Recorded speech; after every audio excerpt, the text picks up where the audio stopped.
continuing his legacy of giving. All right, let's just listen in for a moment at the Capitol.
Ready and step.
It's in fact quite the scene to witness outside of the steps of the U.S. Capitol. It's really something we've only seen play out 4 times in the 21st century here in Washington when we're talking about a service such as this for a former U.S. president. Should mention, Marissa, the family members, the grandchildren of the late president, they're the honorary pallbearers. The Military District of Washington handling the official capacities here. As a matter of fact, the Major General in charge of the National Capital Region will be he'll be the personal escort for the Carter family today. And we certainly can see the family standing there. And it was so interesting hearing those gospel hymns played by the U.S. Navy band, because they almost look like a choir. A very large family. He was a grandfather to 11, great-grandfather to 14, and of course all products of his wife with Rosalind, who passed away in November of 2023 after 77 years of marriage. We're going to keep it right here as the events unfold throughout the next couple of hours. I want to give you a little better idea as to the timeline that we're going to be following right now. And of course, we'll follow this procession, which will leave the Capitol and head past the White House, and then of course end up at the Cathedral. So they're just getting ready now to depart the U.S. Capitol and head on that journey. It should take about 30 minutes. And so many, and we've been reporting on this, Steve, people not just from across the country, but across the world have been in town here in the nation's capital to bid their final farewell. We know the last couple of days, Carter's remains were lying in state at the U.S. Capitol, and there will be plenty of well-wishers along the route. Invited guests from all around the world, literally here. Obviously, representative of British royalty is here, as well as many, many ambassadors from Washington, D.C., who will be representing their nations. We'll get into more and more, of course, of President Carter's accomplishments, but obviously the Mideast Peace Accord was one of his greatest accomplishments while he was in the White House. We want to get to our crew live out there at the U.S. Capitol. We have full team coverage. Fox 5's Melanie Alwick, she's live along the procession route. Melanie, describe to us what you're seeing and hearing where you are.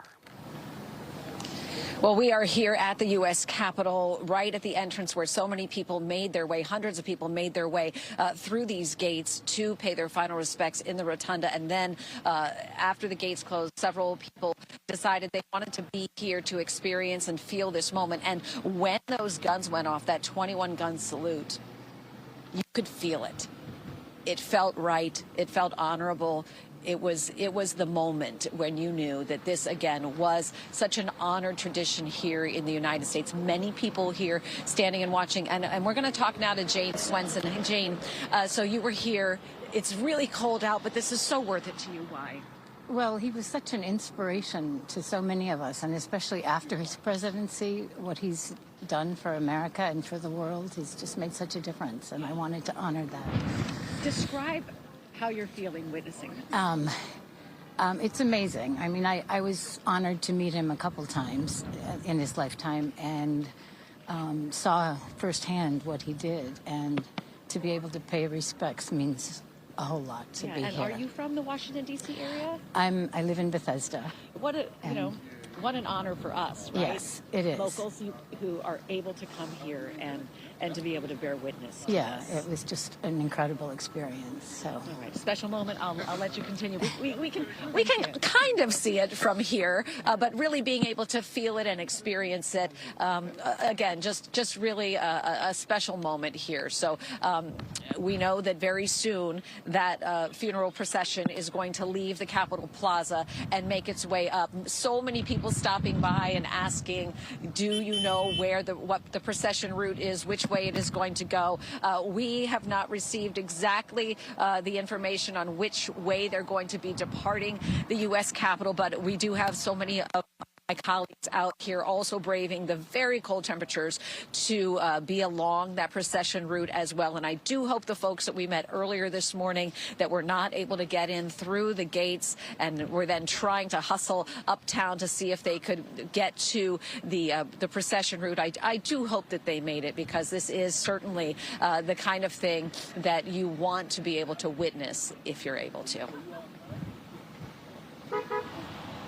We want to get back to our colleagues in the field as well. Like I said, plenty of reporters on this historic event happening in the nation's capital. We want to go now to Stephanie Ramirez, who's reporting live as well on this day. Marissa, good morning. And we are outside of the Washington National Cathedral this morning. The area really within the secure perimeter. So this is not exactly open to the public, but there are many neighbors who are standing outside to pay their respects. One of them, John, here, who was nice enough to talk with us. John, thank you. And tell me, why you decided to stand out here this morning. Well, I mean, I've been around for a while, so I remember Jimmy Carter as president. And it was a different part of my life, but I remember that how much I admired him and how much he did, for Habitat for Humanities and all of the other projects he was involved with the guinea worms. And I mean, he's quite the man, and it's a big loss for our country. Do you think a lot of younger folks especially are paying attention to what's going on? Yeah, it's hard to say. I mean, I sometimes I'm amazed by some of the things that younger people don't really realize that we came in contact with. I mean, it's sort of like they were, I don't even know how to say it. They're just not aware of how the significance of somebody like Jimmy Carter. And, I asked that as well because there are younger kids going to school this morning that are walking by and seeing all the security for the funeral service today. What do you hope people take away from today? Just take away for what Jimmy Carter was all about. He was all about serving other people and helping. And I think that's an important thing. John, thank you so much for your time. Appreciate it. Guys, I'm going to step out of your way. We'll let John also go as well. But we want to show you the outside here, the Washington Cathedral. And we also have cameras all over with an inside view as well. The service doesn't begin until 10, but 9:30 is when we are expecting the motorcade to arrive at the National Cathedral. Heavy security, as I mentioned, so this service is not open to the public. We've been seeing plenty of people from the public trying to see if they can get in, and they're being turned away. And some of the sidewalks closest to the entrance of the cathedral, police, Secret Service, they're not letting you through unless you have special credentials or you can prove that you live in one of the buildings nearby. So the heavy security in place started at 3. Please heed all of Fox 5's warnings about those because it is difficult to maneuver around. We are seeing people on our side kind of lining up every now and then, waves of people who do have tickets to enter. This is a very important day for the nation. People paying their last respects includes the President, Joe Biden. Let me step out. I want to show you more of the folks here. But President Joe Biden, the First Lady, former presidents, the Vice President, the Second Gentleman among those here, members of the Supreme Court, members of Congress invited. We've been talking about the ambassadors, representatives of other world nations also planning to be here as well. Part of the service, guys, will also include the son of President Carter's late Vice President, Walter Mondale, who will be reading remarks from his father among tributes. And the National Cathedral Choir, Garth Brooks, Trisha Yearwood will be performing. This is a funeral service that the Joint Task Force National Capital Region began planning back in 1986 with Mrs. Carter, making sure to pick out the songs, the hymns, and the overtures that were the favorite pieces of her husband. Guys, I'm going to send it back into you for now. Thanks very much. Getting our first look inside the cathedral, we see John Kerry and some others who have already arrived at the National Cathedral. A lot of those guests arriving early. As we mentioned, there is a lot of security in the area. You can see the motorcade now just starting to leave the U.S. Capitol, and there in the split screen you see the advance vehicles that are going to be heading down Mass Ave in just a few minutes, and the hearse now on its way, leaving the Capitol for the final time with the remains of the former president inside as it makes its way through the streets of D.C. We want to head to Stephen Braddock now, who is live just further down from where we just saw Stephanie along the procession route. Stephen, good morning. Hey, good morning, Marissa and Steve. And just to let you know that it is bitterly cold out here. Snow is still on the ground, as you can see here. And as the sun begins to rise over the nation's capital, I'm here on Embassy Row right now, Massachusetts Avenue. This is where the procession will possibly take place. We believe will take place. We've already seen a number of motorcades come down Massachusetts Avenue from this direction here, coming towards the National Cathedral. We're about 2 miles away from the National Cathedral exactly, so that's about a 15-minute drive. But I can tell you, we've also seen motorcades come down Florida Avenue here, which we believe could have been a former president, it could have been a senator, but the motorcade, by the size of it, I'm just going to estimate that it was a former president that may have come down Florida Avenue here. We know that there will be numerous presidents, former presidents, who are in attendance today. We know that President-elect Trump will be in attendance. We also know that President Obama will be there. We know that President Biden is on his way now, and as we know that the Capitol building is full of his family members for the former president, we know that today will be a somber day all across our nation, all across our world, which is why we wanted to point attention to this avenue here, where we see flags still flying at half-staff this morning. I can tell you, I'm looking right now, and there are helicopters all throughout the skies in our direction here. We got another motorcade coming right down, so if you can just bear with me as we see the side.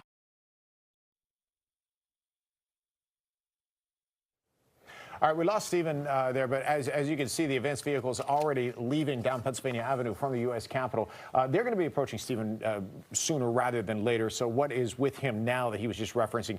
Maybe the early vehicles that left a few minutes ago from the Capitol, or it may be a late arriving guest at the cathedral. Most of the guests that we've seen, including former Vice President Al Gore, we just saw John Kerry there, many others already inside the cathedral, because we're expecting this procession to really only take another 10 to 15 minutes. The advance vehicle is moving rather quickly. If you look in the upper left there, you can see that the motorcade is... I believe this is President Trump here. All right, Stephen with us there as we're talking about the motorcades. He's on Mass Ave, so he's a little bit away from what we're looking at here on the screen as we're just starting to leave the Capitol and head up Pennsylvania Avenue. All right, now we want to go to Time Magazine senior reporter Alan Sanders, a professor. You've been with us really since December 29th, Alan, since we lost former President Jimmy Carter. Today, wrapping up 6 days of remembrance services. I want to begin in kind of dissecting this dichotomy between his success as a post-president and then struggles as an actual president. What do you have to say about that juxtaposition, especially today, as we look back upon his life and legacy? Well, Jimmy Carter was unprecedented in having a post-presidency that, for many people, outshone his actual presidency. And that was something new, and it's going to serve as a model for future presidents. Certainly all of his humanitarian work in the post-presidency to fight disease, to monitor elections, to mediate disputes is something that had really never been done. The closest I can think of in terms of philosophical ways is Thomas Jefferson. If you go and you visit Thomas Jefferson's gravesite, you will find no mention of the fact on his tombstone, no mention of the fact that he was president. Jefferson wanted all of his accomplishment that he had done prior to the presidency and following to the presidency be on his tombstone, not president's, which he viewed as simply a minor detail. And in many ways, Jimmy Carter embodied that. Now, of course, his presidency was not a minor detail, but like Jefferson, he showed that before and after your presidency, you can do great things and things that may outshine what you actually did while you were president. You know, it's fascinating to me, Alan, because, first of all, there's not a lot of people out there who remember the Carter presidency in a whole. It was a tough time for America, right? And when we think about scandal these days, it's hard to imagine then, still coming off the Nixon scandal, how big of a deal that was, right? So the office was already under fire in a way. You had the energy crisis, which was huge. You had global politics that were obviously creating a big situation. And those were just some of the elements that he had to deal with in office. Not looked at so favorably at the time. Do you think that had any impact on his life post-presidency, or do you think that's just the way he was? I think that's just the way he was. In many ways, he was a technocrat. He was humble. He paid attention to details and didn't pay so much attention to the political fallout. So, for instance, you know, the greatest event, I suppose, of his presidency, which many people say led to his downfall and his non-reelection, the Iran hostage crisis, which lasted 444 days. He made that a central part of what he did, and it was covered extensively by the press, and he believed it was important to be covered by the press. He didn't hide it. He didn't put the hostage crisis to the side and try to generate publicity about other things to sort of minimize that crisis. He very much was hands-on about that, and he said, look, you know, that's the most important thing that I have to deal with as president, and the political fallout is the political fallout. Can we talk more about his demeanor? I think in the days following his death, a lot of people talk about him being a plain-spoken man from the South, and in many ways that helped him to win the presidency because of the challenges that the public was going on and dealing with at the time. But not many talk about his grit. And any person who has been successful at anything, they have to have a good combination of both. Can you talk about how he was shrewd and maybe even stubborn at times in both his performance and policies? Oh, yes, he was a very determined person.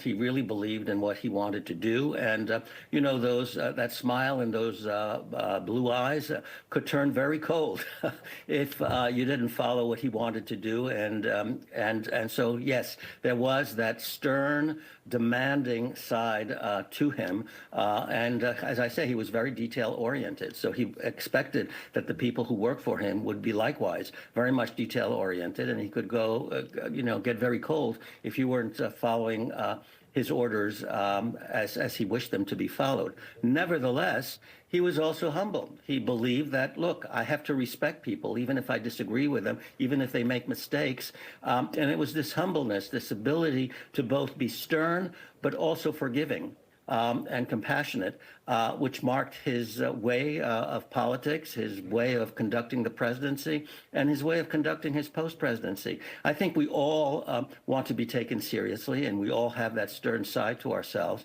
But it's often hard, having had that side of yourself and be an exigent side of yourself, it's also hard to turn and then be more compassionate and more humble and more forgiving. He was able to do both, and I think that's the mark of his wonderful and great personality. Alan, I know you're going to stick around for us as we take a peek at the motorcade and some of the guests who have already arrived at the cathedral.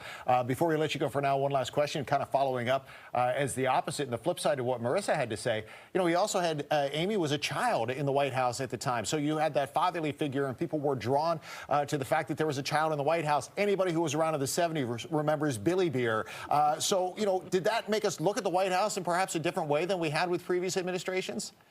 Well, certainly, you know, when there's a child in the White House, you had John Kennedy, with President Kennedy, and then you had Amy Carter. And so a lot of people made that connection, that reference. But when you see a president be a father, that sort of humanizes the president. It makes you understand that, yes, the presidency is a job, but the person who holds that job is also a family person. And seeing that family side sort of provides some contours, some mellowing contours to the stark political role that the president holds in our country.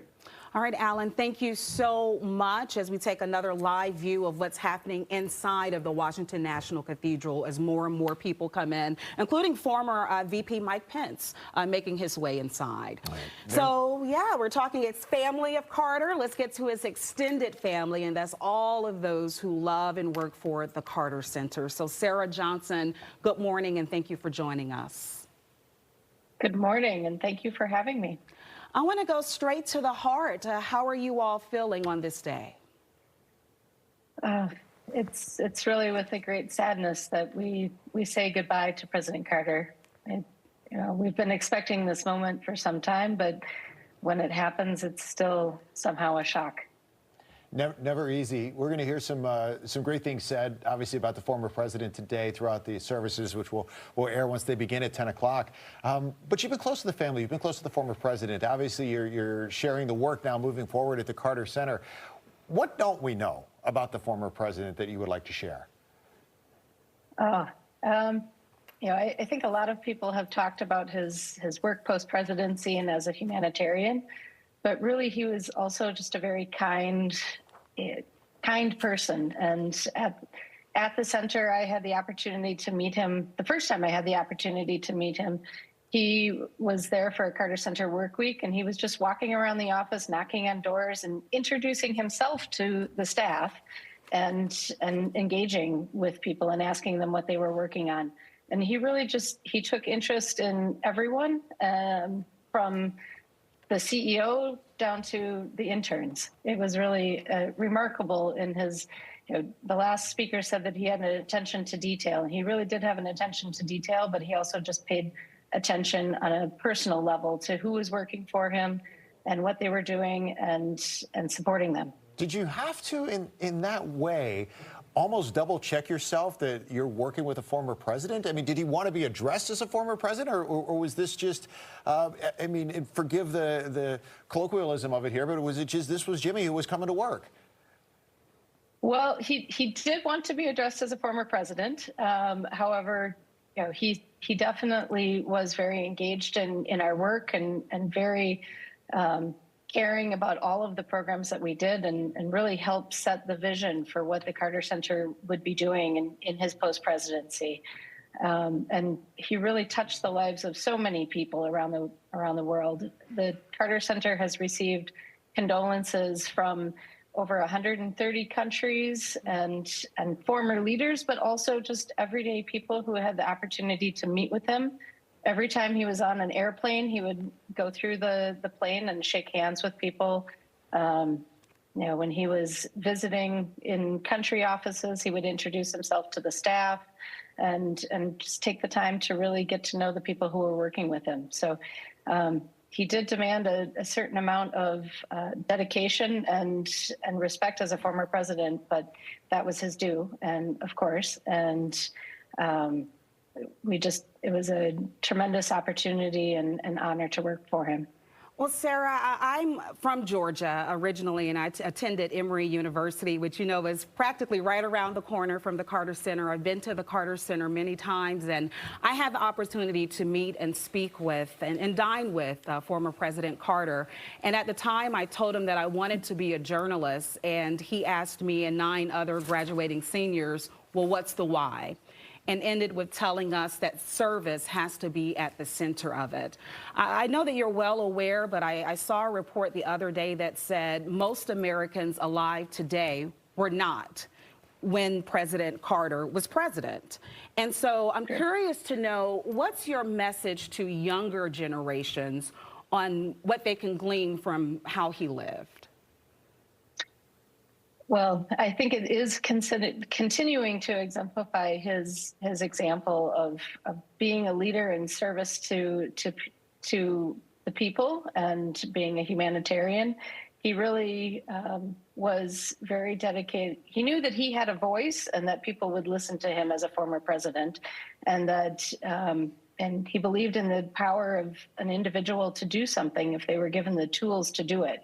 So, you know, I think if he were alive today, he would still be encouraging people to follow their dreams and what they wanted to do, and to be helpful and support other people, and to really to honor his legacy. We can continue to do his work and to really support the neglected and downtrodden among us, and to really respect everyone's human rights and social justice that he worked for so many years. On a global level with the Carter Center. Sarah Johnson, thank you so much for joining us. Thank you for your commitment to service as well. And we send our condolences to all of us, all of you down there in Atlanta. All right, we're going to have guests throughout the hour here as we keep an eye on what's happening outside as well. And there you see some of the family members now arriving at the National Cathedral. I mean, just pretty impressive moment just a few minutes ago when you saw, obviously, a couple of former vice presidents sitting right next to each other, Al Gore and Mike Pence, literally next to each other in the pew. And I believe we've been kind of keeping an eye on and off screen. I believe we saw the future Vice President J.D. Vance also inside, as well as the future and former President Trump will be there, as every living former or current president will be there, which is just incredible when you think about that. So more vehicles are arriving outside the cathedral. Stephanie Ramirez has been watching the processions arrive throughout the morning. Let's check back in there with her now to get a little bit more as to the atmosphere there at the National Cathedral. Steph? Yeah, good morning. Steve, we're at Wisconsin and Woodley, where we've been all morning. Police have been telling folks that this is not an area to stand and watch, but people are still doing so, especially those who live right here, wanting to pay their respects to former President Jimmy Carter. So back this way is where we see just the security keeps increasing and increasing. We've got K-9 units, DC Police, Secret Service as well. Hey, just to chat with a few folks, excuse me, can you just, we're at Fox 5, we're live right now. Tell me why you came out. Just to pay respects to President Carter. And where are you from? Come over here. Where are you from? I'm originally from Philadelphia, but Okay. I've been living here about 3 years, and it's just his legacy. Not so much his presidency, but everything that he did afterwards, and I think he deserves this respect. What's the first thing that comes into mind, or comes to mind to you when you think of former President Jimmy Carter? How he was a simple man. He was an outsider to the political arena here, but he had the nerve to, if that's the right word, the nerve to just come in and try to make a difference. And it is something that I hope some of the younger people will recognize, that don't give up. You can make a difference. Thank you so much for that. We Thank appreciate you. it. Because it's also not easy to stand out here because it is bitterly cold. We have the wind blowing the snow on top of us as well. You might hear helicopters going by as well as they make sure that there's the provided security necessary for the dignitaries who've already arrived and who are still arriving. Sir, may I ask you, we're live right now, why you're standing here? To pay respects to President Carter. And tell me, why? You weren't alive during his presidency, I don't think. What's your connection to the former president? I don't really have a connection to him, but he was a real humanitarian, and especially his post-presidency, he really did the most he could to help people. And I feel like you can't really say that about a lot of politicians. Thank you. Really appreciate it. Thank you.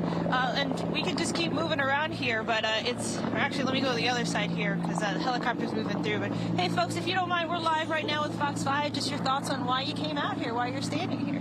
I'm a student right now living in D.C., so I thought I'd be a part of history and be able to witness this. And tell me, what are you studying? I'm studying ethics, peace, and human rights. Okay, and so I'm sure you know about President Carter then. Yeah. And what stands out to you with his work? Just his advocating for human rights and just justice for all, and so that's just really why I'm here. Thank you very much. Appreciate it. All right, guys, so we're going to keep bringing you more voices, but I know there's more activity going on, so I'm going to send it back into our colleagues now. We'll see you in a bit. All right, Stephanie, thanks very much as we're continuing to keep an eye on folks inside the cathedral. Just a second ago, a real quick story. The gentleman who was playing piano there, it's kind of a fascinating aside and just kind of shows a little flavor as to how Jimmy Carter forged relationships in his life. The gentleman playing the piano, his name is David Osborne, and he became a very close friend of the Carter family. As a matter of fact, he's played at Jimmy Carter's birthday celebration every year for 20-plus years. He's played at the White House for many years as well, for probably the last 5 U.S. presidents.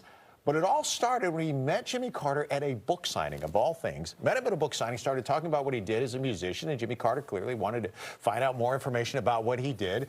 Gave him a listen. They struck up a friendship. And imagine that. You go to a book signing and you talk to the president, and then next thing you know, you're performing for him. But it's a relationship that they forged over the years. And when we led into this and we were talking about how these funeral plans, and remember, Jimmy Carter is 100 years old, these funeral plans have been in place for many, many years now, Marissa, and you're very well aware from even when you were in Georgia and they were working on the plans then.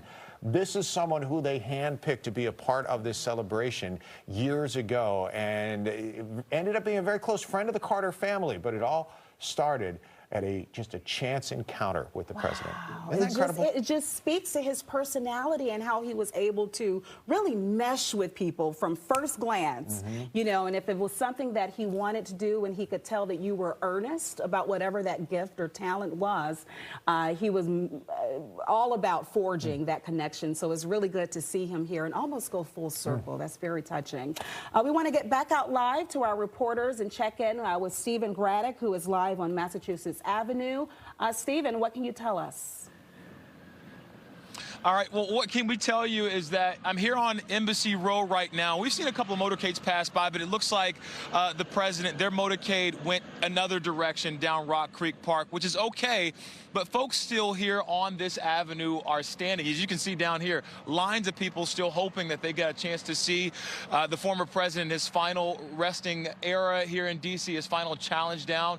But I do have with me today Erica, who's joining me, and she is from the area. But Erica, talk to me a little bit about why you came out today. It's just an amazing moment, and it's an honor to be able to just see and pay the last tribute to the president. So I'm honored to be here. It's one little piece of goodbye from someone that appreciates all he has done.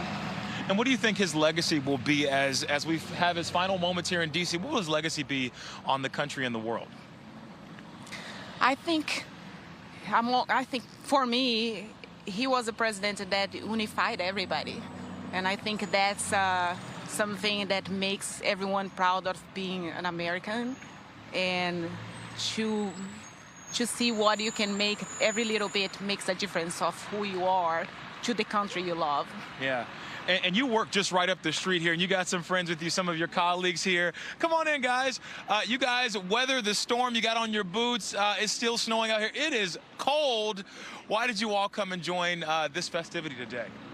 Well, it's an honor to be able to be here, you know. I mean, it's incredible. I mean, this is just a magnificent thing to be. What about yourself? I think he represents a lot of democracy and his humble beginnings and everything. So that's very important to me. So I wanted to come and be part of this honor to see him drive by. Yeah. Well, thank you guys for spending some time with us today. Stay warm out here. Guys, we're still on Embassy Row, and of course, we're just waiting to see what still happens. I think that we have missed the original motorcade, but that is okay. As you can see, folks here who missed that moment, they still are happy to be a part of such a great historic moment right here in the nation's capital. I'll send it back to you. It's quite the moment right now as we're watching it play out on our screen as the late president arrives at the National Cathedral, and it's just we see all the dignitaries already inside, but it's just an incredible moment to see this play out through the streets of D.C., which really is the opposite of the way that Jimmy Carter grew up. And you know, Marissa, I always felt, you know, this connection in a way because I grew up in such a very small town, and to think that a president could come from such a small town and become the president of the United States really is it's the American dream, right? But when we think of Plains, Georgia, it's not the place where you think that presidents will be made. Not at all. I mean, 2.5 hours south of Atlanta, super small town. I mean, you're talking about a little over 400 people. And even when he was growing up, this is a little boy who worked on his father's peanut farm. No running water, no electricity. He did not even have shoes until he went to grade school. So super humble beginnings, and to go from that to the highest position that you can have in the world. And even looking at the imagery that we have on the screen here, this is the last time that he's making his way to D.C. Before his burial. It's truly stunning when you think about his life story and all that he accomplished. The most ordinary man to have extraordinary achievements. It's astounding. It's incredible. Yeah. As we continue to watch right now, and you're going to see the Military District of Washington obviously helping out with its pallbearers. The honorary pallbearers are all the living grandchildren of Jimmy Carter. I want to bring back Tom Fitzgerald. Tom joined us at the top of the hour. He's back with us once again. Appreciate, Tom, you joining us to share a little more expertise. And, you know, it's fascinating now when you see it's one thing to talk about, Tom, and then when you take these visions inside the cathedral and you just see the amount of power, not just in the U.S., but global power that's inside that building. It's just absolutely stunning. Yeah, these presidential funerals are remarkable moments in U.S. history and world history as well. We should take a moment to commend the members of this military honor guard. You look at the scene on the right there, how they are holding on to those flags right now in this blustering wind today. Just remarkable to be able to hold on to that flag the way they are. And the weather is somewhat ironic here. Jimmy Carter was inaugurated to the presidency of the United States January 20th, 1977. It was 28 degrees out there that day for those here in Washington who remember. It was frigid. And just a few moments ago, we saw that hearse pull through Pennsylvania Avenue where Jimmy and Rosalind Carter walked the final section of their presidential parade. So that was a full circle moment, not only in physicality, but also atmospherically as well, because we are repeating what was on the day Carter actually took the oath of office. We are now awaiting, you know, this scene where the military honor guard with those honorary pallbearers are going to remove the president's flag draped casket and walk into the Washington National Cathedral.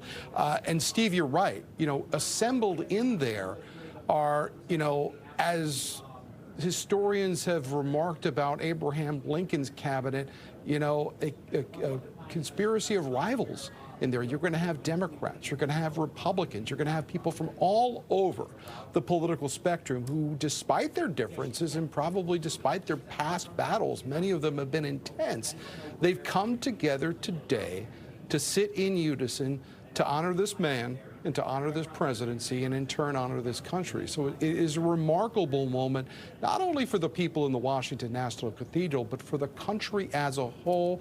One of the reasons President Biden has declared this a national day of mourning. I mean, to that point, Tom, I mean, it just absolutely comes full circle for a former president who dedicated his life to service after office and service to all, right?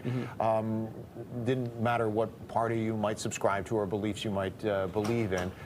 So in that manner, Tom, it is quite interesting that you see what you see inside. And, you know, we mentioned earlier, you got Al Gore and Mike Pence sitting right next to each other on the same pew. So maybe a chance to put political differences aside. If not for a few hours, the hope is longer, but, you know, if nothing else, for this particular honor. Yeah, to step outside of this moment, you know, which is serious as we begin this musical presentation.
You're listening to a little bit of the music that's coming from inside the cathedral right now, and the U.S. Marine Orchestra has been performing for the guests who arrived. Some of them arrived an hour ago, obviously with a lot of dignitaries there, a lot of very important people. They wanted to get there early. So the U.S. Marine Orchestra and the Armed Forces Chorus, the Cathedral Choir, all have been performing on and off as we await the casket being taken inside. That's going to happen in just a few minutes. We want to bring back former Time Magazine senior reporter Alan Sanders right now back into the mix. You know, Professor, it's fascinating to me when, in one manner here, because Jimmy Carter was 100 years old, and we talked about this earlier, a lot of the members of his administration, a lot of his colleagues are no longer with us. But what we're going to hear when we turn things over at 10 o'clock to the event itself, you're going to hear the speakers are going to be President Ford's eldest or youngest son, I should say. Steve Ford is going to speak, former T.C. Williams, now Alexandria City High School graduate, by the way. You're also going to hear from Ted Mondale, who was former Vice President Walter Mondale's son. But what they're going to be doing is they're going to be reading remarks that were written by their parents, the former president and the former vice president. So they won't be here. Obviously, they're passed on themselves. But that's fascinating in a way to be able to hear their words presented in this manner for the first time. Yes, absolutely. And that shows you the respect that President Carter had, bipartisan respect that he ultimately had about his achievements in life. As has been said before, President Ford and President Carter, after their presidency, grew to become great friends. And of course, Walter Mondale was the vice president for President Carter. But what's interesting about that is that President Carter made sure that Mondale had a real role in his administration as an advisor. And so in many ways, Mondale was the first vice president to really have real power as an advisor to the president. And that set a model for future presidents and vice presidents. So both of the speakers, the sons of their fathers, will be making a point about what's important in politics: bipartisanship and also collaboration among members of the administration, including the vice president, making that person an important political advisor and figure. So it's a reminder of the precedents that Carter created: bipartisanship, friendship with people on the other side of the aisle, and also modernizing the presidency by having the vice president become a senior advisor to the president.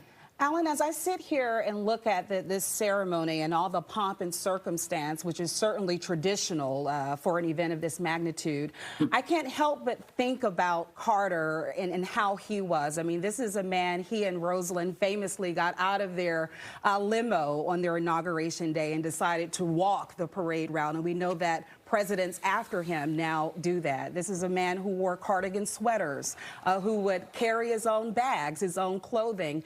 Can you talk about how he broke from formality as a man, as a president, when he was in office? Well, I think you've highlighted some of the key points there. Wearing a cardigan sweater. I mean, you now see many presidents in formal wear when they're not doing their official duties. And I think that was a precedent that was set by Carter, showing that the president is a human being and doesn't have to dress formally all the time. And the dress, of course, reveals the personality. There are moments to be formal. There are moments to be informal. And so Carter set a precedent about that. He, campaigned by going almost house to house. It was a very personal campaign back then in 1976. Now, of course, politics was different and the media environment was different and the schedule of the primaries were different. But nonetheless, he took advantage of that and carried the campaign really to people almost state by state. And so that was part of the informality as well. Carter loved pomp and circumstance. That is to say, you can see that since he was very much involved in the details of the funeral that we're watching right now. But he was also a very common man. And, you know, he always went back to Plains, Georgia. He served his post-presidency by living in Plains, Georgia.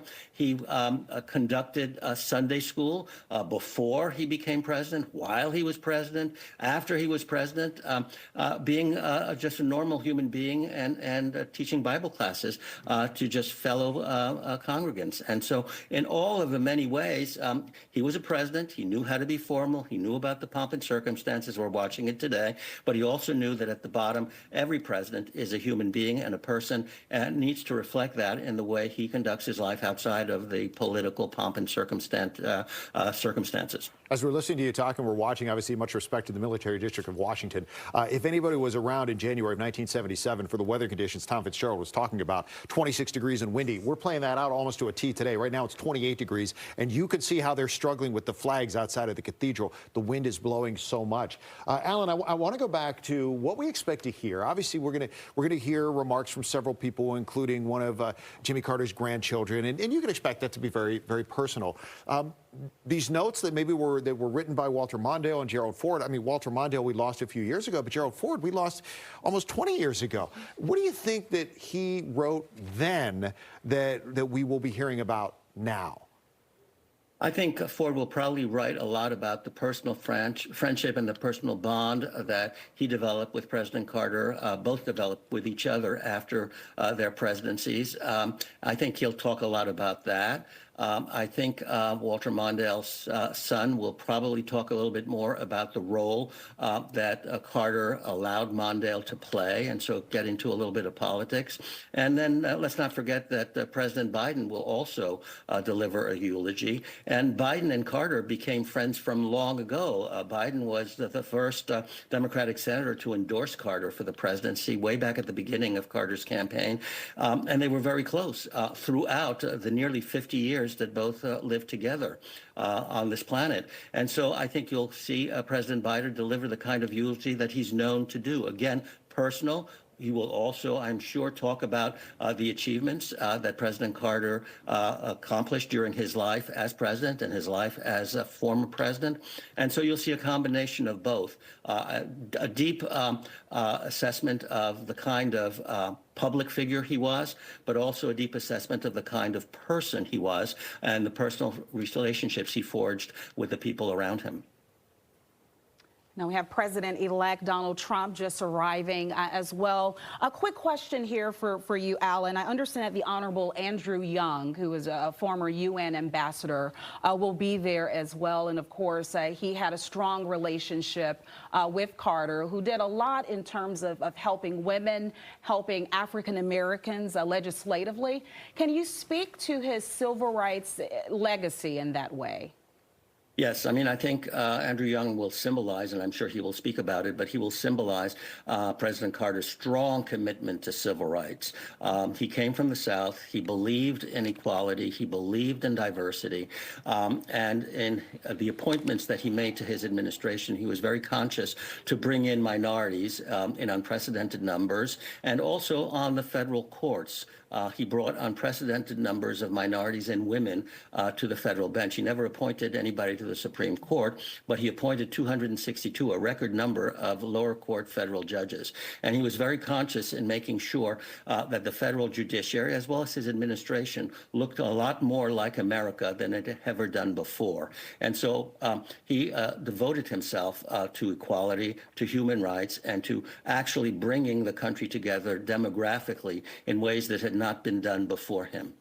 You know, Alan, it's fascinating as we're listening to you, we're watching as the former presidents have now all arrived and they're being seated inside of the cathedral, and former and now future President Donald Trump and his wife just walked through and stopped by. Al Gore stood up to shake the hand of Donald Trump. Unfortunately, Mike Pence is right next to him, and we saw Mike Pence shake Melania's hand. Donald Trump's back was turned. We couldn't tell. They conversed, but we couldn't tell if there was an actual handshake between the two because, you know, he had his back turned to us, so we couldn't quite see. And now President Obama walking in. He's seated right next to Donald Trump there as they're having some small talk on the side. Listen, you've covered presidents, Alan. You've studied presidents for a long time. When you have a meeting like this of that many people of that high of power, what are they talking about?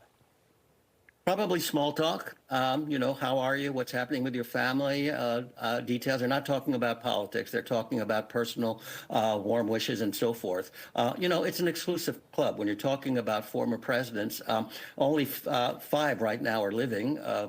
You know, President Biden will soon be a former president, and Mr. Trump will soon be a new president. But it's a president's club. And so I think in many ways, they just understand each other in ways that we do not, because they shared the responsibilities.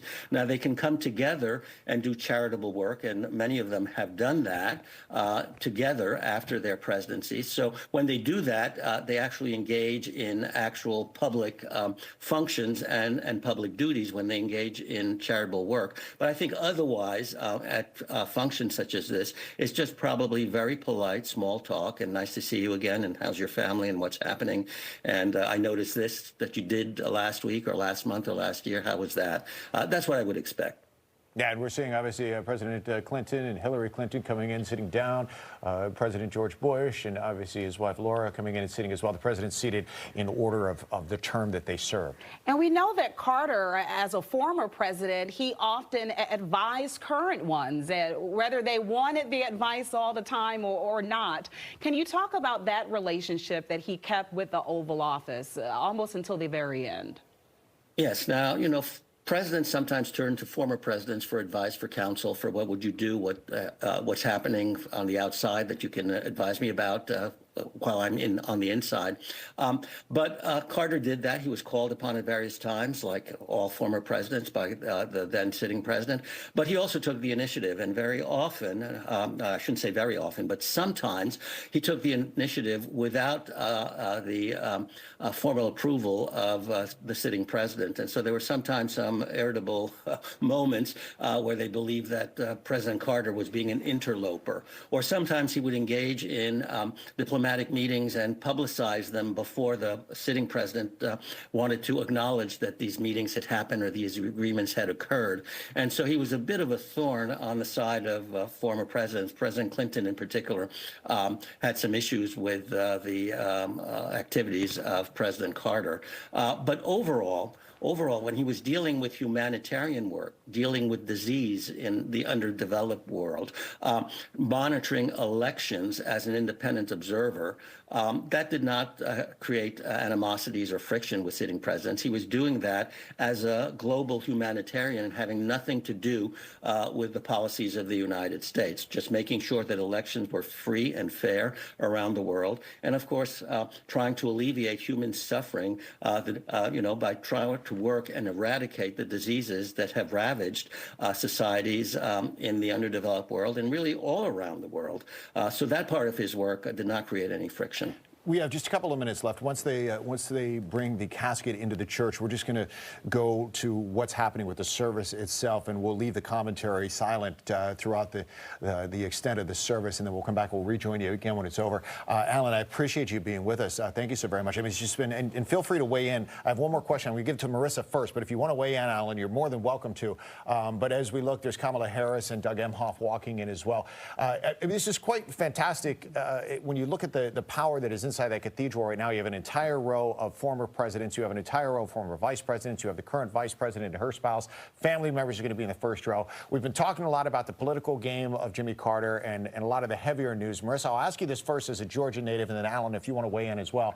I had always heard stories that if you wanted to meet Jimmy Carter, that you could just go to Sunday school and you could go to the church and you had a good chance of being able to shake his hand and have a conversation with Jimmy Carter. Is that true? It's absolutely true. Maranatha Baptist Church. I mean, and there in Plains, Georgia, they actually referred to him as Mr. Jimmy.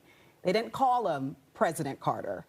He was always just Jimmy. And so it was a very personal relationship. And although hearts are heavy all over the country, all over the world, they're certainly feeling it in Plains. It's pretty amazing. Alan, we have about 2 minutes left.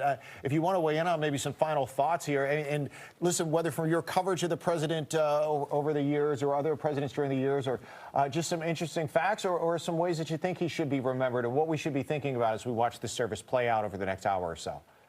Well, one very small detail that, again, highlights his humbleness and his devotion to simplicity. He sold the presidential yacht. There had been a presidential yacht that had been used by presidents to hold meetings, diplomatic sessions with diplomats, to, entertain guests, important guests. He sold that at auction, said the presidency doesn't need that. We can do without a presidential yacht. And to this day, there is no presidential yacht. And again, that was something that he wanted to do to simplify the presidency and to make it an institution that seemed closer to the people without all this these entrapments of power. And that presidential yacht, by the way, some people may have seen around D.C. over the years, because when it went out of the public sector, it's actually in restoration now. It's been restored a couple of times, but they're hoping to get it back involved. The Park Service, I know, has been working on it. It's been in private hands, and they're hoping to get that back out to where people can appreciate the history of that. But I did not know, Alan, I didn't realize that he was the one that sent the yacht downstream away from the public sector. Yes. Yeah, he was, and that's sort of another symbolic, moment that shows the kind of president, the simplified presidency that he tried to achieve. When I look at all that he achieved, and we certainly talked about the presidency, the Nobel Peace Prize, he was also a carpenter, an author, writing 32 books, a Grammy winner, 3 of those audio books winning him Grammys. I'm curious to know, where did he have the time to do it all? He was truly a Renaissance man in every sense of the word, and I think that also sets him apart from other presidents. Yeah, absolutely. You know, he got up early and he worked hard during his waking hours, and that was part of his personality to do and use every moment of his waking time to do something constructive. Again, that's what makes him a remarkable person and not just a remarkable president and former president. One last point that I want to press you on, Alan, as we see President Biden and Dr. Joe Biden walking into the cathedral now to be seated. So now that they are seated, we expect that the casket will come in. The one thing that remarkably we haven't talked about, maybe saving the best for last, his relationship with his wife, some 70+ years of marriage. Do you think that's what kept him going for so long? Oh, absolutely. That was really a loving relationship. The two were in love. They knew each other from very young in their lives, and they participated in everything together. Rosalind Carter was not just a wife, she was also a close advisor to Jimmy Carter. She sat in on some cabinet meetings during his presidency, and I'm sure she whispered things in his ear that he paid attention to, and I'm sure she was both supportive but also critical, because she was also an independent person and a very intelligent and discerning individual politically. So they had a political relationship, but they also had a loving relationship, and they created a wonderful family, as we've described, children and grandchildren. It was part of Jimmy Carter's life and Rosalind Carter's life to have a warm, supporting, loving marriage that created a warm and supportive family. Faith and family certainly at the center of it all. And we didn't touch upon his naval career, too. I mean, he moved back to planes when his father died from pancreatic cancer, but he could have very well rose to the level of admiral in the Navy. Alan, we want to say thanks for joining us. I really appreciate your expertise and appreciate you being with us. We're going to put Alan on pause right now as they're removing the flag draped casket out of the hearse right now. And in just a short time, we're going to turn things over to the ceremony itself and the service itself. But Alan Sanders joining us from St. Peter's University, where he's professor emeritus, but a longtime senior reporter at Time magazine, covering Jimmy Carter as well as other U.S. presidents. And you're right, Marissa. You know, Jimmy Carter's one of his first forays here to the nation's capitals when he went and attended the Naval Academy in nearby Annapolis. We're going to listen in right now, obviously, as the pallbearers are now coming out, members of the Military District of Washington, to take the remains of the former president, our 39th president, inside the National Cathedral. We'll listen in. We'll rejoin you after the service concludes.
With faith in Jesus Christ, we receive the body of our brother James for burial. Let us pray with confidence to God, the giver of life, that he will raise him to perfection in the company of the saints.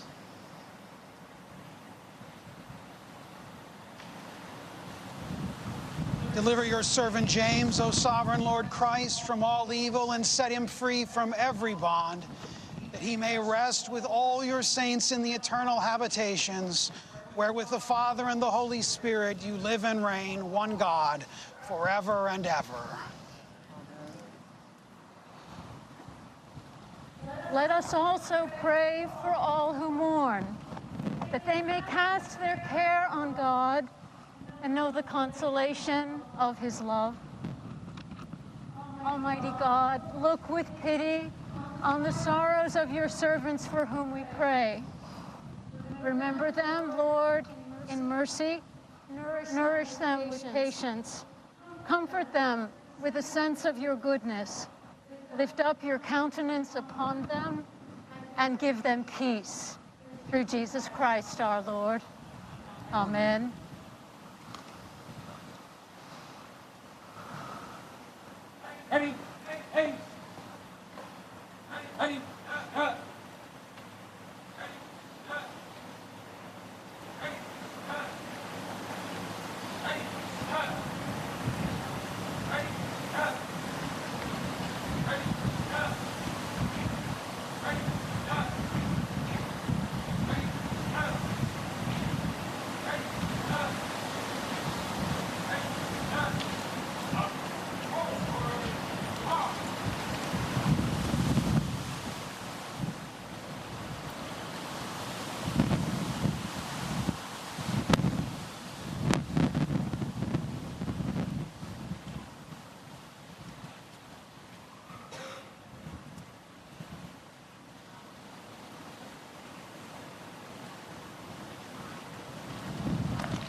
We just want to welcome you to our coverage and just let you know right now, as you take a pretty incredible look at all the living presidents who are inside the National Cathedral right now for the farewell service to former President Jimmy Carter.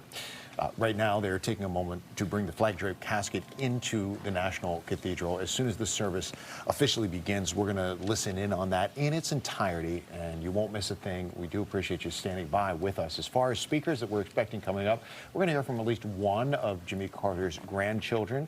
We're also going to hear from a son of former Vice President Walter Mondale and a son of former President Gerald Ford reading their father's notes. Let's listen in.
I am the resurrection and the life, saith the Lord. He that believeth in me, though he were dead, yet shall he live.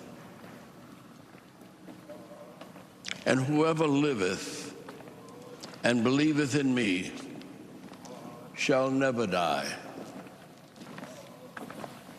I know that my Redeemer lives, and that he shall stand at the latter day upon the earth.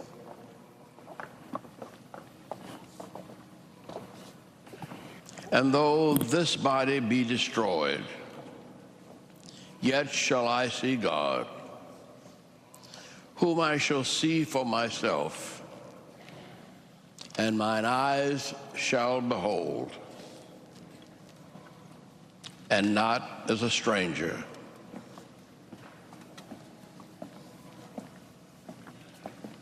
For none of us liveth to himself, and no man dieth to himself. Ready, stop. Ready, stop. Ready, stop. Ready, stop. Ready, stop. Ready, stop. Ready, stop. Ready, stop. Ready, stop. Ready, stop. Ready, stop. Ready, stop. Forward, march. March. Bears, off. Center, ace. Ready, down. For if we live and if we die unto the Lord.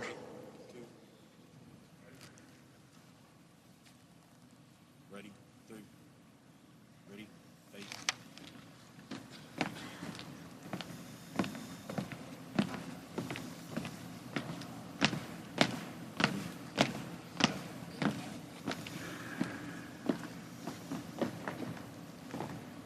Ready, up. Ready, ace.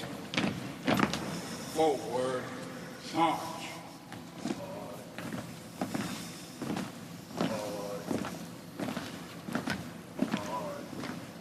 For none of us liveth to himself, and no man dieth to himself.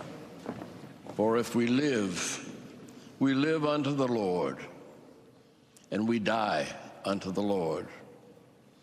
Whether we live, therefore, or die, we are the Lord's. Blessed are the dead who die in the Lord. Even so saith the Spirit, for they rest from their labors.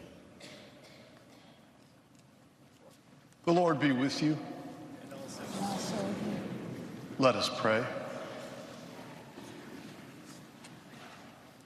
O God, whose mercies cannot be numbered, accept our prayers on behalf of your servant James, and grant him an entrance into the land of light and joy in the fellowship of your saints. Through Jesus Christ our Lord, who lives and reigns with you and the Holy Spirit, one God, now and forever. Amen.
grandfather started teaching Sunday school when he was a midshipman at the Naval Academy. He taught the Bible every Sunday from World War II to COVID. For all my grandfather's travels, he structured his life so that he was home in Plains to teach at Maranatha on Sunday. It was central to his life. Every time I went to church with him, it was packed. The line started before sunrise, and I was always very thankful that I got to walk in with my grandmother. And as soon as we sat down, Sunday school would start. My grandfather always began by asking if anybody had been in his church before. My grandmother and I raised our hands, and almost no one else did. And then my grandfather would poll the congregation, and we'd quickly find out that the church was full of people from all over the country, of all different backgrounds and beliefs. And my grandfather would address the most diverse Sunday school class ever assembled, again. Before he delivered his Bible lesson, my grandfather talked about his week. If he monitored an election, he'd talk about it. If he stopped a conflict, he'd talk about it. If he eliminated a disease from a village or a country, he would talk about it. When my brother Jeremy died, he announced that news in Sunday school. In fact, I remember that my brother died on a Sunday because it was the only time my grandfather was ever late to teach. When my grandfather won the Nobel Peace Prize, his Sunday school class learned first. At the end of his Nobel Peace Prize lecture, he stated the most serious and universal problem on our planet is the growing chasm between the richest and poorest people on Earth. For the next 2 decades, as the problem compounded, he returned to this theme with stories from the Bible and stories from today of the richest people in the world using their enormous wealth to buy a nation's poverty. Many of the people that my grandparents helped lived on less than $1 a day. My grandfather spent the entire time I've known him helping those in need. He built houses for people that needed homes. He eliminated diseases in forgotten places. He waged peace anywhere in the world, wherever he saw a chance. He loved people. And whenever he told these stories in Sunday school, he always said he did it for one simple reason. He worshiped the Prince of Peace, and he commanded it. The bedrock of my grandfather's faith comes from the Apostle Paul's letter to the Romans, chapter 8, 1 through 18, 38 and 39. Therefore, there is now no condemnation for those who are in Christ Jesus, because through Christ Jesus, the law of the Spirit of life set me free from the law of sin and death. For what the law was powerless to do, in that it was weakened by the sinful nature, God did by sending his own Son in the likeness of sinful man to be a sin offering. And so he condemned sin and sinful man in order that the righteous requirements of the law might be fully met in us, who do not live according to the sinful nature, but according to the Spirit. Those who live according to the sinful nature have their minds set on what that nature desires. But those who live in accordance with the Spirit have their minds set on what the Spirit desires. The mind of sinful man is death, but the mind controlled by the Spirit is life and peace. The sinful mind is hostile to God. It does not submit to God's law, nor can it do so. Those controlled by the sinful nature cannot please God. You, however, are controlled not by the sinful nature, but by the Spirit, if the Spirit of God lives in you. And if anyone does not have the Spirit of Christ, he does not belong to Christ. But if Christ is in you, your body is dead because of sin, yet your spirit is alive because of righteousness. And if the Spirit of him who raised Jesus from the dead is living in you, he who raised Christ from the dead will also give life to your mortal bodies through his Spirit who lives in you. Therefore, brothers, we have an obligation. But it is not to the sinful nature to live according to it. For if you live according to the sinful nature, you will die. But if by the Spirit you put to death the misdeeds of the body, you will live. Because those who are led by the Spirit of God are sons of God. For you did not receive a spirit that makes you a slave again to fear, but you received the spirit of sonship. And by him we cry, Abba, Father. The Spirit himself testifies with our spirit that we are God's children. Now, if we are children, then we are heirs. Heirs of God and co-heirs with Christ, if indeed we share in his sufferings in order that we may also share in his glory. I consider that our present sufferings are not worth comparing to the glory that will be revealed in us. For I am convinced that neither death nor life, neither angels nor demons, neither the present nor the future, nor any powers, neither height nor depth, nor anything else in all creation will be able to separate us from the love of God that is in Christ Jesus our Lord. The word of the Lord.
Before I start, the Carter children, my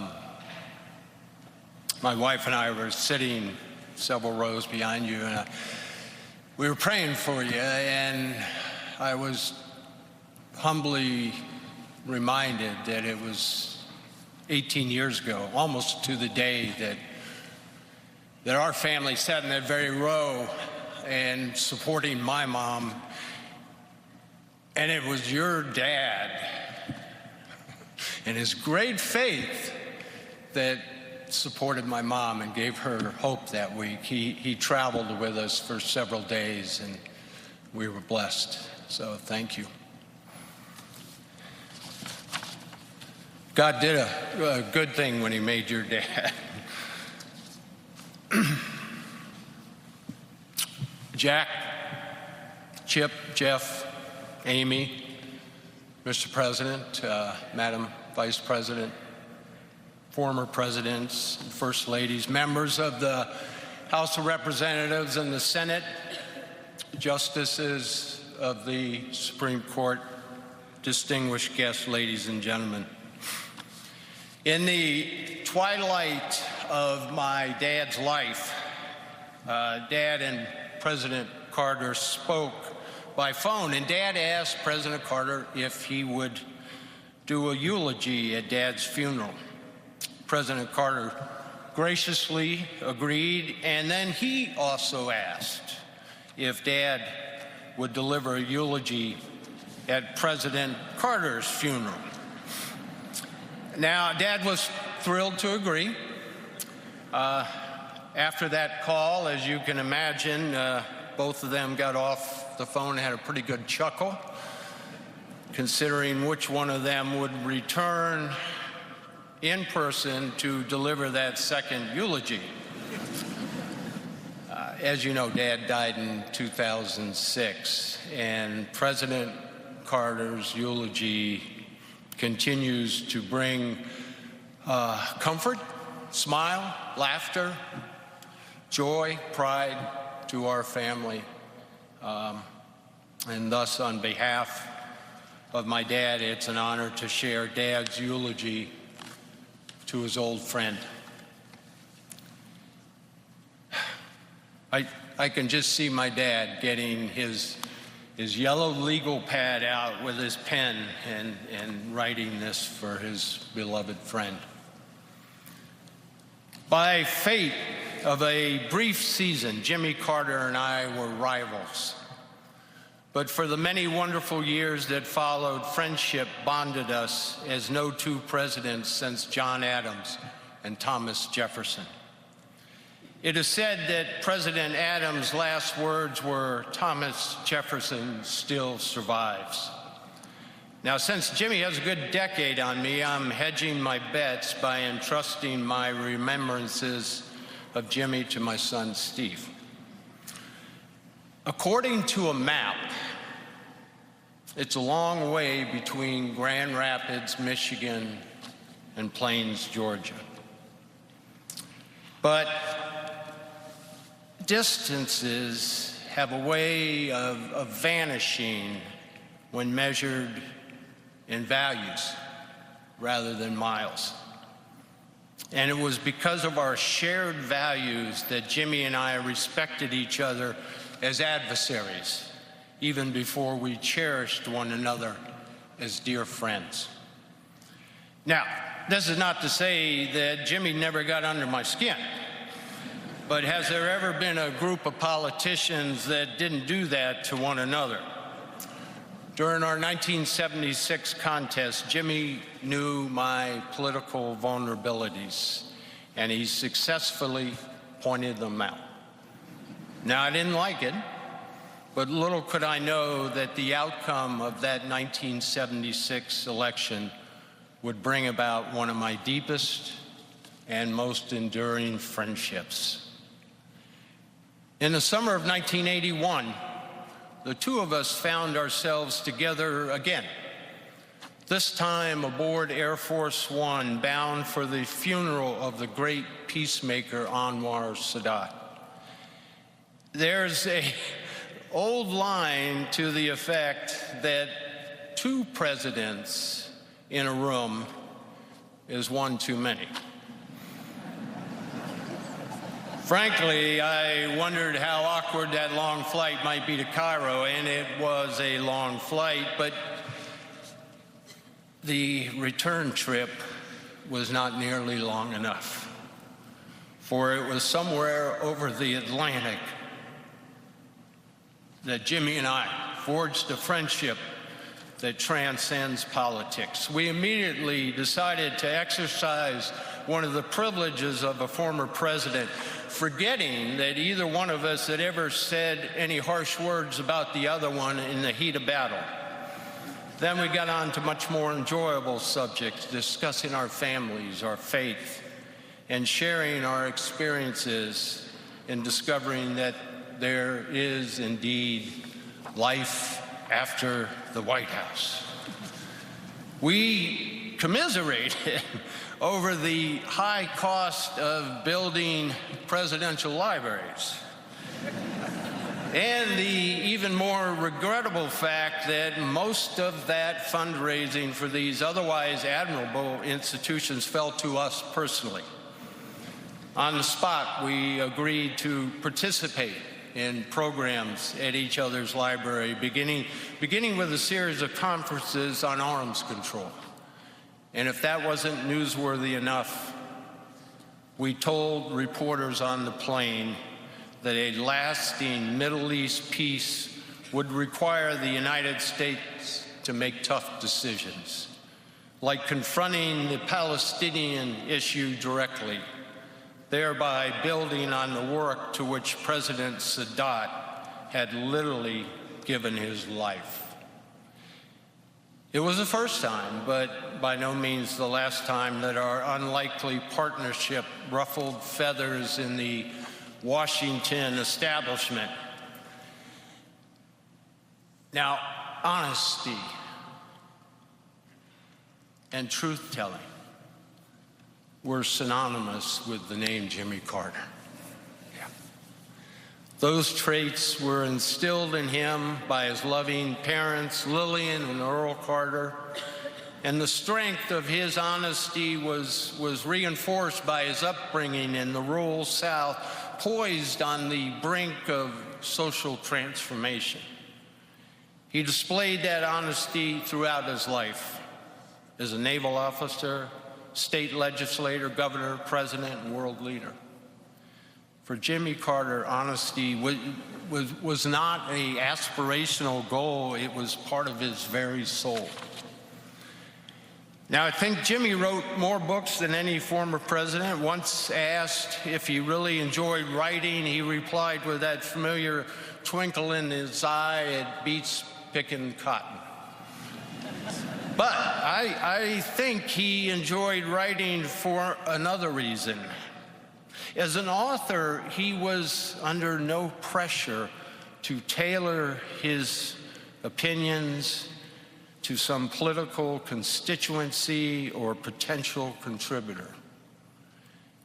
Now, both of us had experienced the harsh reality that defeat at the polls can be painful, but we also came to know a more important consequence. Political defeat and writing can also be liberating. If it frees you to discuss topics that aren't necessarily consistent with short-term political popularity. Now, Jimmy learned early on that it was not enough merely to bear witness in a pew on a Sunday morning. Inspired by his faith, he pursued brotherhood across boundaries of nationhood, across boundaries of tradition, across boundaries of caste. In America's urban neighborhoods and in rural villages around the world, he reminded us that Christ had been a carpenter. And in third world villages, he successfully campaigned not for votes, but for the eradication of diseases that shame the developed world as they ravage the undeveloped one. Now, of course, not all of Jimmy's time was spent building houses, eradicating disease, brokering ceasefires, monitoring elections. While Jimmy is probably the only former president to conduct a weekly Bible class, I know for certain he is the only former president to perform a duet of On the Road Again with Willie Nelson. Georgia wasn't just on Jimmy's mind, it was in his blood. However far he traveled, he never forgot where he came home to, or where now, in the end, he would finally come home to.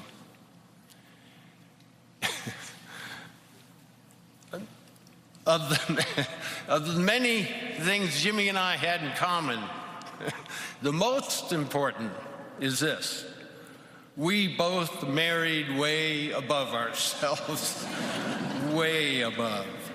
With Jimmy, every step of the way was his first lady from Plains. In a life rich with blessings, none was greater for Jimmy than the love he shared with Rosalind and the love the two of them shared with their children, grandchildren, great-grandchildren. Like Jimmy, Rosalind was and is a symbol of American compassion. Like no other First Lady in our history, Rosalind Carter is indeed a true citizen of the world. And she became a beloved friend to my wife Betty and me and to all the Ford family. While the Carter and Ford men were decidedly mixed record when it came to lobbying Congress, Rosalind and Betty were unbeatable in their advocacy for millions of people whom they brought out of the shadows of despair and shame. Now is a time to say goodbye. Our grief comforted with the joy and the thanksgiving of knowing this man, this beloved man, this very special man. He was given the gift of years, and the American people and the people of the world will be forever blessed by his decades of good works.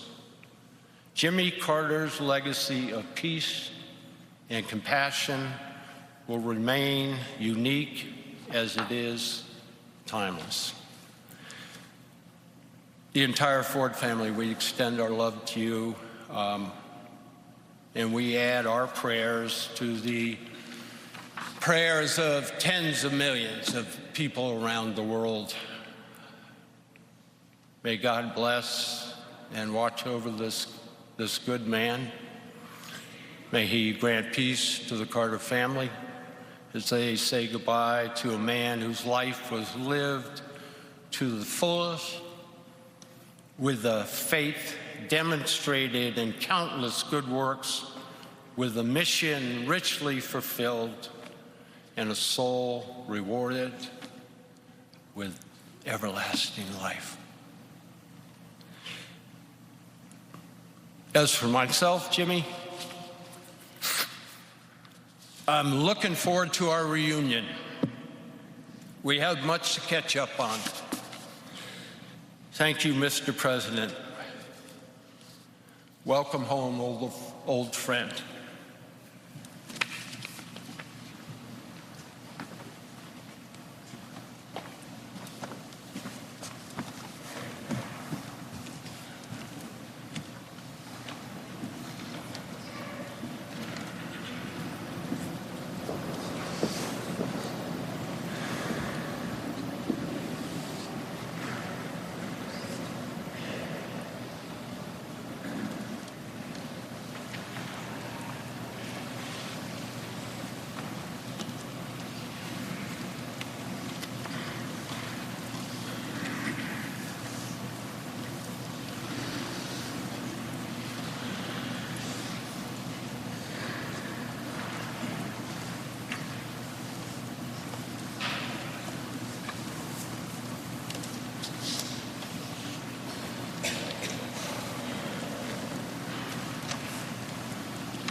My father wrote this in 2015, and clearly he edited it a couple times since then, but here we go.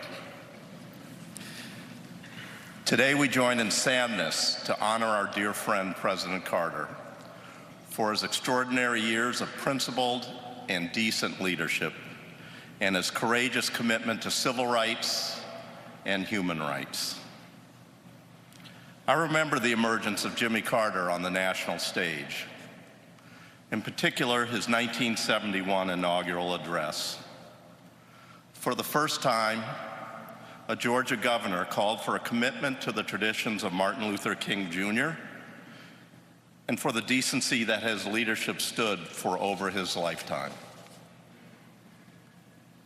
I was surprised when then candidate Carter asked me to join him as his running mate in 1976. He amazed me then, as he has every year since. He, of course, was brilliant.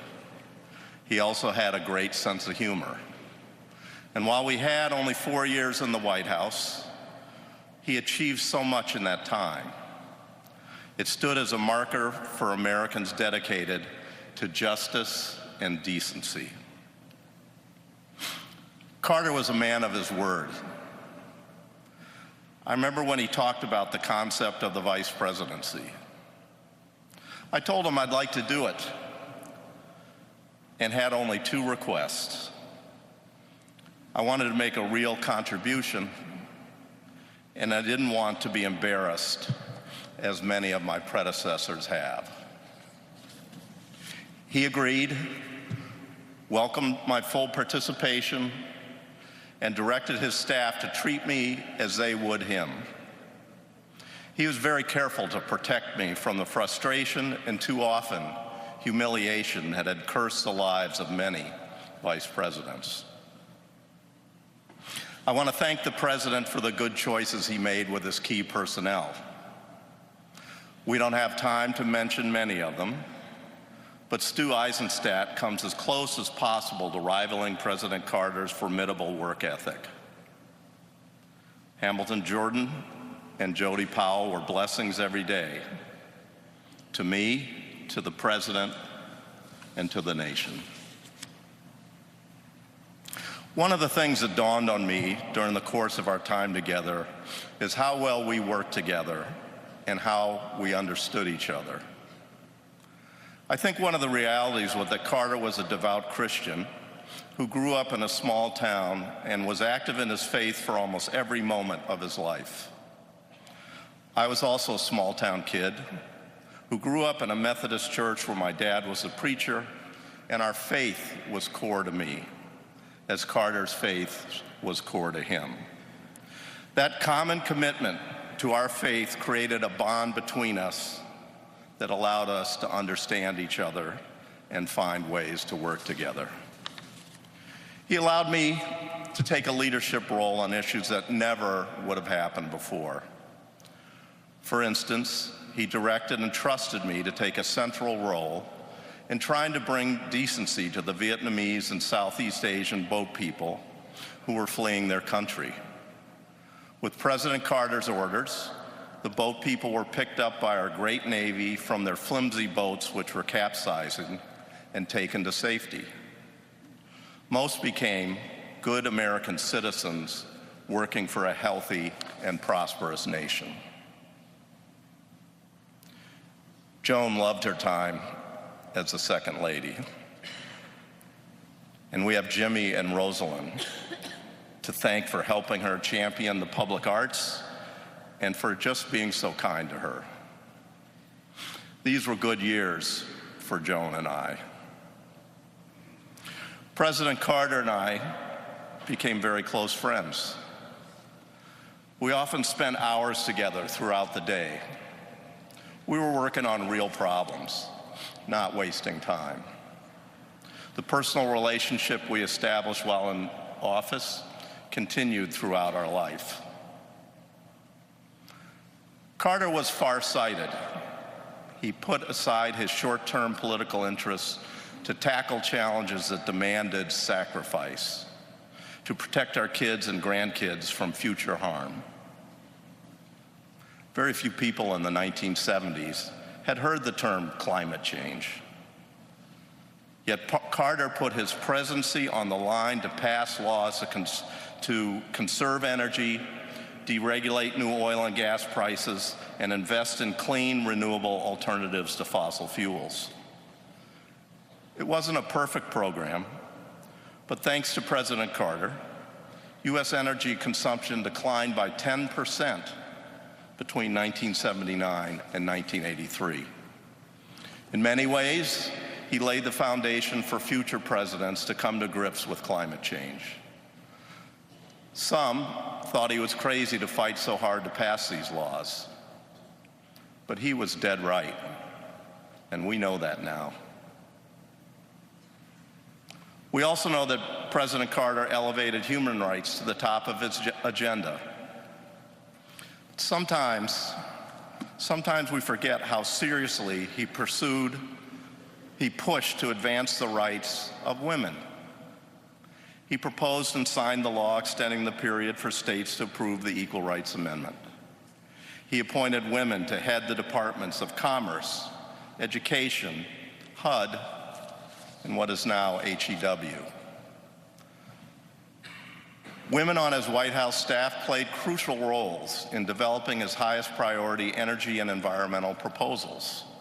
And he dramatically increased the ranks of female circuit and district court judges, including Ruth Bader Ginsburg. In all, he appointed 5 times as many women to the federal bench as all of the previous presidents had from the beginning of our country. 2 decades ago, President Carter said he believed income inequality was the biggest global issue. More recently, in a 2018 commencement address at Liberty University, he said, "I think now the largest global issue is the discrimination against women and girls in this world." He concluded that until stubborn attitudes that foster discrimination against women change, the world cannot advance and poverty and income equality cannot be solved. Towards the end of our time in the White House, the President and I were talking about how we might describe what we tried to accomplish in office. We came up with a sentence which remains an important summary of our work. We told the truth, we obeyed the law, and we kept the peace. That we did, Mr. President. I will always be proud and grateful to have had the chance to work with you towards noble ends. It was then and will always be the most rewarding experience of my public career. Thank you.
Jimmy Carter was as close to being a Renaissance man as any president entering the Oval Office in modern times. He was skilled in an astonishing array of activities: farmer, businessman, nuclear engineer, naval submarine officer, woodworker, painter, fly fisherman, music lover, poet, author, Sunday school teacher, creator of the Carter Center, and yes, loving husband, father, grandfather, and great-grandfather, and Nobel Peace Prize winner. Behind that toothy smile was a man of steel determination, discipline, and self-confidence. In 1974, when he was governor of Georgia, I suggested that if he ran for president and won a few Southern primaries, he might get lucky and be the vice presidential nominee for regional balance. With his broadest grin, he said, "Stu, I've already decided to run, but I will be the Democratic nominee for president, not vice president." For one of our nation's most religious presidents, it's appropriate to celebrate Jimmy Carter's remarkable life in this magnificent cathedral. His religious values gave him an unshakable sense of right and wrong, animating his support for civil rights at home and human rights abroad, and propelling him to major achievements as the only Democratic president elected between 1968 and 1992. His faith brought integrity to the presidency after the Watergate and Vietnam eras. "I'll never lie to you," he promised. It was a vow he fulfilled. But his faith respected other religions as well. He was the first president to light a Hanukkah menorah. He created the U.S. Holocaust Memorial Museum, which I have the honor of chairing. He had a kosher Shabbat dinner at Camp David for the Israeli delegation and came to our house for a Passover Seder, only weeks after he negotiated the treaty between Israel and Egypt. As we lay our 39th president to rest, it's time to redeem his presidency and also lay to rest the myth that his greatest achievements came only as a former president. The test of American presidents is not the number of years they serve, but the duration of their accomplishments. By this measure, Jimmy Carter was among the most consequential one-term presidents in American history. His intellect, prodigious work habits, discipline, and mastery of details were crucial to his success at home and abroad. President Carter parked politics at the Oval Office door to do what he believed was the right thing, taking controversial challenges on, regardless of the political consequences, and frankly, there were many. Much of his agenda passed with bipartisan support, a quaint notion in today's hyper-polarized politics. Independent surveys indicated he had one of the highest success rates in passing his major legislation of any American president. And he was remarkably accessible to the press and to the American people. This president from the deepest part of the Deep South championed civil rights, appointing more people of color and women to senior executive positions and judgeships than all previous 38 presidents before him. He created the Department of Education and dramatically increased funding for low and moderate income students. And we can thank him for all the ethics in government laws, comprehensive civil service reform, the creation of FEMA to coordinate natural disaster relief and rebuilding that remain crucially important today, and we see it in Los Angeles. Jimmy Carter was also the greatest environmental president since Theodore Roosevelt, adding 80 million acres in Alaska to the national park system. And his Global 2000 report forecasts climate change. His energy bills were critical to move our country from dependence on foreign oil to energy security. We are now, as a result, the largest oil and gas producer in the world. He provided the first incentives for conservation and inaugurated the era of clean energy and symbolized it with solar panels he installed on the White House roof. Underappreciated at the time, but now widely recognized by Republicans and Democrats alike, President Carter was the great deregulator, winning legislative battles to loosen the regulatory bonds and shackles on airlines, thereby democratizing air travel, on trucking and rails, therefore helping our supply chains be more efficient, telecommunications leading to the cable TV era, and even the beer industry, which encouraged local craft beers.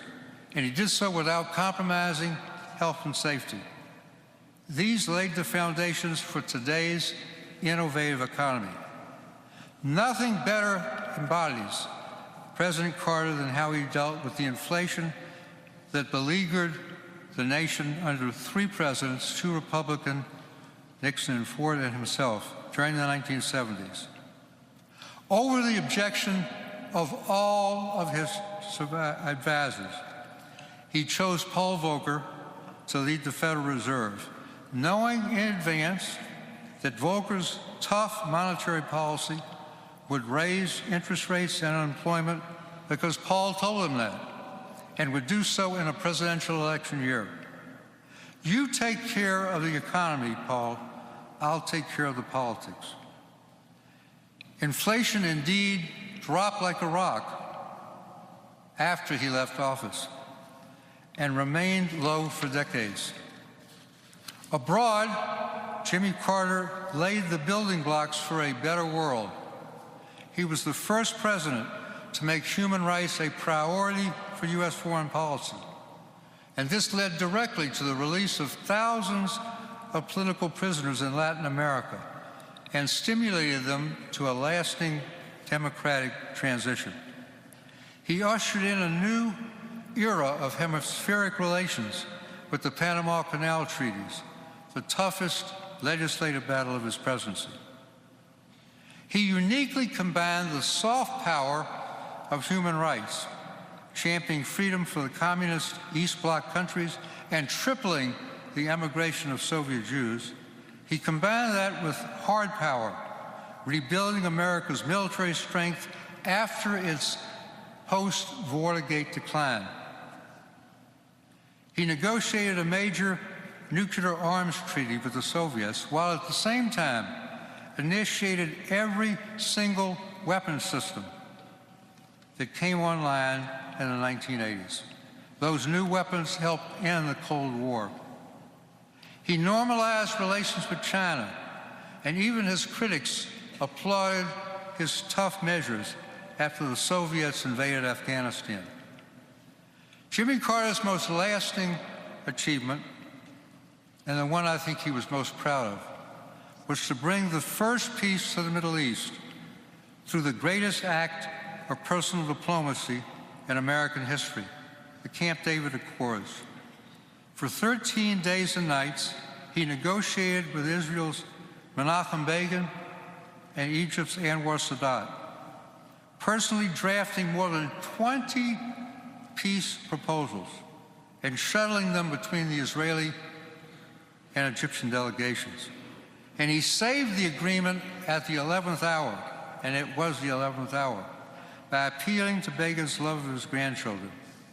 For the past 45 years, the Egypt-Israel peace treaty has never been violated and laid the foundation for the Abraham Accord. On the other side of the ledger was Iran. Jimmy Carter did not lose Iran, the Shah did. But the hostage crisis was a major factor in denying him a second term, despite his support for the Shah, because he placed the safe return of the hostages above his own political fortunes. He took full responsibility for the failure of the bold hostage rescue mission and worked tirelessly even after his bitter re-election defeat to Ronald Reagan, securing their release on the last day of his presidency. In the end, Jimmy Carter taught all of us how to live a life fulfilled with faith and service. He said, "I have one life to live. I feel like God wants me to do the best I can do with it, to let me live my life so that it will be meaningful." Well, Mr. President, you've more than achieved that goal. He may not be a candidate for Mount Rushmore, but he belongs in the foothills of making the U.S. stronger and the world safer. Jimmy Carter has earned his place in heaven, but just as he was free with sometimes unsolicited advice for his presidential successors, the Lord of all creation should be ready for Jimmy's recommendations on how to make God's realm a more peaceful place.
In my church, we sing a song that says, "From the moment that I wake up until I lay my head, I will sing of the goodness of God." I don't know how many people in here can say that. I know I can't. But my grandfather certainly can. From the moment that he woke up until he laid his head, his life was a testament to the goodness of God. And I thank all of you for being here to celebrate this life. To the presidents and first ladies, it is a great honor to have you here. You know the human side of the American presidency like no others, and we appreciate you. To the vice presidents, other distinguished guests and friends of all kinds, thank you for being here. To those of you who came from all across the world, thank you for being here to celebrate and pay tribute to my grandfather. I say grandfather, but we called him Papa, as many of you know. We called my grandmother Mom Carter, so we spent our time talking about Mom and Papa, and mostly, speaking of the human side of the presidency, just letting people know that they were regular folks. Yes, they spent 4 years in the governor's mansion and 4 years at the White House, but the other 92 years they spent at home in Plains, Georgia. And one of the best ways to demonstrate that they were regular folks is to take them by that home. First of all, it looks like they might have built it themselves. Second of all, my grandfather was likely to show up at the door in some 70s short shorts and Crocs. And then you'd walk in the house and it was like thousands of other grandparents' house all across the South. Fishing trophies on the walls. The refrigerator, of course, was papered with pictures of grandchildren and then great-grandchildren. Their main phone, of course, had a cord and was stuck to the wall in the kitchen, like a museum piece. And demonstrating their Depression-era roots, they had a little rack next to the sink where they would hang Ziploc bags to dry.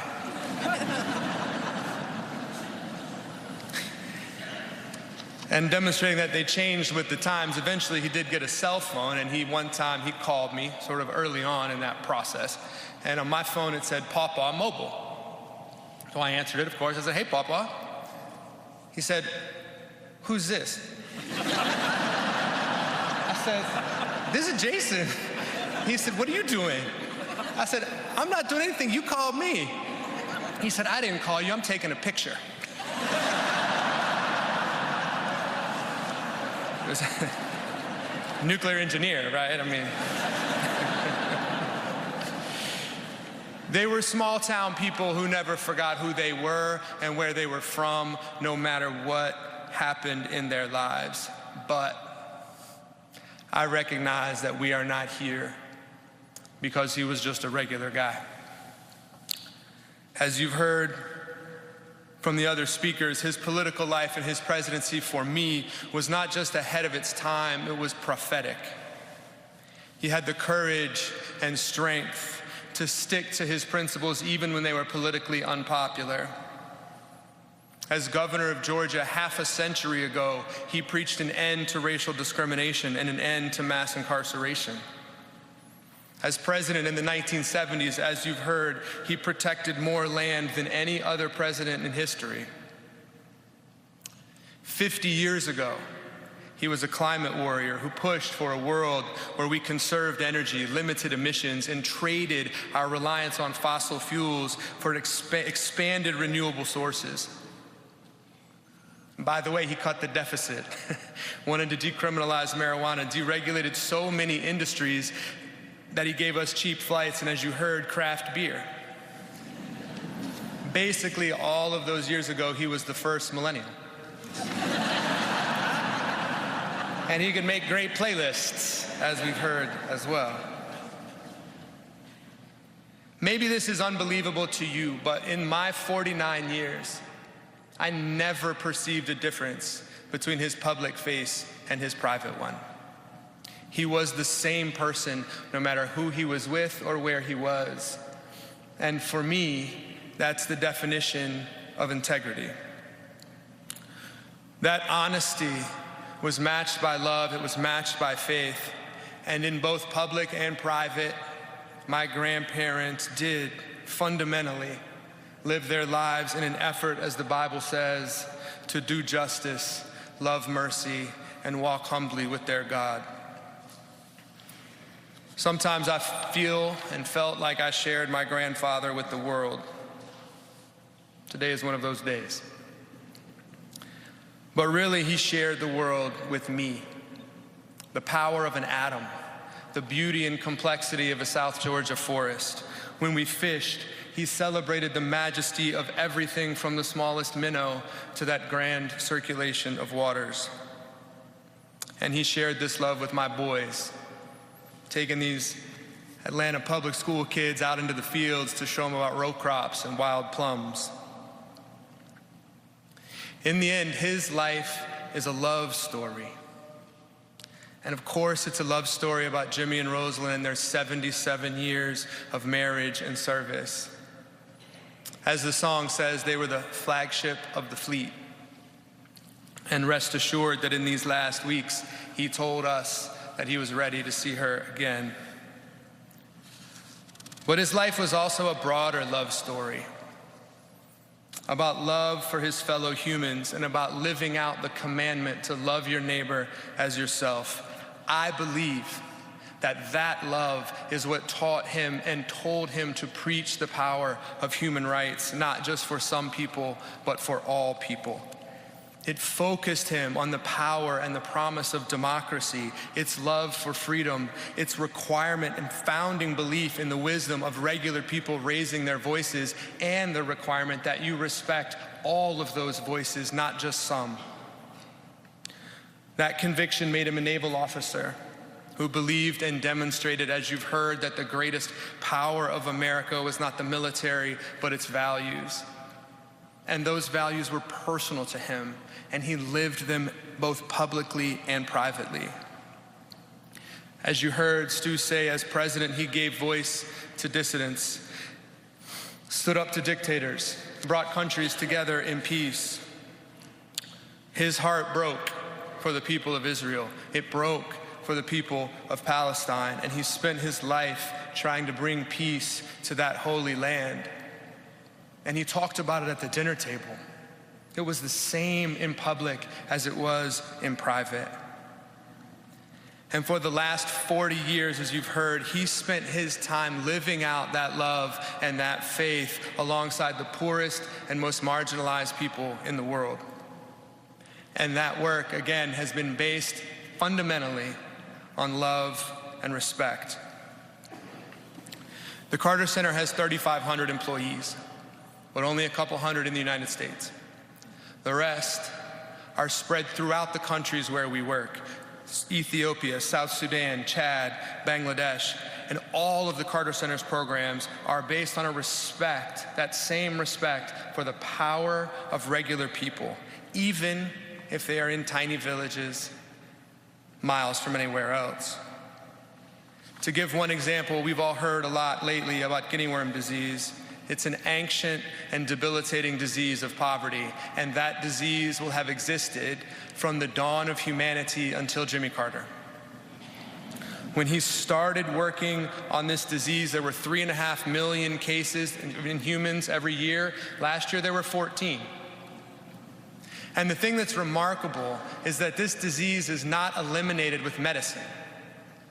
It's eliminated essentially by neighbors talking to neighbors about how to collect water in the poorest and most marginalized villages in the world.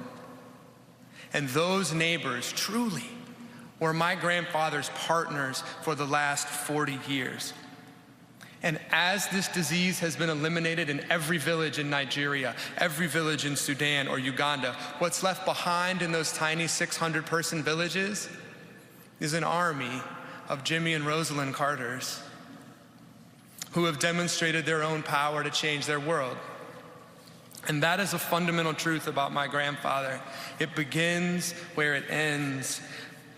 When he saw a tiny 600-person village that everybody else thinks of as poor, he recognized it. That's where he was from. That's who he was. And he never saw it as a place to send pity. It was always a place to find partnership and power, and a place to carry out that commandment to love your neighbor as yourself. Essentially, he eradicated a disease with love and respect.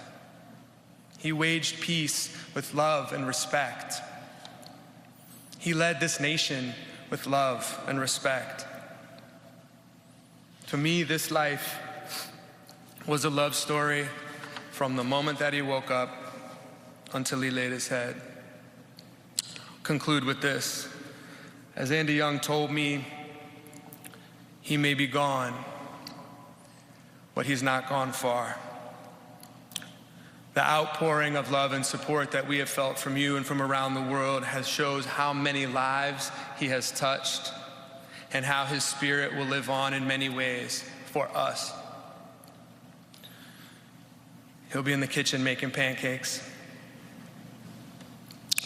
or in his wood shop finishing a cradle for a great-grandchild, standing in a trout stream with Mom Carter, or for me, just walking those Georgia fields and forests where he's from. Thank you.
Leaders of the clergy, distinguished guests, most importantly, the Carter family.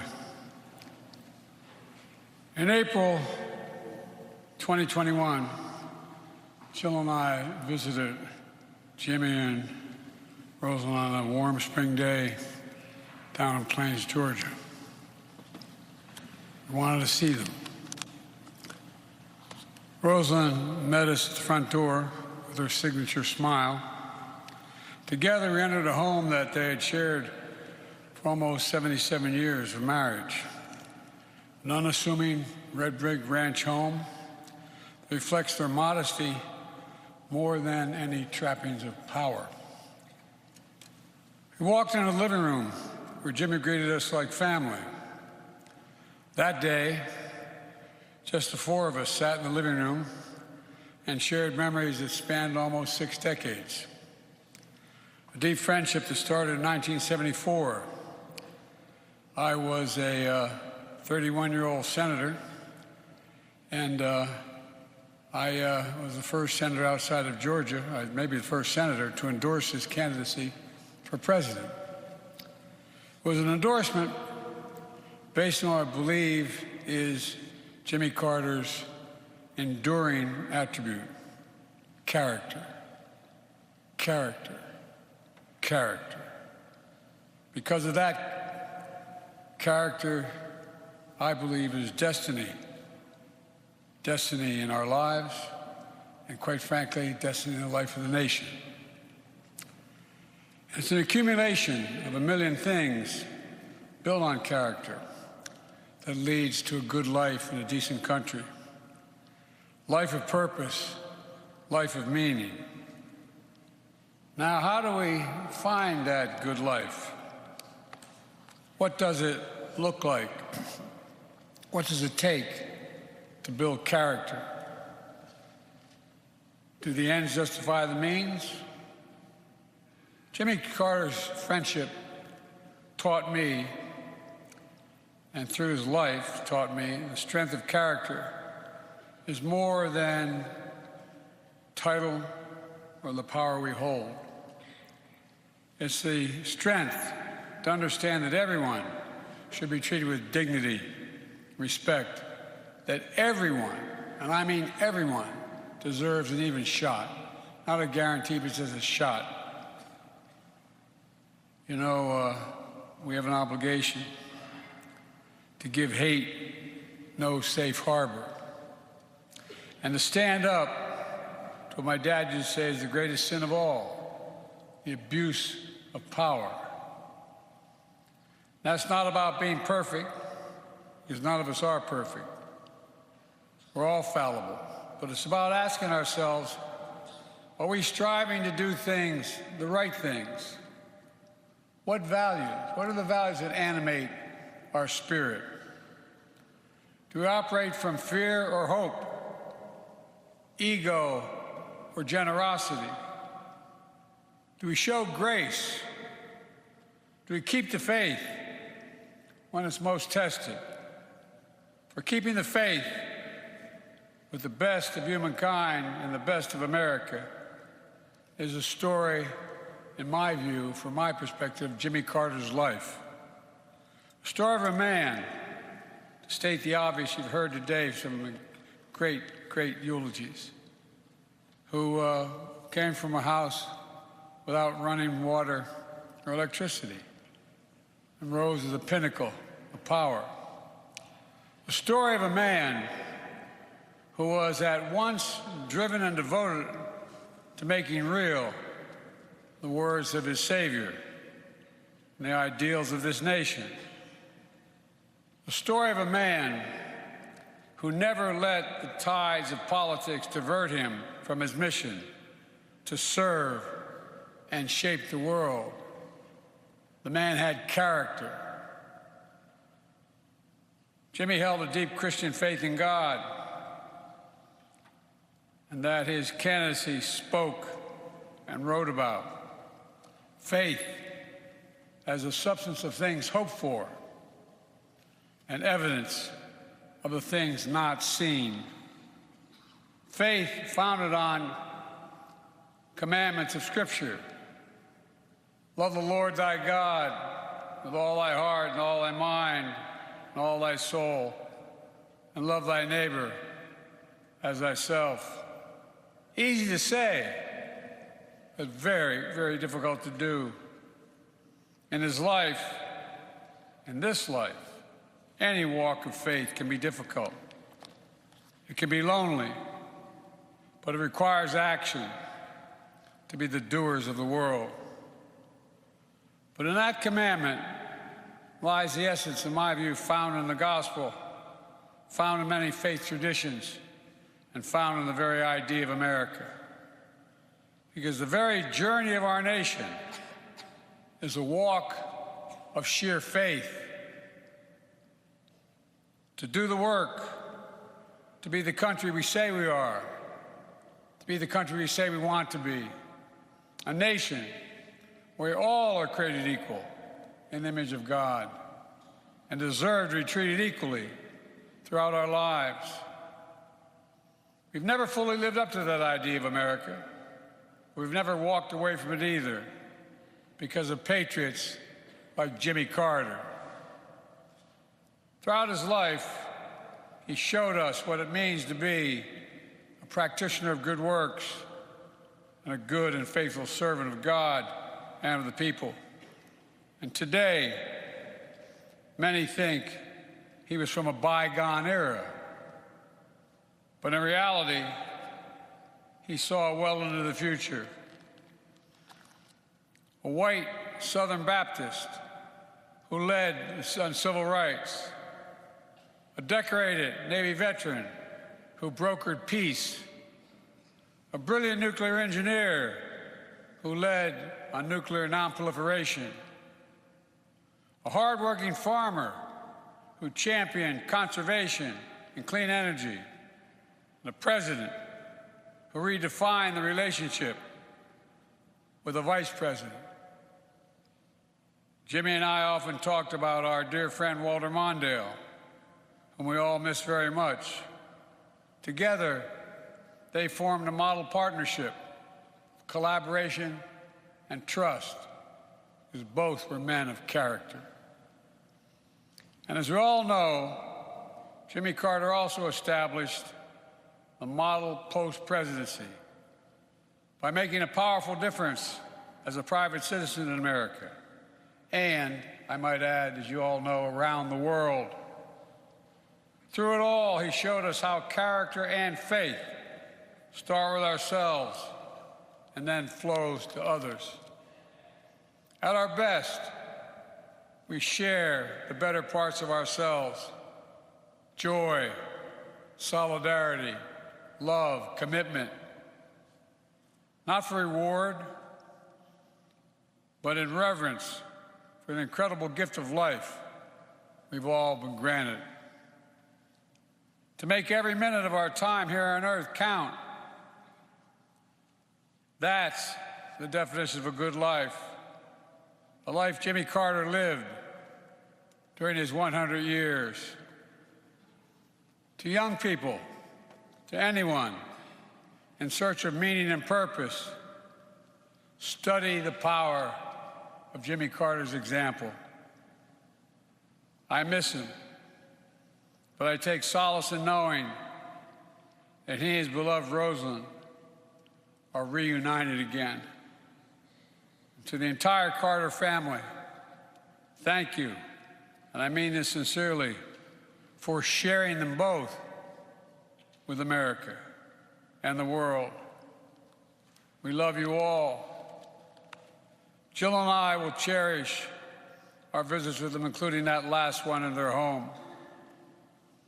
We saw Jimmy as he always was, at peace, with a life fully lived, a good life, a purpose and meaning, of character, driven by destiny, and filled with the power of faith, hope, and love. I'll say it again: faith, hope, and love. As he returned to Plains, Georgia, for his final resting place, we can say goodbye In the words of the prophet Micah, who Jimmy so admired until his final breath, Jimmy Carter did justly, loved mercy, walked humbly. May God bless a great American, a dear friend, and a good man. May he be raised up on eagle's wings and bear you on the breath of dawn and make you to shine like the sun and hold you in the palm of his hand. God bless you, Jimmy Carter.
A reading from the Gospel according to St. Matthew.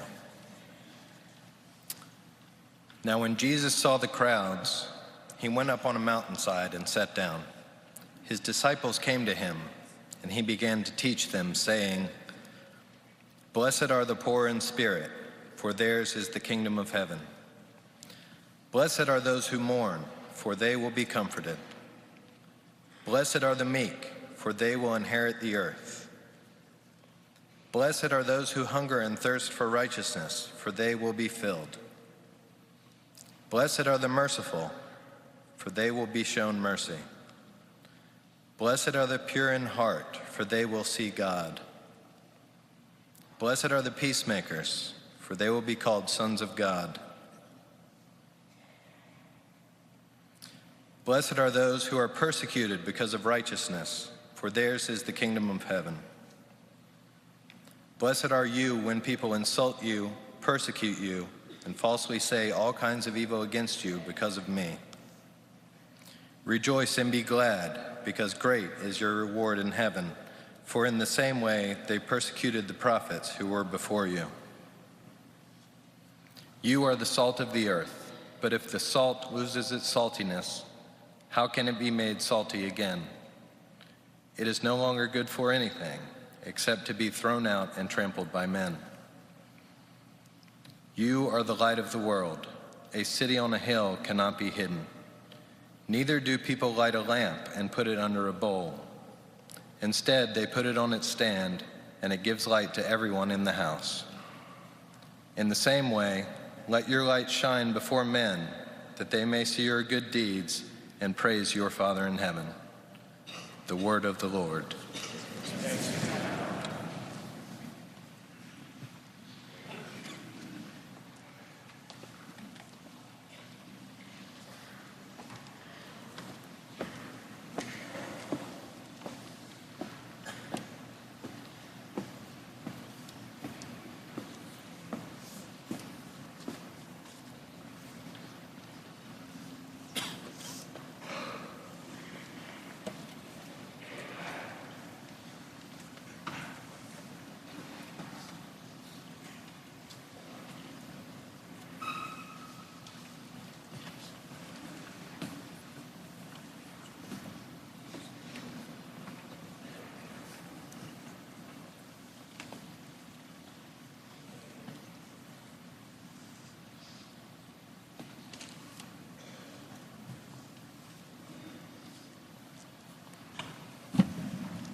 The Apostle Paul, in writing to the Ephesians, the 4th chapter, the 32nd verse, be kind and compassionate to one another, forgiving each other, just as in Christ God forgave you. Jimmy Carter, for me, was something of a miracle. I was born in the Deep South shortly a few years after him, and it was always a place of miracles. I couldn't see how we could have had the differences in background, the coming from different places on the planet, the experiences of slave and slave owner, the diversity of color and creed and national origin, and still become the great nation that we are in the United States of America. It was something of a miracle. And I don't mean this with any disrespect, but it's still hard for me to understand how you could get to be president from Plains, Georgia. I knew Plains from my pastorate in Thomasville, Georgia, about 60, 70 miles south of there. And I was even nervous driving through Plains. And Plains and Sumter County gave us one of the meanest experiences that we had in the civil rights movement. So much so that Martin Luther King said that the sheriff of Plains, of Sumter County, he really thought was the meanest man in the world. And when I first met Jimmy Carter running for governor, and said, the only thing I know about Plains and Sumter County is Fred Chappell. And he said, oh yes, he's one of my good friends. It was the last thing I wanted to hear. And yet time and time again, I saw in him the ability to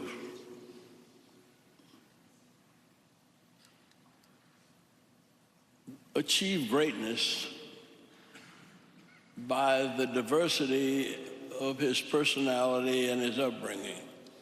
Dr. King used to say that greatness is characterized by antitheses strongly marked. You've got to have a tough mind and a tender heart. And that was Jimmy Carter. And he grew up in the tremendous diversity of the South, and he embraced both sides. He was a minority in Sumter County. Just about 20–25% of the population was white. But growing up as a minority, he became the friend of the majority. And when he went to the Naval Academy, he asked that his roommate be the first black midshipman to come to Annapolis. And he said, I know minorities. I've been a minority most of my life, and maybe I can help him in his adjustments. And he went out of his way to embrace those of us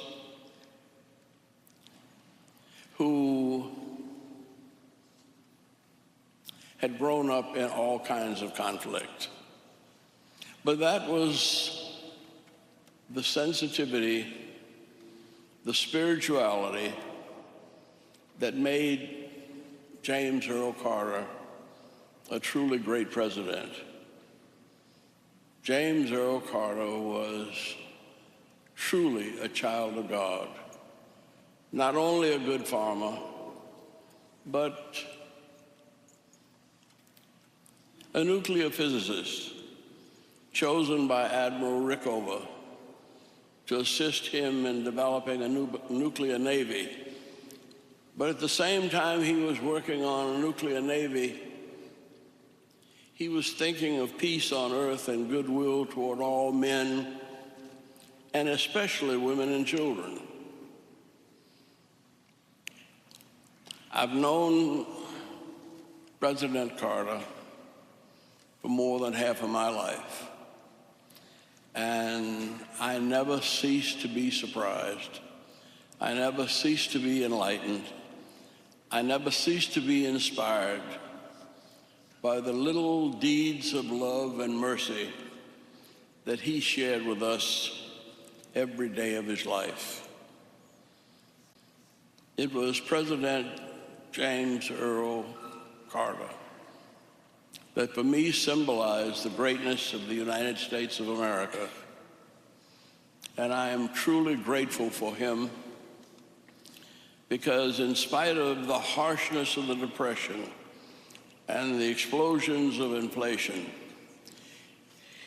he never wavered from his commitment to God Almighty and his love of all of God's children.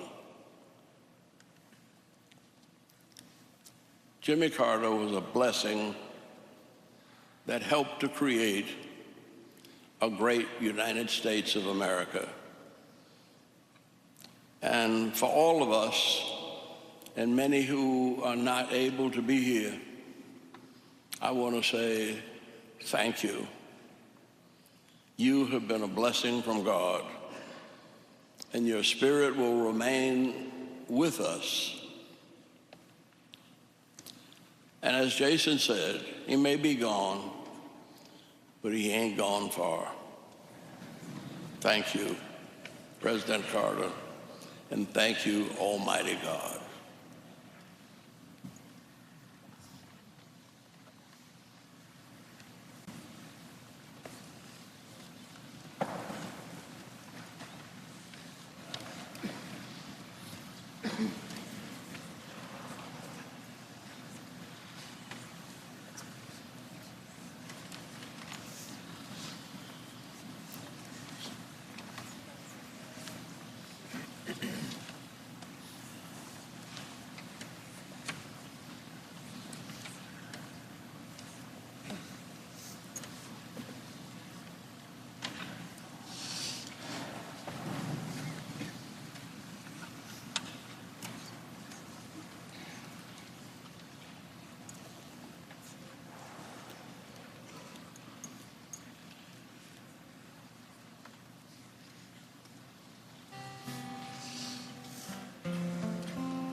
Imagine there's no heaven. It's easy if you try. No hell below us, above us only sky. Imagine all the people living for today. Imagine there's no country. It isn't hard to do. Nothing to kill or die for. No religion too. Imagine all the people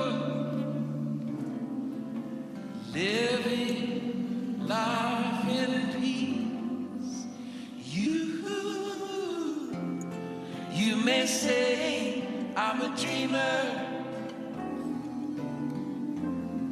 but I'm not the only one.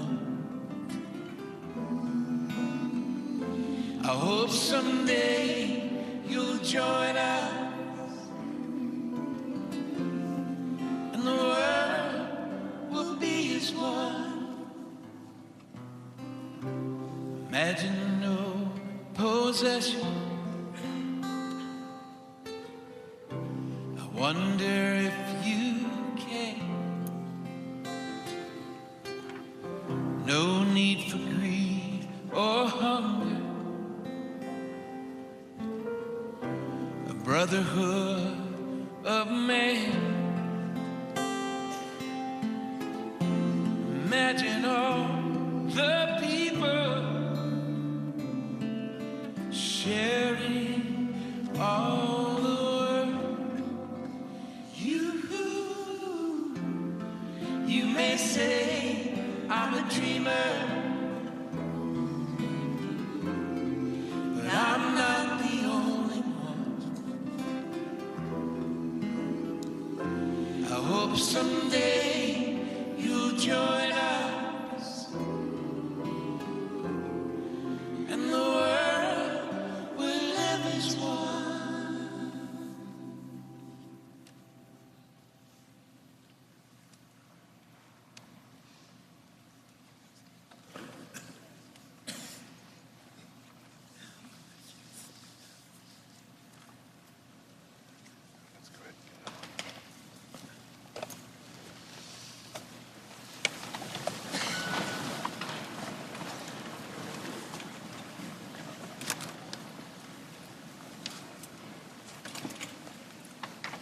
Our Father, who art in heaven, Hallowed be thy name. Thy kingdom come, thy will be done, on earth as it is in heaven. Give us this day our daily bread, and forgive us our trespasses, as we forgive those who trespass against us.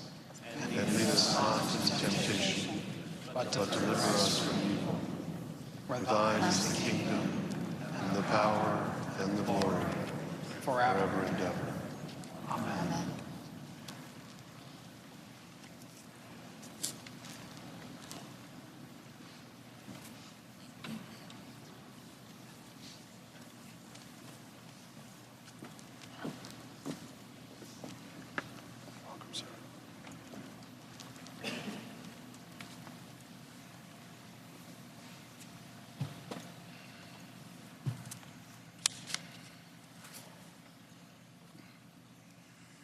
For our brother James, let us pray to our Lord Jesus Christ, who said, I am the resurrection and I am life. Lord, you console Martha and Mary in their distress. Draw near to us who mourn for James, and dry the tears of those who weep. Yes, Lord. You weep at the grave of Lazarus, your friend. Comfort us in our sorrow. Yes, Lord. You raise the dead to life. Give to our brother eternal life. Yes, Lord. You promise paradise to the thief who repented. Bring our brother to joys of heaven. Yes, Lord. Our brother was washed in baptism and anointed with the Holy Spirit. Give him fellowship with all your saints. Yes, Lord. Lord, comfort us in our sorrows at the death of our brother. Let our faith be our constellation, and eternal life our hope. Yes, Lord.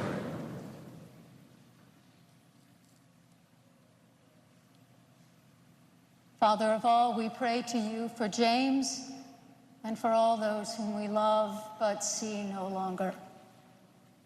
Grant to them eternal rest. Let light perpetual shine upon them. May his soul and the souls of all the departed, through the mercy of God, rest in peace.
Give rest, O Christ, to your servant with your saints, where sorrow and pain are no more, neither sighing but life everlasting. You only are immortal, the creator and maker of humankind. And we are mortal, formed of the earth, and to earth shall we return. For so did you ordain when you created me, saying, you are dust, and to dust you shall return. All of us go down to the dust, yet even at the grave we make our song, Alleluia, Alleluia, Alleluia. Give rest, O Christ, to your servant with your saints, where sorrow and pain are no more, neither sighing, but life everlasting. Into your hands, O merciful Savior, we commend your servant James. Acknowledge, we humbly beseech you, a sheep of your own fold, a lamb of your own flock, a sinner of your own redeeming. Receive him into the arms of your mercy, into the blessed rest of everlasting peace, and into the glorious company of the saints in light. Amen. The Lord bless you and keep you. The Lord make his face to shine upon you and be gracious unto you. The Lord lift up his countenance upon you and give you peace. Amen. Let us go forth in the name of Christ. Thanks be to God.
Quite the remarkable showing of power here in the nation's capital inside the National Cathedral. As you saw, all living presidents and foreign dignitaries, as well as many, many other national leaders, all there to honor the life, the legacy of former President Jimmy Carter. We're going to stay with this for a little bit longer as the next steps, as everyone exits the cathedral.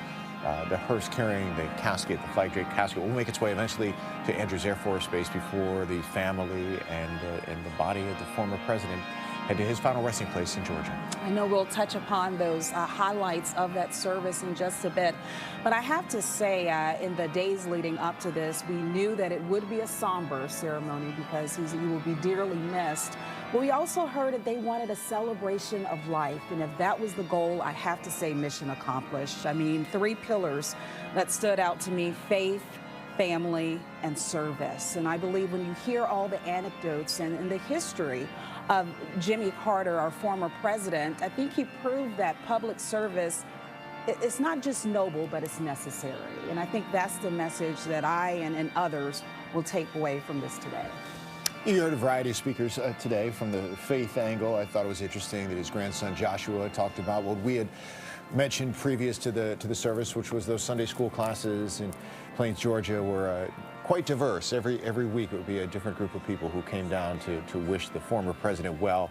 From the service aspect, obviously you heard from the son of President Ford, the son of Walter Mondale. You heard from Stu Eisenstadt, who talked a lot about the service as president. Of course, they were all there as he was president and talked about that. And then you heard some of the lighter moments, too, from his grandson, Jason, who was giving some lighter personal moments, I guess, about his experiences with his grandfather, adding a little bit of levity to the service and maybe more the celebration of life there as opposed to the celebration of service. Absolutely. And Jason also saying that his grandfather's time in office was prophetic in many ways because he did things that he felt was the right thing to do, and it wasn't, and they weren't necessarily popular at the time. And he mentioned several things, climate change. He certainly touched upon that.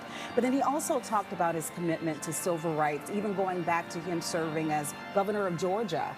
People remember when he stood there on Inauguration Day in what was called at the time the New South, was still deeply entrenched in racial division and tension. He said the time for racial discrimination is over. And I thought it was so good that Jason brought that up today as a reminder. Just saw Garth Brooks and Trisha Yearwood performing John Lennon's song Imagine, said to be the former president's favorite song, and he wanted them in particular to be there to perform it. And to your point, your last point, we can't gloss over the fact, obviously, Andrew Young there, among the many, many hats he wore over the years as mayor of Atlanta, and talking about how, you know, he called Jimmy Carter a miracle, and then he said, you know, in a way, a miracle that both he and Jimmy Carter come from such different backgrounds, able to have the life and the friendship that they have had for so many years and the understanding that was shared in so many ways. And Steve Ford mentioned that too with his father and Carter, how they were different in so many ways, saying that when you have shared values, distance diminishes. And I thought that was one of the most powerful quotes that we heard.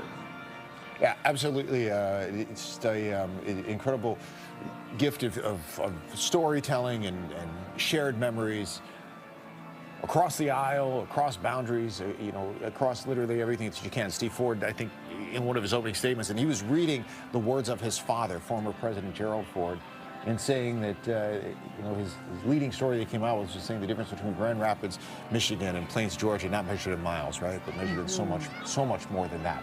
I want to bring in Tom Fitzgerald. Tom's been obviously paying attention to this as well and watching this. Tom, what stood out to you? I'm stunned by the length and breadth of what we heard. And, you know, when you're talking about a 100-year-old man, and you remember that he only spent 4 years of that 100 years in the White House, the totality of this man's life that was on display here that we just heard about is just simply stunning. You know, you mentioned Andrew Young.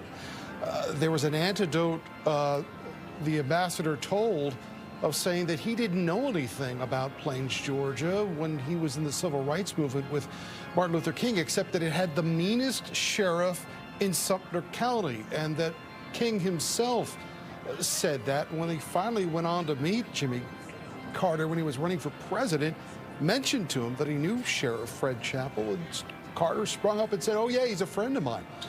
It's a good example of how Jimmy Carter would seek to reach out to people even though he fundamentally disagreed with them. And certainly the sheriff and Jimmy Carter didn't see eye to eye on civil rights. You mentioned those presidential sons, the vice presidential son of Ted Mondale, speaking of Steve Ford. Steve Ford, in reading that, talked about how the friendship between Gerald Ford and Jimmy Carter was forged in that trip in 1981 when President Ronald Reagan brought together all of the ex-presidents, and they really, for the first time on that flight back over the Atlantic Ocean, bonded, not just as ex-presidents, but as friends, and that friendship lasted until the end of Gerald Ford's life. And Steve Ford said that Jimmy Carter's own eulogy for Gerald Ford still to this day brings great comfort to the Carter family. Truly stunning, the amount of impact this man had. You know, when we go to funerals, we all attend something called a wake. And it means a lot of things to different people. I have come to believe that, you know, when a ship travels across the water, it will make an impact on the surface of that water. And we call that a wake. And I think what we just witnessed here all together and collectively was, you know, the impact and the wake of the ship of Jimmy Carter going across the seas. Truly stunning what we all just witnessed, guys. And he certainly preached the gospel, but he also lived it. I think that was a great takeaway. And Tom, I was also moved by all of the stories of his life, which centered on the love story. And of course, that was his marriage to Rosalind Carter. So I'm so glad that that was brought up numerous times throughout the service. And of course, they are now reunited and they will be buried together at their home and garden in Plains, Georgia. There was a portion of the religious readings today that people may have found familiar a bit. It was the readings to the Gospel of Matthew. It was, you know, blessed be the peacemakers, and you are the light of the world. That might be familiar to some people who remember, you know, the 1970s musical Godspell when Jimmy Carter was in office, and that piece of work was drawn directly from the Gospel of St. Matthew. And to hear it included today, harken back to the 1970s. Steve, you just mentioned the rendition of Imagine by John Lennon by Garth Brooks and Trisha Yearwood. John Lennon actually came here to Washington in January of 1977 to attend the inaugural of President James Earl Carter, along with Yoko Ono. So there were some very 1970s moments in this as well, too. You know, clearly the Carter presidency did impact that era and was brought to light again today. We're going to listen back in for a second, and we'll listen to the music full now as the family members have stood out there acting as ceremonial pallbearers. But we'll listen in now as President Carter makes his final journey from the National Cathedral.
See the family members of the late President Jimmy Carter there as they watch the final farewell, the flag-draped casket being loaded into the hearse. In just a few moments, it will depart the National Cathedral, make its way to Andrews Air Force Base. There will be a very small ceremony there.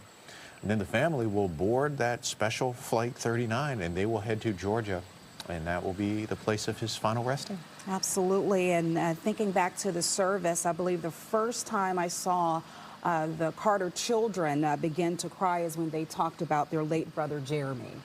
And I believe Steve Ford brought that up in his remarks there. Family is everything. It's at the core of who they are. And I believe when you hear all that Carter did and stood for, it's now upon them to continue that legacy. And I have no doubt they will. I mean, the family is some 50 strong when it comes to the kids and the grandkids and those who were close to the former president, but, you know, would make a point when healthy and able to get to as many family reunions as possible, to get to as many family gatherings as possible. The families knew where to find him all the time if they ever wanted to do that, but spread across the country, of course, they would get together as much as possible. But you're absolutely right. It's a huge part of family, huge man of faith, as we've documented many, many times. Want to bring in some other folks to weigh in on this as well. Tom Fitzgerald obviously is with us, and Tom's been following this. And you know, Tom, it's interesting to me. We were curious about this, and we had this conversation before everything started as to, you know, what we would hear messages of, right? His time in office or his time after service, after office, his time of service. Got a little bit of both today. I think for those who maybe worked with him the most, that they were putting the attention on his time in office. And I know that, you know, one of the things over the past 50 years that we've heard, right, was diminishing some of the accomplishments in office. And maybe there was a concerted effort today to try to elevate some of those moments. You know, I was particularly struck, Steve, I'm glad you mentioned that, by Stuart Eisenstadt's, you know, words today. You know, clearly there has been, you know, this conversation over the past few days since President Carter's passing that, you know, he had this successful post-presidency, which was in contrast to how, you know, a lot of people in history saw his presidency. Eisenstadt seemed to appear to be on a mission today to try to turn that narrative around, listing all of these accomplishments, not only some things that Carter was able to do while he was in office, but things that Carter put in motion that, you know, ellipsed his presidency. The controversial decision at the time to bring in Paul Volcker as the head of the Federal Reserve, and Volcker had told him, look, you're going to lose jobs when I raise these interest rates, but it will fix the economy. And Carter had told him, go ahead and do it. That is the right thing. You know, we had talked previously about how Ruth Bader Ginsburg was first named to the federal bench by Jimmy Carter, putting her on a path later on to become the Supreme Court justice that has now gone down in history.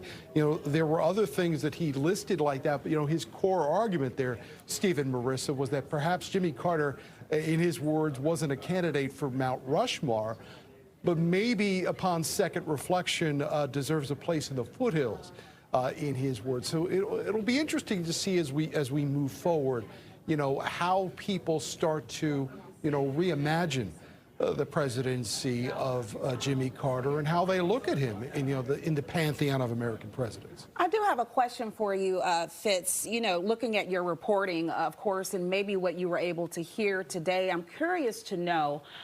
We understand that Carter loved service, even from an early age, and he carried that through and through to the end of his time here. Do you think that that crushing defeat to Reagan had any bearing, any factor on how fervently he pushed post-presidency with the Carter Foundation and other things? Do you think in some respects he was trying to redeem what had happened? Marissa, I'm glad you asked me that because I brought the receipts. While we were preparing for this, I thought it'd be a good idea to pull out my old copy of Keeping Faith. It was President Carter's 1981 autobiography, and he wrote, these are his words, not mine, as one of the youngest former presidents, I never expected to have so many useful years ahead of me. Neither Rosalind or I wanted to become involved again in commerce or business unless we found later in life that we needed to supplement ourselves. We decided it would be better to continue to use our influence and perhaps for greater freedom now to promote the efforts of our possible ways and to move peace forward. He made a decision right after he lost the election to Ronald Reagan to do just that, Marissa, what you just said.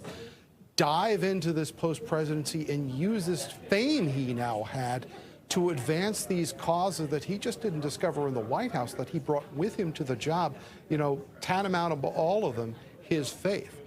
So, yeah, you're right. You know, once he suffered that defeat, and he's quite clear about how painful that was to him, because he thought he was doing the right things to win re-election. That clearly did not happen. He was soundly defeated by Ronald Reagan. But he did want to use that platform that he had gained in the White House to advance these causes, you know, to help people, to be a force for good around the world. You heard about his efforts to wipe out diseases in impoverished nations. You heard about his efforts to build homes for people who didn't have homes. And I was very struck by one of the things that was said about him today, that he never went in to what would be deemed a poor neighborhood with what they said was pity. Because when Jimmy Carter looked at a place that was a poor neighborhood, he didn't see pity. He saw something very familiar to him, because that is where he came from himself. So, you know, his ability to transcend the incredible fame that the presidency had brought him, and then to put that as a force of good, was really the guiding light of the next, you know, almost 50 years, half century of his life. Remarkable achievements when you would think being president of the United States is the most powerful thing you could ever be. Jimmy Carter, in a way, showed that you could be even more impactful outside of the White House. Starting to see a little bit of movement here as the motorcade is now slowly starting to make its way away from the National Cathedral. You know, Fitz, it's interesting when you bring up even that book, and much was said today about all the books that he wrote over his life. But when you talk about when that book came out, and his first book came out, and you talk about his life of service, and obviously deciding at an early time after leaving the White House that this is what he wanted to do as a life of service, even he would never have known that he would still have half his life ahead of him. That's incredible. Yeah. You know, one of his, I think his grandson said you could pack a lot into 100 years, which is quite true. But does everybody do that? Does everybody run through the wire the way Jimmy Carter was? I mean, remember just a few months ago, we got news when Georgia's early election voting period had opened that President Carter had cast his ballot in the 2024 election. You know, that's just a couple of months ago. So for this man to live a life from 1924 to now really is almost half. If you think of this country coming up on its 250th birthday next year, Jimmy Carter lived nearly half of that. Truly stunning. It is. I'm sitting here thinking about, you know, time and the passage of it. And I remember in 2015 when the announcement was made that he had metastatic melanoma, cancer of the skin that had spread to his liver and brain. And at the time, I was reporting in Atlanta. And that night, I went live from the Carter Center, and the prognosis was dire. And that was 10 years ago. And he still lived. And I believe a year or so later, he went back to building houses for Habitat for Humanity.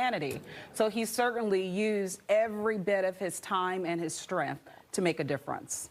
The grace at which he met that particular moment in his life, I think, struck a lot of people because, you know, getting a devastating diagnosis like that, I believe he did have a news conference shortly after, and he said, I am at peace with where I am in my life right now, and wherever this goes, it goes. And, you know, we should mention his long time in hospice. Yes. When it was announced nearly 2 years ago that Jimmy Carter was entering hospice, you know, people probably personal experience with that would be that it would not be too long before he passed, and he did not.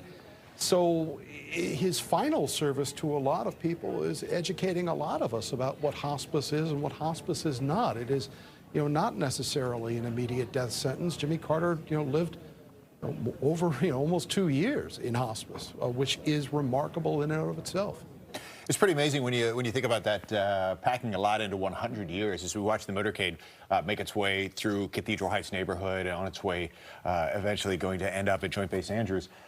When Jimmy Carter was born in 1924, Calvin Coolidge was president. 17 presidents during his lifetime. It's unbelievable to think about that, and the fact that he was, you know, eligible to vote for many of those along the way. And You know, it's one of these things, Tom, when you always say that, you know, you wish you were able to interview your grandfather, right? And learn stories from the past. And, you know, through a situation like this and being able to hear stories and quite literally today from several of his grandchildren, it's a fascinating look into the past with hope for the future.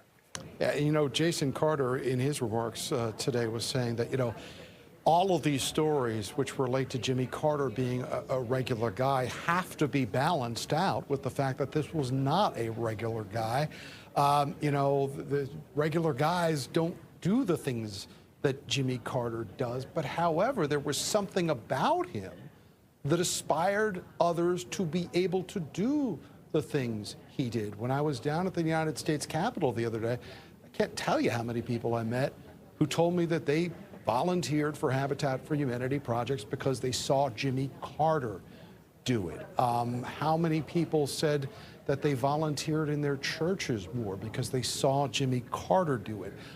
So while this man led a very famous life, you know, perhaps one of his lasting immediate legacies to people in their own lives will be seeing how he conducted himself, reflecting that in themselves and then going forward on their own path. I think it's fascinating. And I mean, for me personally, and I admittedly did not follow politics closely when I was a child, but I have distinct memories of seeing the Habitat for Humanity and seeing Jimmy Carter swinging a hammer on a rooftop. And that to me is seeing a former president who you think of as being so buttoned up and being, you know, so... You don't want to use the term elitist, but out of touch maybe with mortal man and common man. That stuck with me, even at a very young age. Look, before Jimmy Carter, you never saw presidents wearing jeans. You know, before Jimmy Carter, you never saw presidents at Willie Nelson concerts or Allman Brothers concerts. He became a new version of the presidency, especially coming, you know, on the heels you know, just 2 years before with Richard Nixon and how the Nixon presidency ended. Jimmy Carter, it was in large part, you know, a 180-degree whiplash reaction to what happened to this country throughout Watergate and the end of the Vietnam War. So, you know, he was authentic. That smiling peanut farmer from Plains, Georgia, was elected to not be those things that came before. So in large part, he was his true self throughout the entire time. Now, what changed about Carter and his presidency, though, was important. There were great challenges, and we don't want to, you know, candy coat this too much.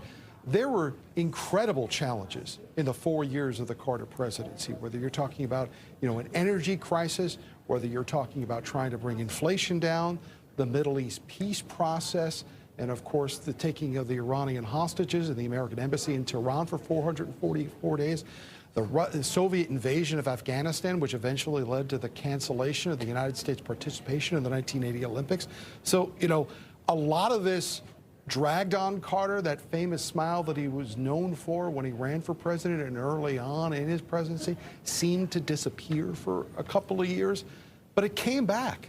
And it came back bigger, and it came back stronger, and it came back in a way that did good throughout not only the United States, but throughout the rest of the world. And, you know, that is a lasting legacy that is hard to beat. Motorcade making its way down Massachusetts Avenue now. You saw as soon as it made the turn there, the Embassy of the Vatican, and then, of course, past the Naval Observatory, past the Vice President's house. You saw a few people standing outside the British Embassy as it passed by as well. Prince Edward was there today, representing the royal family from the United Kingdom as well. And now we'll see if they turn on Rock Creek Parkway or continue down Embassy Row. And it looks like they're going to turn on to Rock Creek Parkway. All right, as they do so, let's bring in Rich Rubino, presidential historian. Rich has been kind enough to join us in the past as well. Rich, what'd you take away from this today? I thought it was very interesting. The thing that really stood out to me more than anything else was Stu Eisenstadt, the former domestic policy advisor, talking about Jimmy Carter's legacy.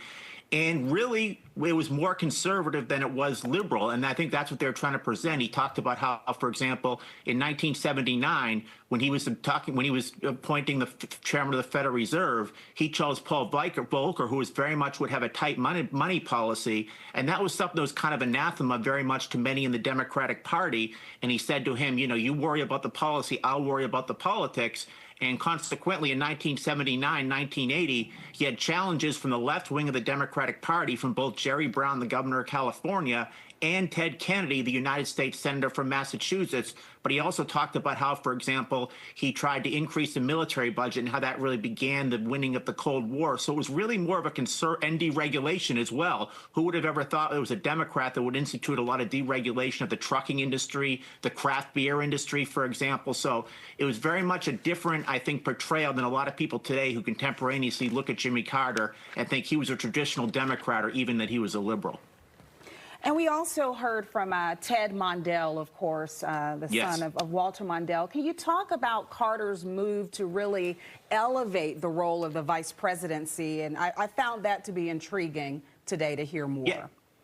Oh, categorically. And Walter Mondale himself was almost a challenger against Carter in 1976. He later said he didn't want to spend 2 years in holiday inns all around the country, so he didn't do that. This was really, a lot of it was regional ideological balance, why Jimmy Carter chose him. It came down to him and, among other candidates, Senator Frank Church of Idaho.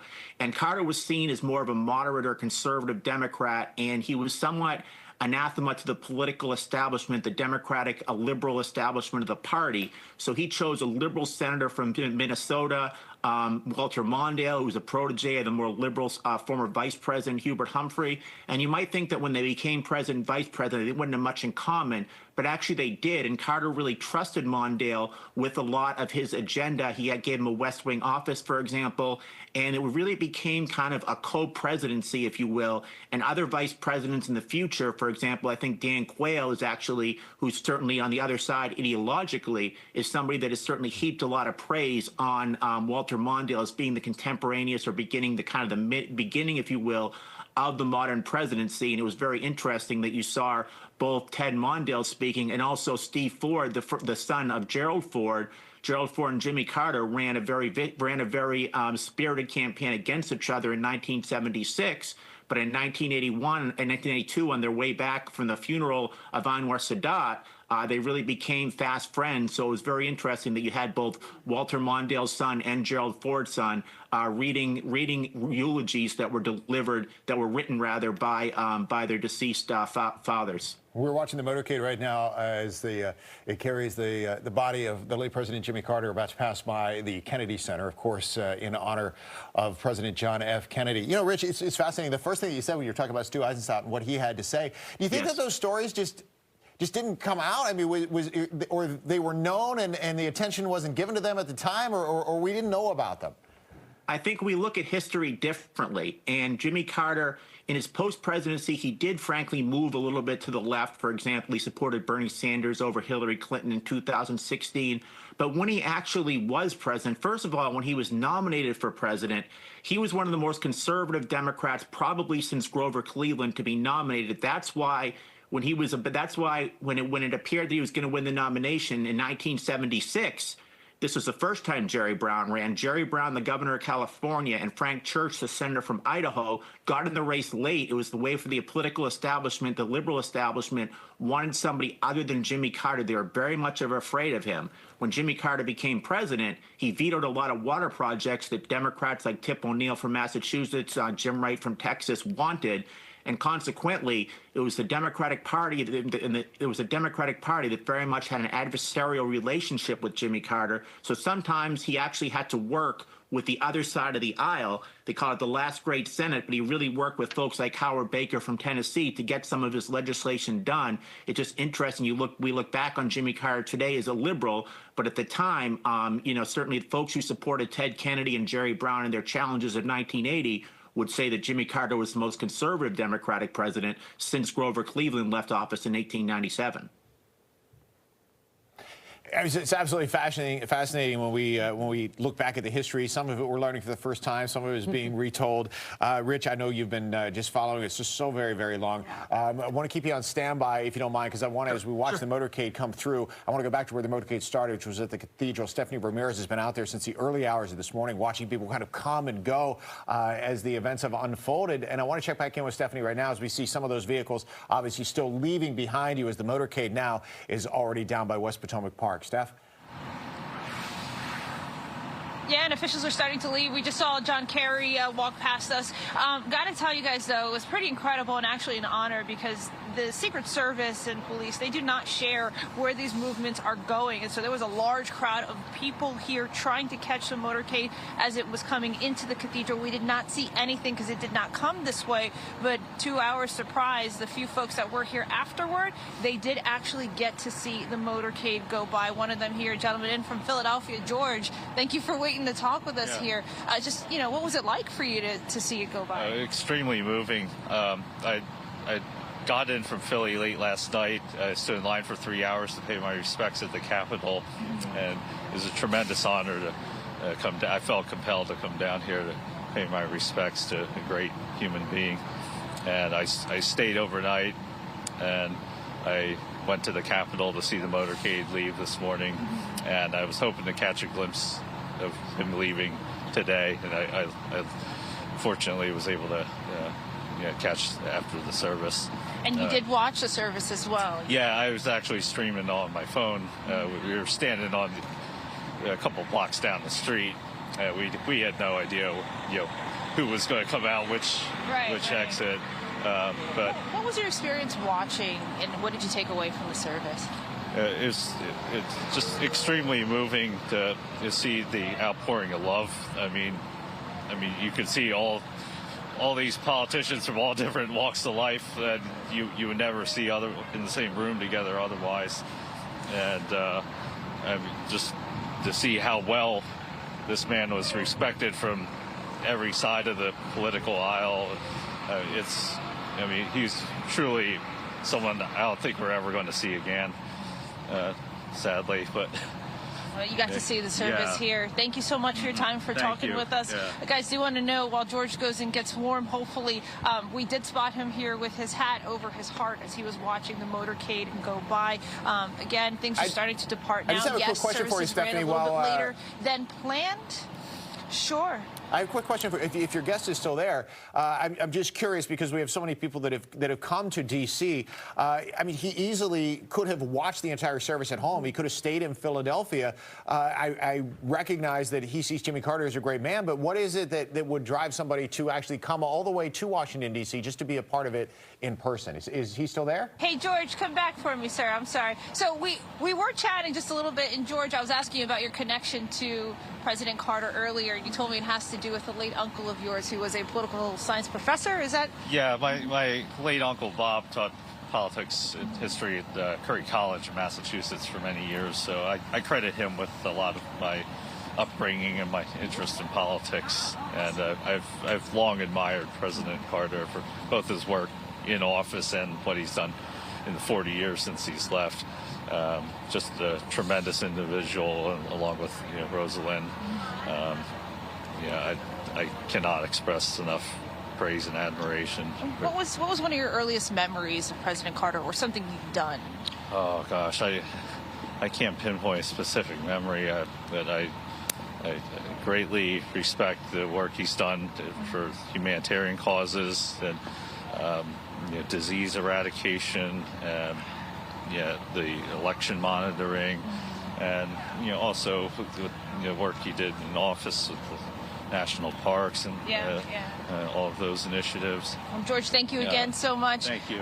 Steve, we have a lot of folks here that share different stories with real connections in different ways. One of them actually a former, or I should say a Navy veteran, who we found running up to try and catch the motorcade beforehand. So we'll bring you some of those voices. He is here. Also, guys, the former spokesperson for the King of Pop, Michael Jackson, has a connection to President Carter. We're trying to connect with her. She's coming out of the church now, so we'll bring you more here from the field. I'll send it back into you. Yeah, that's Ramon Bain. She actually worked with Carter on his campaign for the presidency, and I was going to grab Stephanie, but you see it right there, and we've heard it for days now. People of all ages, races, backgrounds, origins share in admitting that he did great when it came to humanitarianism. Absolutely. That's the one thorough line, the common thread that you hear across the spectrum. Yeah, Ramon's joined us in the past as well. Always a great conversation.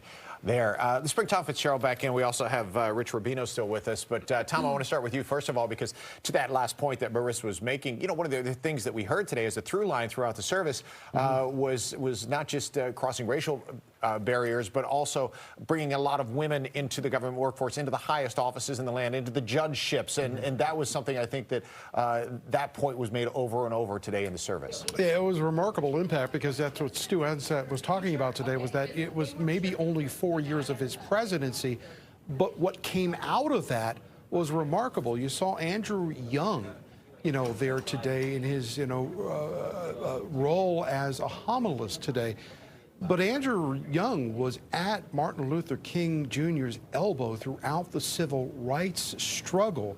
Jimmy Carter, you don't get more Deep South than being the governor of Georgia in the early 70s, and that is the man that Jimmy Carter chose to represent the United States to the broader world as ambassador to the United Nations. You know, these are big decisions that have big impact throughout the world. Think of all the people, you know, throughout this country who were emboldened to join public service because they looked at Andrew Young in Jimmy Carter's administration and they saw somebody that looked like them and allowed them to aspire to something larger in life. You know, we can't put a number on that, but, you know, certainly throughout our country right now, those impacts, even throughout the 100 years of Jimmy Carter's life, still resonate today, on this day. Washington, D.C., having a central role in this funeral over the last couple of days. As we approach this inauguration, you know, this is what, in large part, Washington's service to the rest of the country. It's to remind us of our best selves when we see our military, when we see our nation's leaders coming together, even though they may have strong and bitter disagreements over politics. It's moments like this, even in sadness, that help us remember what is good about us. And I think that that is the final service, maybe, that Jimmy Carter is providing to all of us right now. And that is enduring, for sure. We also kept hearing about his post-presidency and how he really just created the playbook for the modern activist former president. Can you speak to that and that significance? We've never had a president live as long as Jimmy Carter. We very likely might not ever again. We've never had anybody be a post-president as long as he had. Remember, you know, just even in recent history, Lyndon Baines Johnson died fairly recently after leaving the White House, only a couple of years. Probably the only other president in modern times that we could point to that had a somewhat significant post-presidency would be Harry Truman, who died, you know, in the early 70s, passing away right before Richard Nixon took the oath of office. Nixon himself tried to remain on the world stage, but in large part because of the Nixon scandal was always viewed through that prism. So Jimmy Carter has set a mold here that the presidents who were in that cathedral today will look out and view themselves through how they are viewed, not only right now, but in history after they are gone. Can I read you one thing that I also pulled out of this book? At the end of his Keeping the Faith memoir in 1981, Carter ended this not talking about himself, but quoting his favorite president, and that was Thomas Jefferson. Jefferson and John Adams' friendship was mentioned today by Steve Ford in relation to Gerald Ford and Jimmy Carter.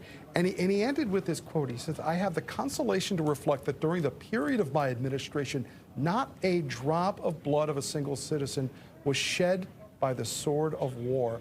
This is something I will always cherish." He wrote that in his diary, January 20th, 1981. That is the day Ronald Reagan was inaugurated as the 40th president of the United States. It is the day that Jimmy Carter left office. Tom Fitzgerald, I appreciate Rich Rubino still with us, a presidential historian as well. You know, Rich, I want to bring you back in here for a few minutes before, and just to let everybody know, as we've seen this motorcade now pass down 295 on its way to Andrews, Joint Base Andrews, we are going to stay with this until 1 o'clock, and then at 1 o'clock we're going to switch it over to our digital platform if you'd like to continue to watch there, and we'll have updates throughout the day. But we'll keep it right here on Fox 5 up until 1 o'clock. So we have about 4 minutes left to follow the motorcade. You know, Rich, it's interesting to me, too, when we talk about about presidents and presidents respecting other presidents and the words that they have for each other. You know, President Biden today in his eulogy wrapped things up. The last thing he said was that he hopes that people in the future continue to study the power of Jimmy Carter's example. So I guess my question is for Jimmy Carter, right? Obviously, all the great stories that we heard today, the great things that we heard today. As we look into the future now, do you think that what we saw today changes perhaps the legacy of Jimmy Carter? I think just in terms of how we're looking at Jimmy Carter, and I think Stu Eisenstadt's address really, I think, goes back to the way people looked at him when he actually was president, specifically in the Democratic Party. It's really been a misnomer to say that Jimmy Carter was a traditional Democrat, to say that he was a liberal. He's somebody that very much, he came from the Deep South. He was governor of a Deep South state. He ran for governor in 1970 by trying to portray his opponent, Carl Sanders, who was a traditional liberal Democrat, as a Hubert Humphrey traditional Democrat. So that's what I think we really have to take back from his presidency. He was very much of a centrist, and he's very much somebody who was willing to work across the aisle. And that's why, in part, if you look at his friendships with folks like Gerald Ford, with folks like Jim Baker, who ran the campaign, who really worked very vociferously to get him ousted in 1980, but later they developed a friendship as well. You don't see that too much today. It's not like the days when Lyndon Johnson and Everett Dirksen, Senator and Minority Leader from Illinois, used to have a rivalry during the day, and they'd go home and then they'd go off for a drink. It doesn't. We're not really in that setting today. But Jimmy Carter was probably one of the last presidents who was really able to have a relationship across the aisle and get legislation sometimes passed with Republican votes to the detriment of his own party, the Democratic Party. A different time politically from where we are, for sure. Absolutely. Rich, you're a wealth of presidential information. We thank you for being part of our coverage today. It's been a pleasure. Indeed. Thank you so much. I don't want to do it again in this capacity at any point soon, but this is only the 6th time that we've had this occur in 50 years in Washington, D.C. So it's a rare occurrence to be able to celebrate the life of a president in this manner. But I appreciate you being part of our coverage today, Rich. We're gonna let you go right now. My pleasure. Esteemed Thank you, guest, my for pleasure. sure. Thank you so very much. We have a couple minutes to wrap things up. All right, let's get to Stephanie. Stephanie, we have about a minute and a half. I know it's not a lot of time, but I know you were able to track somebody down that you wanted to get a quick word in with. Yes, and thank you to Marissa for making this connection, Ms. Ramon Bain for joining us. This is the former spokesperson and manager for Michael Jackson, and you have a beautiful connection to President Carter. You were a volunteer campaigning for him when you were a college student at Spelman. Tell me the most important thing you want people to know about who this man was for you. Well, he's made an indelible imprint in my life, and I think in the lives of so many people. I started out as a volunteer, and that soon became a paid staffer in my junior year at Spelman. I moved here with him, and I've not looked back, because it's amazing how when they asked me what I wanted to do after finishing school, I said, represent athletes and entertainers. They said, oh, great. Well, we're going to put you in charge of surrogates. I said, what is that? And they said, well, you're going to help recruit those people who are interested in supporting Jimmy Carter. And that kind of launched my career. And then I moved here at the White House, and I have with me Pierpont Mobley, who was a mentor there. He was head of the Civil Rights Office. And I'm so sorry, we only have about 30 seconds left. And so what I'd like for people to know is that here was a Southerner who knew no bounds with regards to race, sex, and that's what Andrew Young said this morning. He was a Renaissance man, a little ahead of his time, and I thank him for the things that he's done for me and the country. Thank you so much for sharing your words with us. Thank you. Guys, I'm going to send it back to you. We're going to continue talking with these two beautiful people. Another testament of the difference that he made in lives, well past his connection with people one-on-one. Crossing so many barriers, right? Reaching the hand across so many aisles just to make things happen as we take a final peek here at the motorcade. It's going to make its way to Joint Base Andrews. The family will then board the 747 final flight aboard the Air Force One, deemed Special Mission 39. And we'll take him to his final resting place in his beloved Plains, Georgia. Our coverage continues on Fox Local and our local stations. We'll see you after this. Thanks for being with us. On the Jennifer Hudson Show, Jodie Turner-Smith is married to fashion. We had the best outfits. That's the trick. There I am with Daniel Lee. Get you a gay husband. Plus, shake up your winter wardrobe. You look fabulous. Then a true inspiration. So many people wrote me off. They told me I'd be a statistic. The Jennifer Hudson Show starts right now.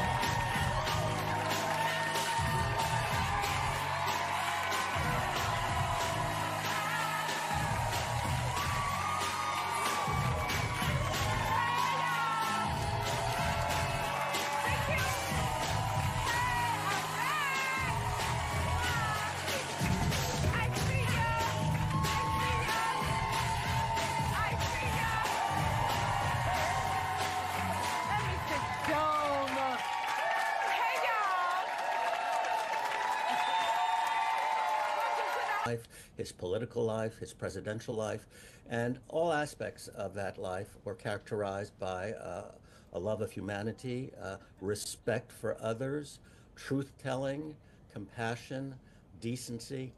These are the factors that controlled and directed Jimmy Carter's life. It's like North Star, and that's what's most memorable. And there were many touching moments about that, and we learned about his deep friendship with President Ford and how the two forged great friendship after their presidencies. We learned about all of his accomplishments in office. Stu Eisenstadt went through the long list of accomplishments. So it was a really a moment in which we got a full picture of what President Carter was like and what he accomplished before, during, and after his presidency. We heard from a number of speakers, one of which happened to be current President Biden, to which he kept describing the president, saying it was his character, and his character. Yeah. Well, I think many will have been struck, both those who were attending the service in the cathedral and, of course, many among those who are watching. What a different kind of life and man President Carter was from the Trump era, let's put it that way. And I think many people speak of a bygone era when they speak of Carter, when civility and humility were more prevalent. But I think part of the service and part of the speeches from people was meant to say, there's nothing that stops us from doing that now. And we'll have to see, starting tomorrow, whether that message carried forth and whether it was absorbed by many of our political actors today. Mr. Sanders, obviously America is the envy of the world, and all eyes happen to be right here on the nation's capital today. Overall, how do you think the world viewed what they saw? I think they were impressed that we paid respect to a former president. It's a huge contrast to what happened 4 years ago at the Capitol. Everything about today was on time, formalistic the way it's supposed to be, the pomp and circumstances appropriate for the occasion. And this is what democracies do. There's a smooth transfer of power, and there is respect for fallen leaders, whether one agreed with them or not. And that's the model that the United States shown through the world throughout its history. The great exception, of course, was January 6th. And I think many people like to see that we may be getting back on track again. And I think the world probably was pleased to see that as well. We should make mention yet again, you're looking at the motorcade as it makes its way to Joint Base Andrews. The family of President Carter also joining the remains. Once they arrive at Joint Base Andrews, a small ceremony will get underway. They will then board Special Air Mission 39, where yet again they will make their way to Georgia. Mr. Sanders, as I'm looking at this motorcade make their way to Joint Base Andrews, I'm thinking about the family, and that family, dear God, they have been through so much over the past couple of days. In essence, it will end in Georgia. Can you describe what you think that private ceremony will be like? What will be said, and what, yet again, President Carter will be remembered as? Well, I think it'll be a very emotional moment, and it'll be a very private moment, a moment that I think all the family members will want. You know, you kind of have to be on watch and on show. That's an unfortunate thing about being family members of a very high public figure, and you have to maintain your composure. I think we saw a little bit of what is likely to happen when the private ceremonies occur. We saw that at the cathedral. We saw that the members of the Carter family were deeply emotional, as you would expect them to be, as the eulogies were read and pronounced. They kept their composure as much as they can. That's a difficult thing to do at such moments. I think many of us have gone through such moments with loved ones, and it's a difficult thing to maintain your composure. So I think they will be much relieved when this is all over and be able to sort of be themselves and express themselves emotionally as they would want to express themselves among each other and in private. Very great man. I want to revert back to the ceremony itself, Mr. Sanders. We saw the presidents actually having a number of conversations, one of which really struck a chord with a number of Americans, happened to be former President Obama speaking with President-elect Donald Trump. Yet again, two adversaries, if you will, that happen to be coming together, in essence, to really remember and honor a man who once was our president. Right. Well, that's the time when, of course, everybody wants the microphone to be there to hear what these folks are saying to each other. My guess is they would have been very polite, and they would have exchanged pleasantries about their lives and about how they feel about the moment. I think it's important to remember that however antagonistic and adversarial politicians can be during the political process, they are human. They experience certain common things that all of us humans experience. And of course, they experience the peculiarities of the presidency. So I think there's much acknowledgement of being equals and of sharing the private moments that all of us have, but as well as the public memories that they have about the peculiarities and the special moments of the presidency. We would all love to hear it. But I think, history is sometimes better served, and news is sometimes better served when we don't hear certain things and we let private moments be private. We're going to put a bow on this, Mr. Sanders. Obviously, we have been covering this throughout the morning since 9 a.m. We know that, yet again, Mr. Carter, a man who will never be forgotten, a man who we will continue to honor not only today, but in the years to come. For, let's say, someone that happens to be a youngster and still trying to wrap their head around the accolades this president achieved. As I stated, to put it in a bow, how should Mr. Carter be forever remembered? A man of integrity, a man of decency, a man of character, the word we heard repeated over and over again at the services. These words are extraordinarily important, particularly for young people, because we live in a period of intense political acrimony, and these qualities seem to be sort of quaint qualities that may have been important in days past, but that somehow seem irrelevant. They are not irrelevant. We need a politics of decency, of truthfulness, of character, of integrity, and there is nothing that stops politicians from adopting those values once again. We'll have to see whether they in fact do. But I think for young people, it's important to know that those are important qualities. There are politicians who devoted their lives to acting on those values, and that we can only hope and push our politicians of today, of the future, to abide by those values again, because they're very important for maintaining a democracy and a civilized society. Yet again, Mr. Alan Sanders, former Time Magazine senior reporter and professor of political science. Wise words, sir. Truly appreciate you joining us right here on the Fox 5 Live Zone. My pleasure. And of course, to our viewers, we truly appreciate you following us and of course, watching our continuous coverage throughout the day as well. We will continue to follow the story and keep you up to date throughout the afternoon. One of the other top stories we continue to follow happens to be the chaos that is currently unfolding out west. As we now know, 5 people have now died as a result of those continuous fires in the Palisades. Unfortunately, that number may very well rise. Fox's Connor Hansen with more.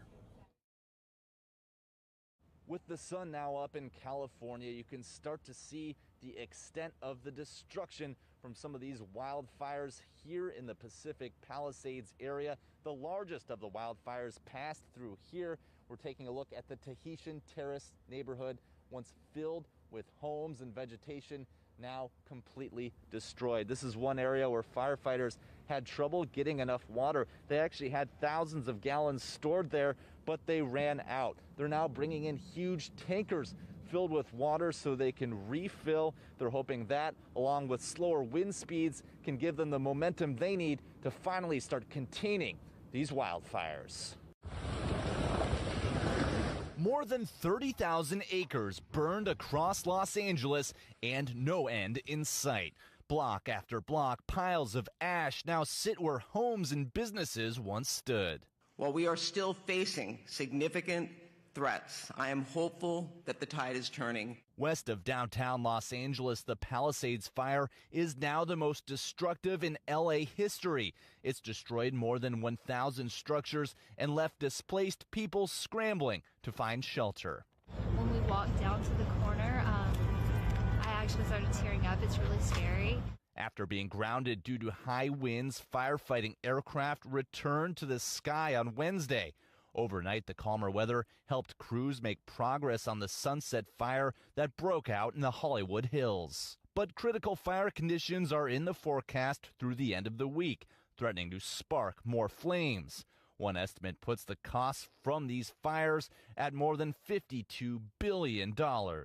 This is going to take decades to rebuild, not weeks, not years, decades. And there are going to be people who have lost everything and will never be able to return. More than 130,000 people have been put under evacuation orders, and we're just now starting to see some people try to return and figure out what is left of their homes.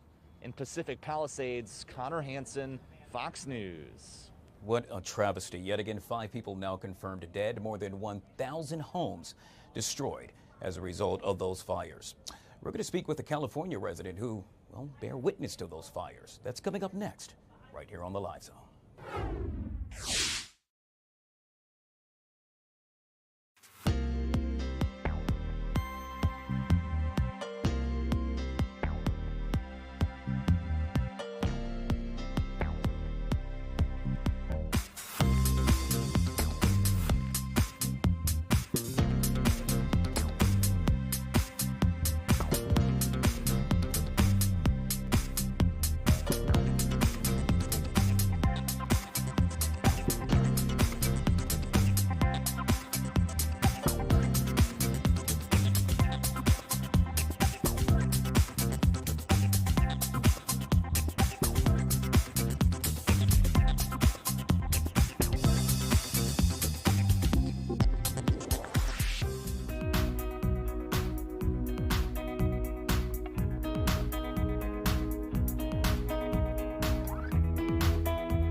Back here on the Fox 5 Live Zone, in amid wildfires, tech experts are really aiming to create devices to detect and combat future fires.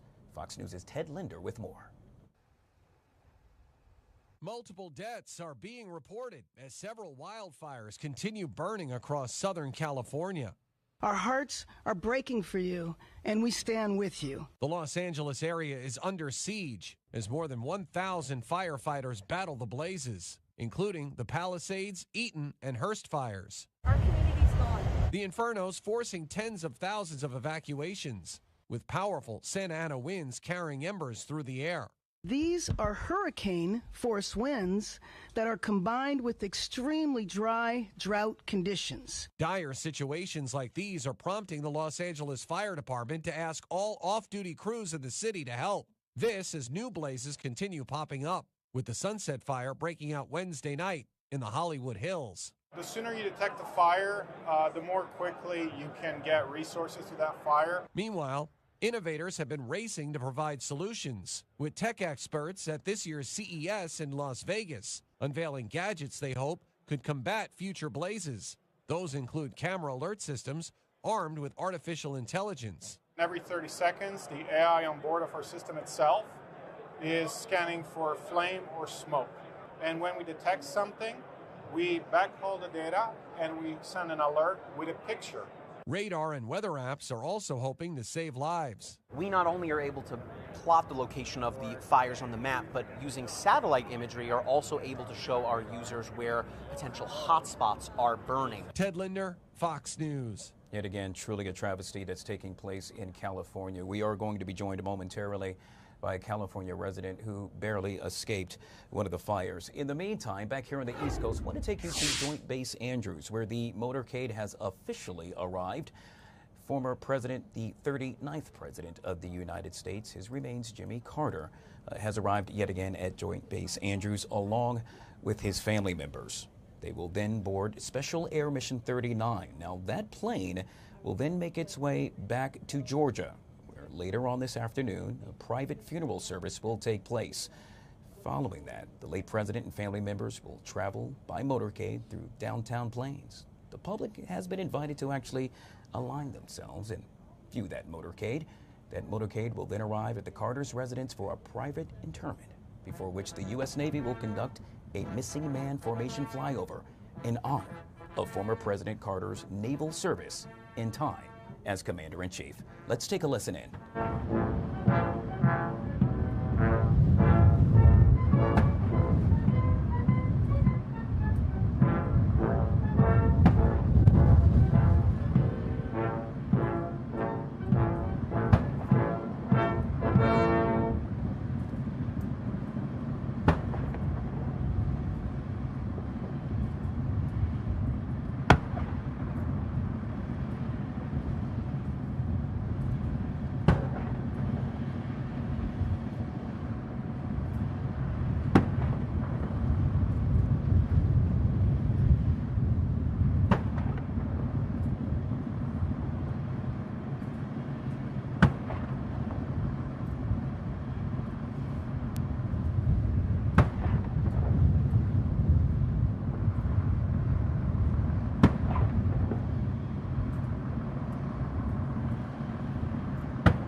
Yet again, a fitting tribute to a father, a husband, a humanitarian, and president of the United States, Mr. Jimmy Carter. You now see the family of Mr. Carter boarding Special Mission Air 39, as they make their way to Georgia to lay the former president to rest. Obviously, we'll continue to follow this developing story throughout the afternoon right here on the Live Zone. And as we stated earlier, one of many stories that we are following. Meanwhile, out west, the wildfires continue to burn out of control. We now know that at least 5 people have been confirmed dead. More than, count them, 1,000 homes completely up in smoke as those fires continue to rage on. Joining us now is a man who, well, quite honestly, had to see those fires firsthand. Rabbi Zushi Kunin, joining us right now on the Live Zone. Rabbi, truly appreciate your time, sir, and thank you so much for coming on the show. Thank you for making sure that the community is informed about what's going on. We have to be grateful for every moment in our life. You know, we can't take anything for granted. It's really apocalyptic is the word that's been going around. I had the opportunity to be there firsthand in every neighborhood of the Palisades, so many of which were almost impossible to reach because of the downed cable and the cars that were scattered, about people who had to abandon as they were running. You know, our teachings inform us that from the ashes we will rise and we will build again. But it's really devastating for so many families who've lost their home and all their memories. So many of our community and our congregation. I mean, I would say there's a huge, vast majority of people who have suffered tremendous loss. I've seen nothing like this before. Rabbi, we are looking at B-roll of the fires as they continue to rage on. It's something that we are viewing on TV, on video. To be surrounded by that, to see the embers, to smell the smoke, to see the fear in people's eyes as they flee. Can you speak to that? Lots of shock and devastation and regret. You know, so many people were including myself, had no thought that we wouldn't be coming right back, to think that they didn't really have a chance to take their important life memories that are all gone now. But of course, it challenges us to look deeper into ourselves and to understand our relationships with our loved ones and our memories that are beyond anything physical. While the physical pieces remind us there's something very deep in our heart that we can tap into. You know, and this happens only when, God forbid, we survive a tragedy like this, which is a tremendous tragedy. So many people are without homes, and it's going to kick in soon. You know, the first few days, people are staying with friends and family and in a hotel, but that can't last forever.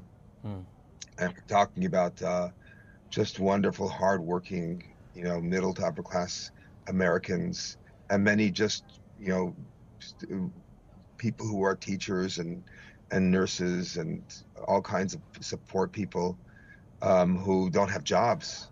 So a few of my congregants who had offices in one of the main buildings at 8A1 Alma Real, 30 employees, 40 employees. I mean, what's going to be with all these people who've come every day to work? The teachers who've come to all of this. So we have one of the preschools which we intend on reopening right away. We suffered devastating losses. We lost several classrooms and our kitchen.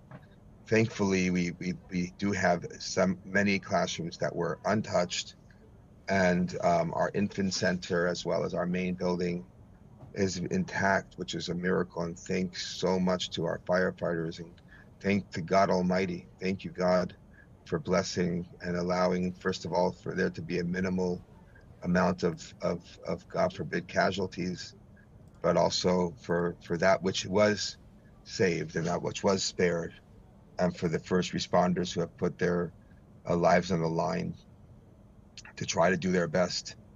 I will tell you that it is so shocking. Yeah. I drove down the full blocks, block after block, where every single house was like a bomb hit every one of these houses. It makes no sense to me. I don't know how it came to be.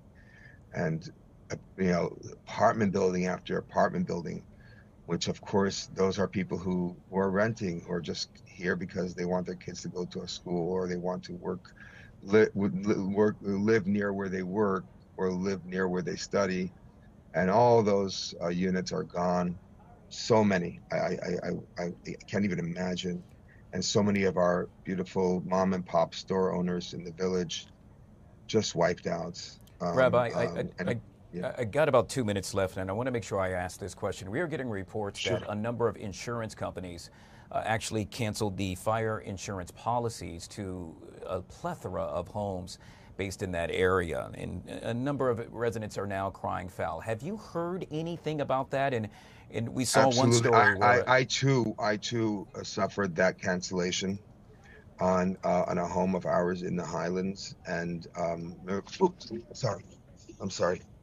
And miraculously, we did sign up for the state plan, and I'm sure many did the same as me, because I referred a lot of people and neighbors who, once that happened to me, to actually an agent in Topanga, because this has been going on in Topanga for years, where the insurance companies refuse to insure them.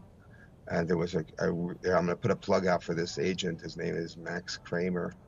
He's been doing this for years, and he's helped so many at the time when we were canceled by the major insurance companies to secure the state fund and some supplemental insurance as well. But it has been a big problem, and the insurance companies have canceled so many policies locally, and many didn't get around to getting a new policy, and that's really, really sad. And so with one of my dear friends lost 2 houses up in the Highlands, and he's a very successful individual, but he forgot to, figure out what his insurance plan was going to be. No one assumes that this was ever going to happen. They're living in communities that seem to be pretty secure and far away from fire. And of course, a lot of this is really because of the embers and the inability for those fires to be controlled, and they end up igniting fires in these, communities that have done everything to protect themselves. They cut the brush around their house and did things like that, but somehow, God Almighty and nature had a different plan, and it's sad. Not only is it sad, it's truly devastating. I have about a minute left, and with regard to what you just made mention of, a number of folks are also coming to the forefront, stating that your mayor could have done so much more, specifically surrounding the budget for firefighters. Have you heard anything about that, or can you speak to that? So as a rabbi, I don't really get involved in commenting on politics. It's really important to me. I allow the people in the community to make their judgment. It is devastating that if there was any way for this to be avoided, I would have hoped that it would have been deployed, and of course hindsight is 2020, and no one expected it to come in this fast. So I don't want to be here judging, but I would love to know that in the future, this could be something that's even the National Guard can be recruited in advance, because look what the state fund is going to have to deal with. We're dealing with thousands of very, very expensive homes that have been wiped out, and a little bit of a preventative action would have been amazing. Again, I'm not here to judge anybody, but I would love to know that in the future there's a plan for us to move right into action and really tackle this in every which way. Well, Rabbi, yet again, our thoughts and prayers are with you, your family, colleagues, friends. Truly Just a And travesty. let's stick together. Let's be there for one another. Let's inspire each other to go beyond ourselves. And it feels great. If you want to feel good, think about someone who you can care for and be there for, and just lend a helping hand and a listening ear, and we'll have a better world. We'll keep you in our prayers, sir. Rabbi, thank you so much for joining us. God bless you on the Fox 5 Live Zone. One of the many stories, yet again, that continues to plague our nation. It is just truly sad with regard to what's happening out west. On a lighter note, a lot of folks all smiles back here in the nation's capital with regard to Howard University. It's the school among the only historically black colleges and universities to have a swim team competing on the Division I level. Let's find out a little more. I'm so excited. I'm honored to be receiving the key to the city today. And I just want to thank God for all the blessings and all that He's done for me. Making waves in history and the community. Howard University is the only historically black colleges and universities swim team competing at the Division I level. And today, the swim team dives into a new honor as they receive the key to the city of Eatonville. Almost speechless, and that's hard to do for me. When we got the announcement, when they reached out to us and said that, it just, again, it solidifies the work that we do. The work that we do is hard. You know, being a Division I student athlete, it's a really difficult task. The Bison are gearing up here at the Rosen Center for their conference championship next month. Training has actually been super hard. I think it's definitely getting us ready for conference, and it's building us up mentally, physically, emotionally, as swimmers and as people in general. It's a facility the team says they're grateful to use. As an alum, it couldn't make me prouder, because when I was a part of the program, we didn't get to do, we didn't have opportunity, either we couldn't afford it, the resources weren't available. Now with my coaching staff and our amazing support from our families and our team and our alumni, we're able to provide these type of opportunities to be in this beautiful facility. Every year, this time of year, we have teams like Howard University, Marist University, we've got Bowling Green University, a lot of different universities that travel from all over the country to come here in a beautiful Orlando, not only to practice in our amazing pool, but also to go around and utilize what we can offer here in Orlando. But for the Bison, it's more than just touching the wall first or having the best dives.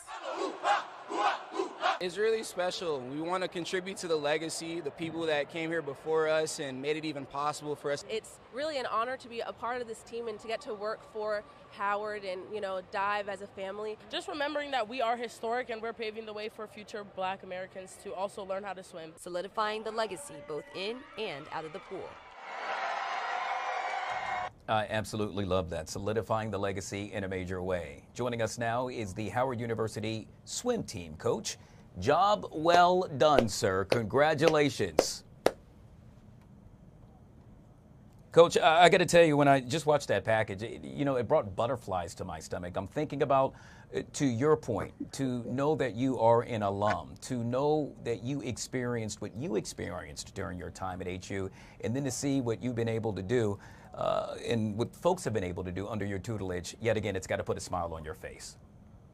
It does, Guy. And again, thanks so much for having me. It's so awesome to be a part of this program, to be able to pour in our heart, our soul, our efforts to the program. And really it's to honor everyone that came before us, every single class, every single coach that swam for the program or dove for the program or coached or assisted in any way.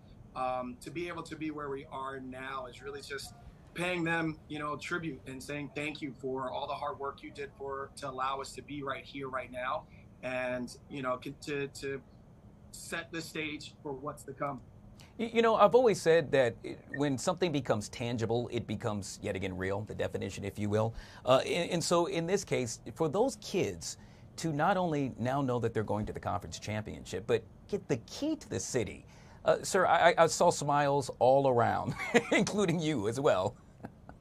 Man, listen, once again, we're trailblazing. There's no other college or university in swimming and diving that's ever received a key to the city. And to be able to receive the key to a city like Eatonville, which was the first incorporated, all black incorporated town in the United States, That's amazing. I mean, what an incredible connection. Also, the birthplace of Zora Neale Hurston, who was a Howard University graduate. You know, it just makes us so fulfilled again, and it fuels us to work harder and do the things that we do day to day that are really tough. But we know that there's such a bigger, more divine purpose for every one of us, and we're glad to be walking in it. I attended early on in my college career in HBCU, and so I'm speaking from experience. And so many times I think HBCUs are overlooked, not taken seriously, specifically when it comes to particular sports. That's no longer the case, sir. And I would argue because of you, you are really changing that let's say, that thought process.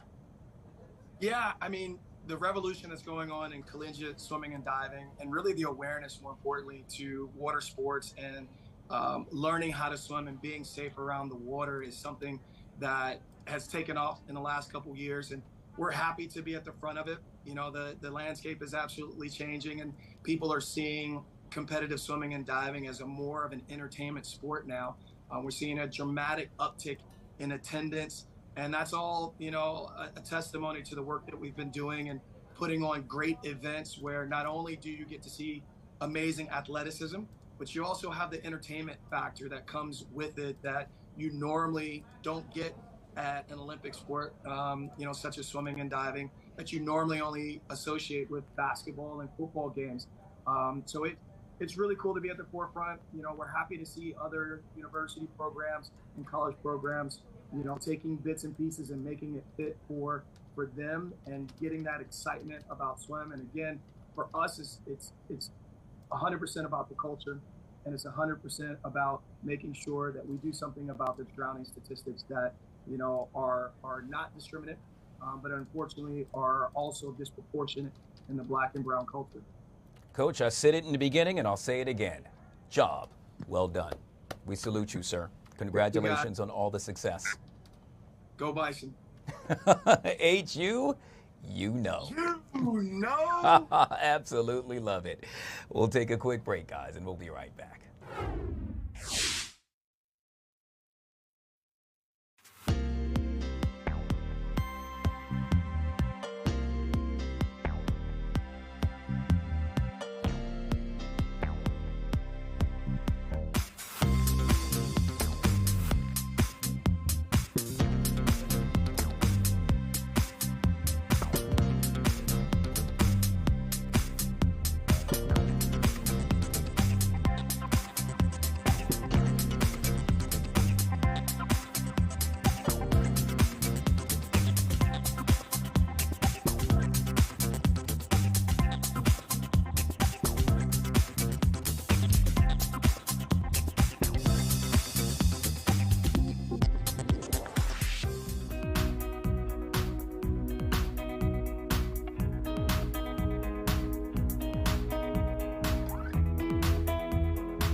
Well, if you haven't heard, let me be the first to tell you, the DMV is celebrating the popular Veganuary. I bet you that got your attention.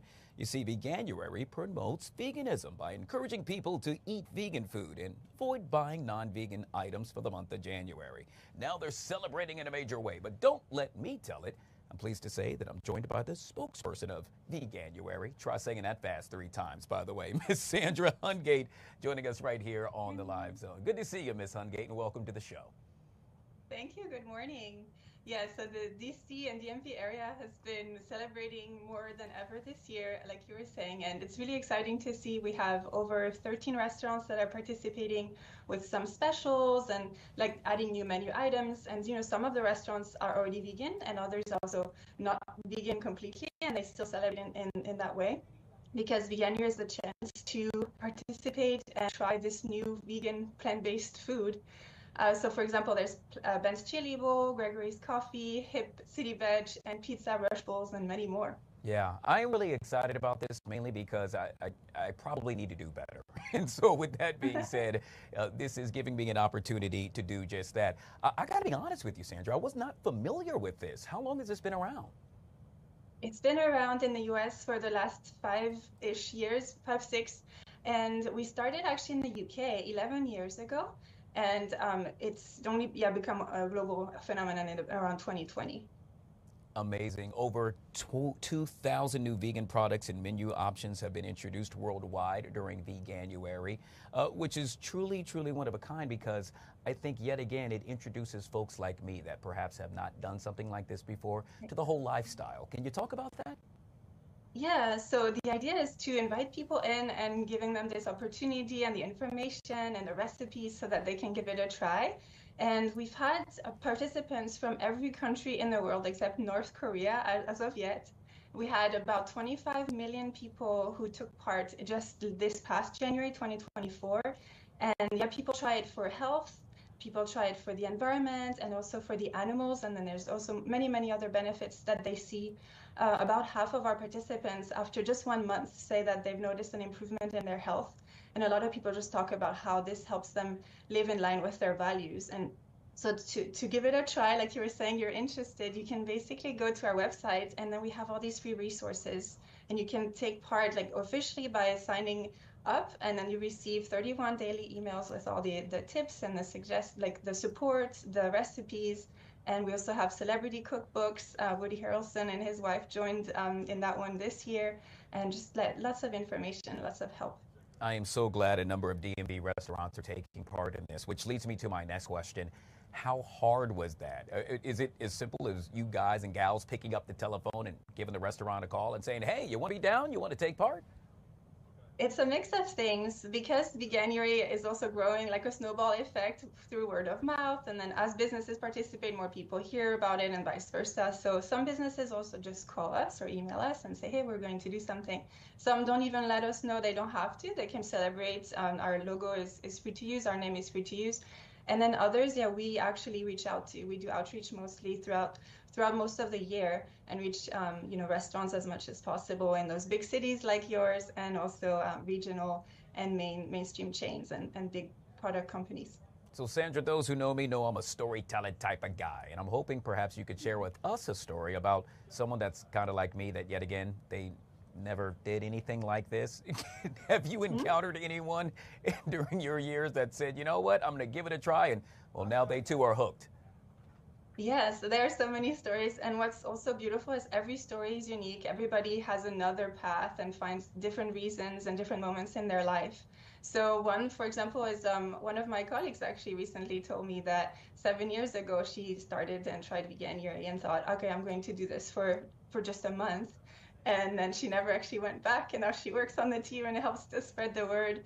Another one that I also love, we also are going to publish a video of her, and she's called Lisa in Pennsylvania, and she said that she gave it a try and then learned so much about food and was so interested in it that she actually changed her career and studied nutrition and is now spreading the word also through her work. So like, it's just so many different cool stories. Yeah, I don't know if I'm going to change my career on that one, Sandra, but it's good to know. Perhaps that could work for someone else as well. Tomorrow, January 10th, we're going to celebrate Veganuary, I should make mention of, with VSDC and Montgomery County Council member Evan Glass. What's to be expected when that happens? Yeah, so that's a person who's supportive of the program, and we also have other politicians and just got local government people who are participating and promoting this. And so Evan Glass is one of those people who is supporting the plant-based eating and sees the effects and the positive changes that it can create. So he's doing a lunch with the VSDC people, so the Veg Society of DC, and they're going to basically celebrate and talk about veganism, talking about how everybody's stories and where they're at, and just help each other out. And that's why a lot of events are happening this month, is really to create that support system so that you can ask questions and help each other out and keep each other accountable. Well, we need to get more people on board. And as I stated, it starts with me. Sign me up. Folks that want to find out more information, how would one go about to do so? They can go on our website, on veganuary.com, or also on our social media. We're very active, especially on Instagram, and we share recipes and tips and stories. And also on the website, as mentioned, people can sign up or register and simply put their name, email address, and then the start date, so they can start whenever they want. And then they get all those beautiful, wonderful free resources like the starter kit, the cookbooks, and then those daily emails I was mentioning earlier. And we hope that there's going to be many, many in DC joining again this year. Yeah. Before I let you go, any recommendations, perhaps, yet again, I'm trying something new. Anything that you think I should probably take a look at with regard to eating? Absolutely. I would say the first big tip is have fun. Don't pressure yourself. Just, give it a try and see how it works, and take it at your own pace. And as mentioned, try to find friends if possible, because it's more fun with somebody else, and it also helps to exchange ideas, resources, and also keep yourself accountable. And then, yeah, as mentioned, also follow our social media. It's full of inspiration, beautiful stories of animals, of people, and yeah, it just warms the heart to see all these stories. I think I'm going to do that mushroom steak thing. I've actually tried it before. It was really good. So I'll let you know how it turns out, Sandra. Once again, absolutely. We have been joined by Sandra Hungate. This was fun. Thank you so much for coming on the show. I appreciate it. This was fun. Bye-bye. Happy Veganuary. Same to you. All right, folks. We'll take a quick break and we'll be right back.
Zone joined now with Sylvia, our digital content producer, with all things we are covering for you on our website. Of course, fox5dc.com. Happy Thursday, Sylvia. Happy It's Thursday. been busy. It has been a busy day. And one of the top questions that we are seeing is, where was Michelle Obama? Ooh. In reference to the Jimmy Carter funeral that took place just a little while ago. I thought that. Up. You thought that? I did. Immediately as people started ushering in, I saw Barack Obama sit down. I'm like, now where is Michelle? I'd like to know what she has on, what she's wearing. Well, we weren't the only ones thinking that. Other people at home were also thinking that as well. So according to a journalist that was on CNN, apparently there was some type of scheduling conflict that occurred. So Michelle Obama was actually in Hawaii. Okay. She was in Hawaii during the time. There's no reports of there being like any residual issues here. Okay. You know, Barack and her both wished a restful experience or a rest in peace to the late and great Jimmy Carter on the news of his passing, and you know you can see that on their social media as well. But yes, that was the question heard around the world. She was the only first lady missing. I did think of it. Yeah, she was. Yeah. But well, we now know, and quite honestly, yes, they did pay respects to the former president. But I would love to be in Hawaii as well. I mean, hey, the weather is there is great. Yes, not snow outside. A lot of folks also talking about that exchange between former President Obama it's kind of going viral on our page at this point. President-elect Donald Trump. And did you see that? we need the professional lip readers to tell us what was being said. Everyone wants to know because it seemed like they were having some good banter there. There was some laughing that took place. I'm like, let us know what the joke was. Yeah, I mean, all eyes have to be on that. Not only that, but then Kamala Harris, the vice president, the somewhat side eye that she gave. I got to tell you, it's a celebrity gossip thing on a presidential level. Yes. We should I'm sure they have no idea that like we are literally dissecting every second of what occurred because the cameras are all over the place.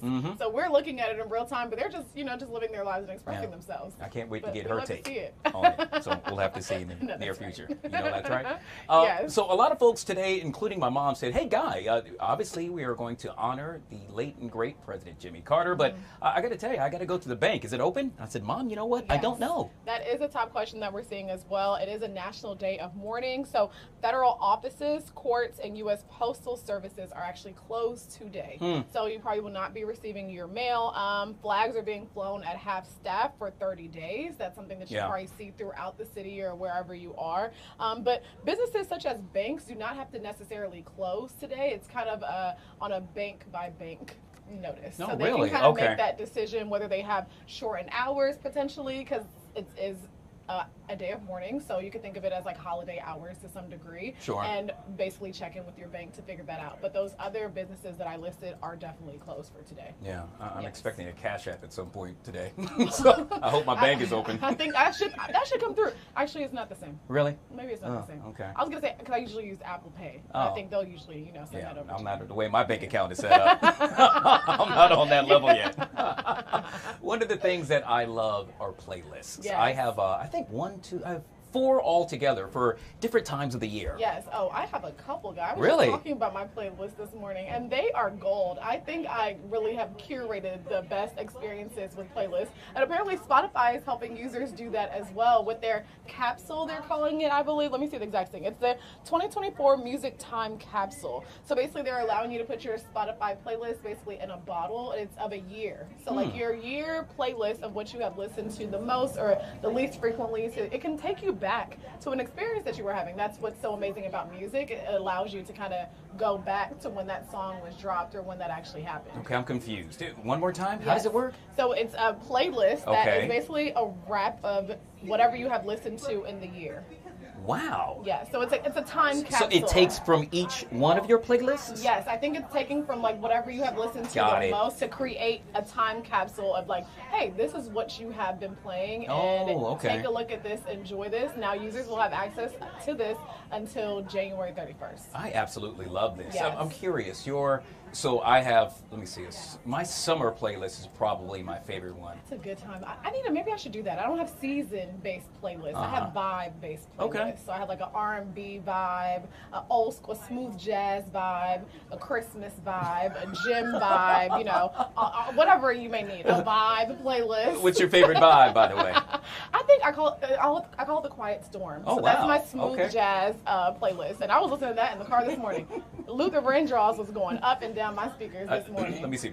Welcome to the Quiet Storm. Okay, we're going to talk about this afterwards. I got to get your vocals, so that can be on my playlist. So this last one is really kind of cool because it's all about, as I like to call it, the Soul Train line, but they've changed it in a certain way. Yeah, they have. So Jennifer Hudson, as we all know, has this amazing concept that has been happening at her show where they welcome guests by singing a little song as they walk down the hallway. And one in particular has been going viral, and now it's turned into a jingle that I cannot get out of my head because every time I open up a social media app, it is playing. And, you know, it goes a little something like, Aaron, Pierre, that's Mufasa.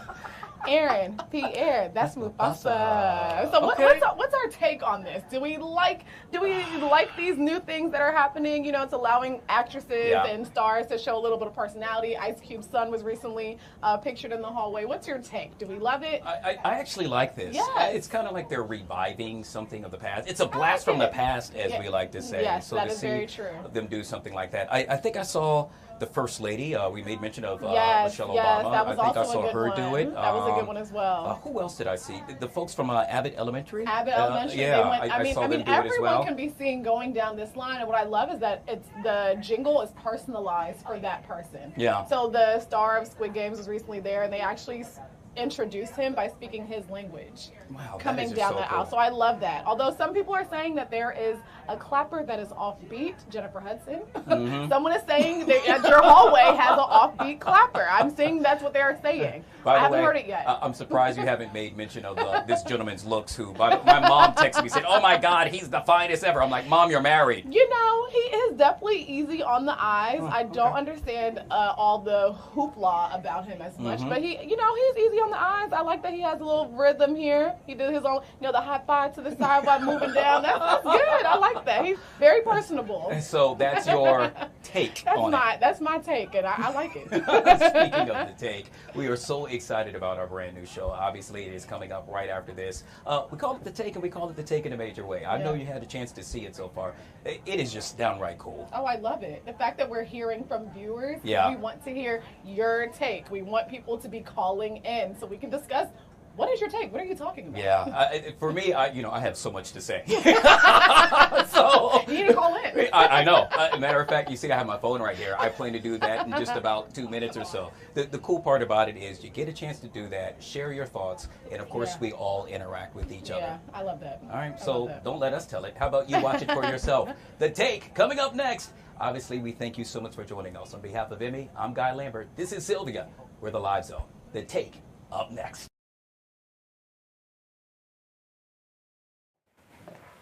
Hey, mic check, check. Thank you.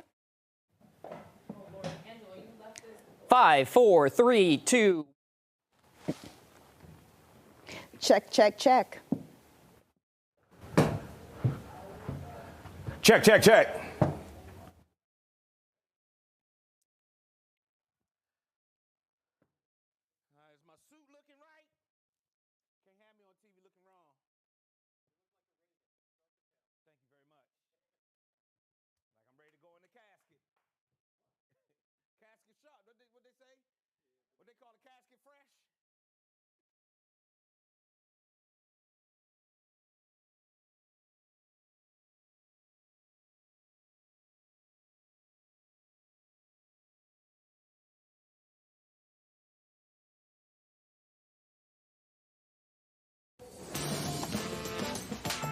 Two o'clock on the nose. Welcome into the Take It 2. I'm Marina Morocco, and this is the show where we get your take and then give you our take on all the top stories impacting us here across the DMV. Welcome into our second ever show here on Fox Local. We'll be on Fox 5 on Monday, but let's get this party started. First, let's bring in our second host of the night. You know him, you love him, our very own self-proclaimed casket fresh Joe Claire. There you go. There you go. That's what it is. Give That's it up for exactly Joe what Claire, it is. buddy. Did Okay, I walk all too right. fast? Yeah, casket fresh. Yeah, that's what this is. It's like I'm ready to die. How are you? Is it too soon? Good to see you. How do you feel about doing 2 hours back to back with me? I mean, we'll see whatever they say about the check. That's all that counts. Whatever they say about the check. All right, let's go up to the balcony and check in with our guest right now, self-proclaimed Chief Vibes Officer Cam Rogers. Good to see you, Cam. And, of course, Diva Chef Elise Harris. Elise, come on down. Join us here at the desk. Let's get it all started because I know you got a lot of hot takes. And look at her. Okay, you can see the fur coat. The lady's name is Diva. Diva. She's walking in like a diva for sure. Come on in. I love it. Good to see you, friend. Long time. Seen. Yeah, okay. Yes. So I get that your biggest pet peeve is with people chewing. Is that right? I cannot stand to hear people chewing, eating, and swallowing. Crazy to be a chef and have that pet peeve, but yes. So what, What what it's is like it I have supersonic hearing when people eat and chew. I can't take it. What about slurp? That's even worse. Yes. Don't slurp that Coke. What, the Coca-Cola. Oh, yeah, I'm glad. It's like, I'm so glad you cleared that up. Thank you so very much on the second day of the show that you went on and cleared that up. But so eating and chewing, you can't stand to hear it. I can't. But you're a chef. Isn't that wild? And I'm one of those people. Oh, God. You know, I'm one of those. Oh, he is, and he's a. I know, because we know him too well. And I got this right. Well, be careful with you. That gets on your nerves? Very bad. All right, let's get this party started. In my bowels, okay? This whole show is not just about us, it's also about you. Everything's completely unpredictable. At any moment, I can hit a button also, but we'll talk about that in a second because this is the Call Now hotline, 202-895-3200, because we want to hear from you. What's your take? Let us know. Back here on the desk, you see me here as well. I got a little X machine. If I hit that, that's right, the buzzer. One of you two can take a hike. We'll see Cam down here, and we'll switch it off here. So we'll see who stays for the longest. The buzzer, watch it buzzer. All right. Okay, so here it is. This is a show where we want you to weigh in, rant, rave about anything. But right now, let's start things off with a big story across the DMV. And, of course, that takes us today's day. It is a federal holiday because former President Jimmy Carter's funeral held today at the National Cathedral. Many dignitaries making an appearance, including former President Barack Obama and President-elect Donald Trump, who seemed awfully chummy before the service started. The two seemed laughing, chatting it up. Yeah, there's something. Everybody wants to know, where's the lip reader? Get him in. What are they saying? Reaction already pouring in online. One person tweeting, quote, a stark reminder you can speak to, sit with, and laugh with people with whom you disagree on politics. Others poking fun saying, where are the lip readers? That's right. That's what I said. Okay, let's start with you, Joe. What are they talking about? Money. Both of them. You watching two rich men sit next to each other. The money and how much they have of it and what they're about to do with it. That was the money. You know how much money Barack has made since he left office? You think at the funeral that's what they're talking about? Yeah, that's what they talking about. What you talk about at the funeral? And it's somebody that wasn't your family member. This is just their co-worker. So, yeah, they talking about the bread, what's going to happen next. Trump is telling Barack what to invest in because he's about to implement some policies. Watch your money over there in tech because I'm about to do X, Y, and Z. That was a money conversation. But they both are married men. I'm sorry, that was a married man's take. Because they both have wives that they have to answer to, and both of the wives want some more money. So I know what he's talking about at funerals here. But Elise, here's the deal. A lot of people saying, where was Michelle? All the other first ladies were there. You think that there was some jokes about that? I definitely think there was some jokes about that. And I don't know what they were talking about, but quite frankly, did you see that side eye? Yeah, there was a lot of that. Obama's side eye gave main character energy. That's all I'm saying.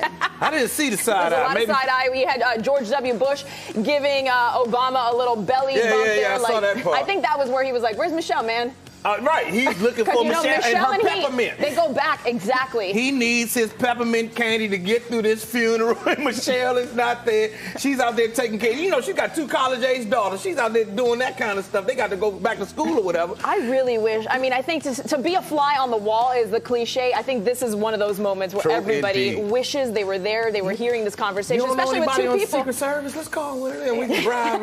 I got a couple of dollars we can get in on that. All right, well, let's move on and stay sort of on topic here because President-elect Donald Trump's inauguration is just about a week and a half away. Speaking of the Secret Service, they and other agencies planning to deploy numerous security and surveillance drones across the district over the next few weeks for major events like today's funeral and inauguration. Now, we went out into the streets and got some people's takes on this. I think maybe it is necessary. It could just enhance the safety, precautions that are being taken. And I think with everything going on, it just might be really necessary that we have this extra layer of security, as long as they're doing it just for that reason. It makes sense. I'm sure they had other security things that they were doing in the past that people weren't approved. People weren't certainly in support of, but I mean, I think it's necessary. I think it's a national security issue, and that trumps the privacy issue for those two events. That's always a big question, right? Do we live in a big brother state? Are we being surveilled too closely? Obviously, a big event's happening here in Washington, D.C., but anytime you come into the district, someone's watching you somewhere, on Metro, on your car, your license plate. It doesn't matter. Do you feel safer with drones potentially around? Actually, I do feel safer with drones around. I think that security measures are going to be a really big and important thing, especially all the things that we went through with, the situations in D.C. So I definitely think that it's important. I do find it ironic, though, because all of the drones that have been hovering, and they were like, oh, this is nothing to worry about. We don't know where these drones is coming from. So it's like Big Brother, really. That's true, It's the government's drones. Those drones were just practice for this. That's all we were saying. Everybody, well, where are these drones? They were practicing for the inauguration and Barack talking to Donald. They just need to get survey the land, see how people going to act. So that's all the drones were. I feel like a drone right now up here, guys, staring you down.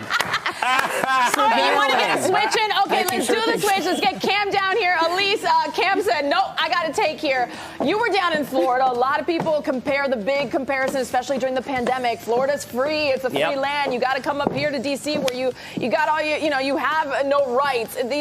People have all kinds of opinions here. Florida misses me already, by the way. So, Kim, how do you feel about things like this? I mean, do you think that there is a sense of difference in security depending where you are in the country? Well, I think it's symbolic in the moment that we're in right now. Obviously, we have the inauguration coming up, but don't forget about what happened in New Orleans, too, right? Maybe that's a driving factor. The Super Bowl, by the way, is going to be in New Orleans. I guarantee you the traffic that way is going to be insane, and the security that way is going to be insane. I'm not too concerned about it. I love when people give me attention. Give me all the attention you want. I mean, I'm an open book, so I don't care. So you don't care if they're watching your every move? You don't Go ahead, watch me. Okay. I mean, some people have nothing to hide. Other people, I don't want people watching my wife and kids follow me on this iPhone so heavy. Do they really? Do you give up? Track me. You let them track Drop you? your location. I didn't know they was tracking me. I didn't know. My kids went in there and flipped some things, and then my wife called me one day, what you doing on Minnesota Avenue? I said, I'm doing what I need to be doing on Minnesota Avenue, blah, blah, blah. How Don't be misbehaving, What were you doing on Minnesota Avenue? Handling Joe Claire business. Everything's fine. And I won't ask any more questions. I'm trying to get... But I don't feel like the drones are interfering. And if they do get in, I think that if they start to interfere too much with people, then you'll see Americans' reactions to the drone. Yeah, I mean, it's always, you can be proactive and or that might reactive. not be pretty. All right, let's talk about panda economy. As we know, the new bears preparing to make their debut here at the National Zoo. Members will be able to go to tomorrow. A new Axios article revealing that pandemonium has already started as businesses stock up on bearware and create panda-themed experiences. There are things like a new panda pop-up bar, luxury zoocation packages. So, Joe, we're gearing up for this panda economy. People are going to go nuts over this. It happened last time. People shed real tears when they leave. The snow, them frolicking. What says you? What's your take? I think that Panda Express is about to clean up. I think Panda Express. Not Panda Express. They about to be the #1 restaurant in Washington, D.C. area. All the Panda Express is going to be lines out the door. Start investing now. You better get your money now. They're going to come out with a new little panda dish. You're going to get panda masks. I can't even think of a single Panda Express in D.C. Yeah, where are they? They all, what? You about to find all of them after tomorrow. Where did all these Panda Expresses come from? Panda Express about to clean up. So, yes, I believe in the panda economy. People love these pandas. I remember when I was a kid and the first ones came. I'm that old to remember when they first got here, and it was a huge deal. They were on the cartoons. They were on the news, and everybody trying to add them into their commercials, so on and so forth. So, yeah, I think it's a big deal. I believe in the panda economy. And Panda Express, here I come. At least you have kids. Are they all about the pandas here? Are they feeling it? Oh, absolutely. My daughter thinks she is a panda bear because as soon as the snow came, she was like, get me outside before the sun comes up. So I'm all for it. Listen, before the sun comes up? What? That baby's smart enough to know that the sun will eat that snow up real quick around here. So the panda's loving the snow. Are you eating this up as well, Cam? Well, listen, I'm not a big Panda Express guy, to be frank with you, but I am excited about the D.C. region and the boom, especially around that zoo, that those restaurants and bars, what have you, are going to see. Also, I'm hearing that there's going to be like pop-up panda bars. That sounds like a great first date spot for Cam Rogers and some girl from Hinge. I'm on Hinge, by the way, ladies. Listen, I'm excited. I think it's great. It's a unifying factor. That's what I'm talking about, Always Cam. be branding, always be networking. I can't buzz that. that. But no, I think it's great because we are kind of in a fractured society now. So having that panda, you really think the pandas are going to unite us as a whole? Well, I think it's something that we all can get along with, right? Which is rare these days. Yeah, pandas are black and white, right? Oh, Ebony and ivory. There you go. There you go.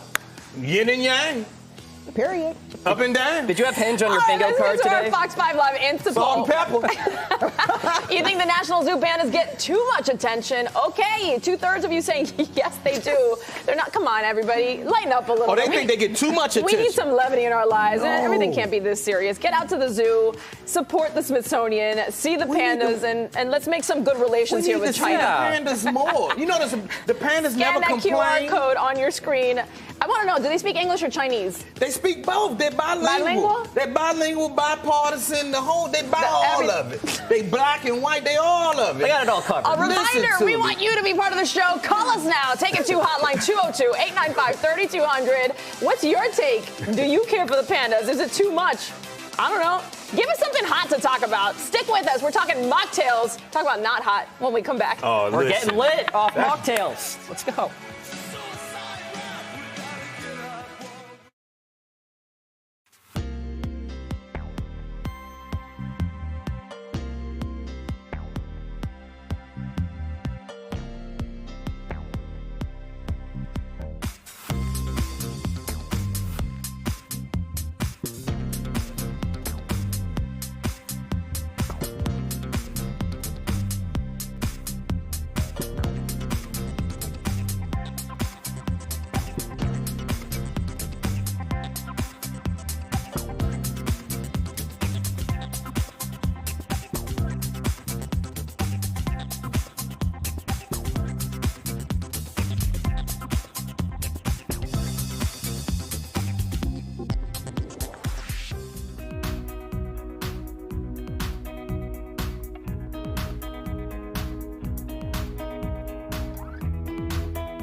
All right, so we're back here with Diva Chef Elise Harris. Okay, so what do you think about, this is January. Everybody wants to say, I don't want to drink, I want to be a better me, blah, blah, blah. Is it sustainable? How do you feel about mocktails and doing dry whole year? I love the idea, especially because the Surgeon General just came out with saying that alcohol could cause cancer. Not that we didn't already kind of know that, but saying that it needs a label like cigarettes is wild. So I'm in 100% support of dry January. I love a good mocktail, especially when it's backed with like nutritional science, right? Because mocktails can be good for digestion, better for circulation. All of those things. So if people don't know like what your journey's about in the kitchen, I mean, you're cooking up, but you're cooking up healthy and yummy at the same time. Yes, for sure. So this is really in line with what you're preaching. I love dry January. I'm an advocate for dry all year. You are, yeah. What about like a little damp something? A little bit of damp for the holiday season. Okay, see, I give you a little damp for holiday season. You know what I'm saying? Well, I was gonna say moist, but then I get called out for using the wrong word. I'm weak. My dry Jan is okay, so we're in the middle, dry January. For some, it's damp. For others, like Joe Claire, maybe it's moist. I don't know. Well, I'm dry. Tomorrow marks the 4th annual alcohol-free drinking festival. So maybe this is your place, Joe. Well, listen, I've opened up to the idea of a mocktail. I stopped drinking about 2 years ago, so I've never gone and ordered one. But then one day I had a ginger beer with some pineapple and a lime in it, and it was great. And they was like, "This is a new mocktail." And I was like, "Oh, I guess this is a mocktail." If you're out with friends and you want to be sociable, you have to have something. And so, yeah, I'm open to the idea of mocktails. But I like the fact that she said they could help with digestion, immunity, circulation. Depending what you put in it. So many benefits. One. Circulation, Yeah, that's right. so I don't need the blue pill. Let's go. Oh, Lord. You know, Tylenol, the Tylenol quick acting. They're blue. You said it was date night last night. How many of those? I didn't need nothing. I didn't need a thing. Anyways, I just needed dinner. Where you can get a I'm still mocktail. going to the gym. I'm still in. It's the 4th annual alcohol-free drinking festival. It's a union market. There's going to be free tastings, all kinds of parties happening out there. A lot of people, leaning towards the sober life, the sober curious life. Mocktails on the rise. So we know what you think. Go ahead. Sober curious? Yeah, like they're not going full sober, but they're like, I would like to not drink. They're dancing around the idea. They're being damp. Is it damp? That's damp. I think it's about the same thing. Cam, where do you stay in this, and what's your take on having a festival for mocktails? Listen, this is like taking the fun out of fun dip. I'm not about it personally. I like a cold drink on a warm day, but also I understand being the sober person amongst a bunch of drunk people. Like, you feel like you're on another planet. So I think this is great for folks who want to stay sober and maybe are tap dancing around the idea of damp or what have you, and they can be around other sober people. And then potentially it's a good meetup opportunity for friendships and even relationships. I'm sticking with the dating idea, ladies, remember. But yeah, so this is where you need to go. I could go. You never know. Listen, I think it's a great idea. I personally would not have as much fun, I think, as somebody else. Yeah. How about you? Would you enjoy something like this, like a festival where it's just mocktails, or you're over this? You know me. I'm going to have fun wherever I go. This is true. I'm going to have a ball wherever I go. Say no more. I want to hang with you, Joe. But I actually would like to figure out the mocktail life. As I travel, I have to do comedy shows, and it's always the sociable thing. The old school mocktail is called the Diet Coke. Still ahead, Governor Moore switching up on a recent policy initiative. We're talking about that. Right, when we come Diet back. Coke.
Mocktails, right? Well, now in Maryland, the governor has flip-flopped here. He said that he wanted beer and wine to be sold at grocery stores, and now he's saying not anymore. He's telling the Baltimore Banner he will not make alcohol sales in stores a priority this year. Maryland banned beer and wine sales in grocery and convenience stores back in 1978. Woo. After Moore announced his support for it, he was hit with backlash from beer and wine retailers and many lawmakers who were simply not interested in making the legislation happen. But many Maryland residents, they want it. What I want is, I don't want to see absolutely hard liquor in grocery stores, but beer and wine, yes. Yeah, I definitely need some wine in one stop. So, yeah, I think that'll work. I mean, if people are for that, they for that. If they want to do that, they going to do that. I wasn't understanding how he was feeling, but here's the thing. For me, it's convenience. Like, if people are going to go out of their way and go get the beer and, like, make it a tax thing, make it available, make it easy. Okay. I hear but, like, come on, get with the times. Everywhere else you go, you can do this. Yeah, I mean, from a convenience standpoint, I get it, and it should be done. Coming up to speed with everybody else, it should be done. However, that you saw the actions of that very powerful liquor store lobby. There you go. Who was like, hold up a second. Yep. We've been doing things a long time around here for a reason. You're not about to mess up. Are you agreeing with the liquor lobby? I'm trying to think. Joe Claire, it's your time. Oh, that means I go upstairs? That's right. You get up to the gulag. Goodbye. Are you kidding me? You're going to sit here and say that here's the thing. We're in a $3 billion deficit in the state of Maryland. Make the money. Where are those taxes better than in the alcohol? This is what's wrong with government right now, right? You have the lobby overtaking the will of the people. Isn't the point of government for the will of the people? That's why you are elected to represent them. By the way, the liquor stores are going to be fine. You're still going to have your brown liquor, your vodka, your Grey Goose. Cam loves a good Grey Goose. So, listen, I don't think there's going to be a big issue here. And by the way, that's life in business. You have to adapt. Figure out a way to up your business with what you lost. We need it in grocery stores like the rest of the country. This is crazy. I don't want to burn my gas going 3 different places. That's why I'm sober all January. Anyways, let's get with Fox 5 Live's Insta poll here to check in and see what you think about the pandas. You think the pandas at the zoo getting too much attention? Let's see if we've swayed y'all at all. Oh my goodness, 75% of you almost saying yes. What are you living for? It's dry January. You can't even thank the pandas for being here? Bunch of grumpy people watching us right now. Seriously, scan that QR code. Let's see if we can keep voting here. I don't think they understand the question. What do you mean? I don't think they read the question correctly. I think they just saying that they love the pandas. Oh, pandas, yes. And I don't think they... Read the question. Stick with us. Did you have a favorite book of 2024? See if it matches up with local libraries here in the DMV when we come back.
To test everybody's knowledge and feel how smart or how dumb we are today. But local libraries sharing their most popular books of the year of 2024. Topping DC's list was the novel Tomorrow and Tomorrow and Tomorrow. And humor and satire books checked off, and they were checked out fairly often as well. In Alexandria, it was the tale of friendship between a humus and an octopus, and Remarkably Bright. Meanwhile, in Prince George's County, the top fiction book was The Heaven and Earth Grocery Store. So, Diva Chef, Elise, what do you think? Any insight into different neighborhoods across the DMV and what they're checking out based on this list? I think that's very interesting. A lot of people are really liking the fictional character books I see. I don't really have any insight into it, but I can tell you what my favorite book was, which was The Power of Prayer. Okay. I really Oh, like there you that go. book. Yeah. Did you frequent the library growing up? Growing up, yes. Nowadays, no. It seems like a lost art, so I'm actually surprised at the statistics because coming back up. Yeah. I think for me, like when I was really young, yes, I was going to the library. Now having a son, a little one, I go to the library a lot, and I think they offer, a variety of things. But these books I never heard of, so maybe I need to get back into the library. I was reading the article. I did not recognize one singular book. And by the way, when I feel like being bored to tears, I read a book. So listen, I haven't read since my senior year. Get me out of here. You better get that buzzing. Get out of here. Senior year of college. No. You got to get to reading, Cam. Audio I prefer books the or movie. something. I'm weak. You got to Bored read, to man. tears. Huh? Bored to tears? What do you read? The audience is like, yes, we agree. Nah, you need to go back to the classes. Go read like Lord of the Rings. He's reading You need to go back to Animal Farm. King Lear over there. Oh my God, Animal Farm. Yeah, you need to go back to the classics. I need to get Animal cultured, Farm, I Tom know. Sawyer. Okay, a little George fan. Orwell for you. Okay, still to come. Welcome back, Joe Claire. Thank you. He was getting bored up there. He was getting Clifford the mad. Big Red Dog. Y'all need a chair or something up there. I'll stay if y'all put a chair up Still there. to come here on the Ticket 2, a unique take on playing the lottery when we come back. They're boring. So boring.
We have a slew of fantastic producers that work with us throughout the day and get all the stories happening. Producer Jack today in the booth, chief of staff here. And Jack, you're talking lottery and license plates? Lottery and license plates. Two things you don't think go together, but it was the secret combination for one lucky man. And we're not talking about, win the lottery, scratch off $5, $10. We're talking about $500,000, $500,000. Here was the secret, okay? This all happened in Anne Arundel County, right in our backyard here. This man was cut off by this driver. He took a little mental note of the license plate of this rude driver, used those numbers on 5 different lottery tickets, scoring big time, $500,000. So we talk about lottery strategy all day. I love lottery, you know what I mean? Get a little, it's just the fun of it, right? Yeah. A little ka-chang. So maybe I need to be looking out on the roads for these naughty drivers, these naughty DMV drivers, right? Is that my driving is making somebody very rich. That's what I heard. That's right. I actually need to go down to the Fox 5 parking garage right now and get those numbers as we speak, because that's critical. I think that's exactly what's happening. What? This is why. Okay, so let's hear this here, because I'm going to start walking back to the panel and take this to them. We got to hear from them. Yeah, let's hear it from them. Okay, guys, here we go. Hello, everybody. Here Okay. Walking over. I just make sure the camera was looking this way. But anyways, guess not. Joe Claire, driving. We talked about this. Snow drivers, crazy drivers. You're in Virginia. The rain drivers. I mean, well, I'm not going to start the debate where the worst drivers are because that's a whole different conversation here. Let's not even get there. Don't get me started. But first, what do you think about this? How do you feel about the lottery? I love the lottery. It's a chance to win some big money. It gives excitement. Would you use somebody else's license plate as your lotto numbers? I would not. No? Do you do quick pick or do you do your own numbers? I don't really play the lottery. Okay. I'm going to be 100% honest with you, but if I did, it would be like birthdays, anniversaries, death dates. I think those were the type of dates that I would do. Okay, what about you? Yeah, what are you doing? I come from a long tradition. I remember when the lottery was just the numbers, and it was illegal. So yeah, things like license plate numbers, people's birthday. Oh yeah, you go see the lady down the street. But if I cut you off on the road, you're going to take my license plate number and play it? Oh, most definitely. If let's say I'm with her, my grandmother or something is in the car next to me. 657, play that today. That's gonna hit today. It was 657. I saw it in my dream last night, and there it is on the tags. Play that today. Oh yeah, you run that number. If you cut me off, I would never play that number because I'd associate it with bad karma. 657. Wow. What your phone says 232 right now? 232. You better run it right Every now. number. Let it ring numbers. If you know people who come from that era, any combination of numbers, we playing that today. Yeah. Well, you better run that number today. That's the money. I love to see. How do we feel about scratch-offs? They cool. Yeah. I don't do a lot of gambling. No. I don't do a lot of chance. Speaking of somebody who does chance up there, you do lotto? Cam Rogers? I actually don't. I stick to sports betting for the most part. And so we will be talking Commanders, by the way. Lots of value out there. But no, I mean, by the way, story time. My dad was one number off from the $1.2 billion jackpot. Get out. Insane. He's in a pool of like 50 people, so maybe it wasn't him. Did they make any numbers? Did they win anything? So they won 10 grand. That's it. And how many people had to 50. So it's nothing. Yeah. My dad's like, keep it. I don't even want it. It's like pennies on the dollar at that point. That's Chick-fil-A money. Bring me my cash. It was like $100. All right, so Cam alluded to this. The Washington Commanders, as we know, they're preparing for their playoff run. They are set to take on the Tampa Bay Buccaneers this Sunday night, primetime, right here on Fox 5. A rematch. The Bucs were the first loss of the Commanders season. So let's start with you, Elise, first. What do you think about the Commanders? Because I was talking Pittsburgh and Ravens here with Elise from Pittsburgh, and she didn't like my pick, but let's talk Commanders first. Look, I love the Commanders. I'm always going to root for the home team. I'm from Pittsburgh originally, but I'm here now, and so I root for the Commanders. I root for the basketball team here. So what's a basketball team? We're talking Super Bowl, girl. What you talking about, the Wizards? That's tough. Yeah, the Wizards stink. You messed up on the The Washington National. One team's in the playoffs. You got. Let's bring in the sports guy here. I knew that buzzer was coming. Was hit the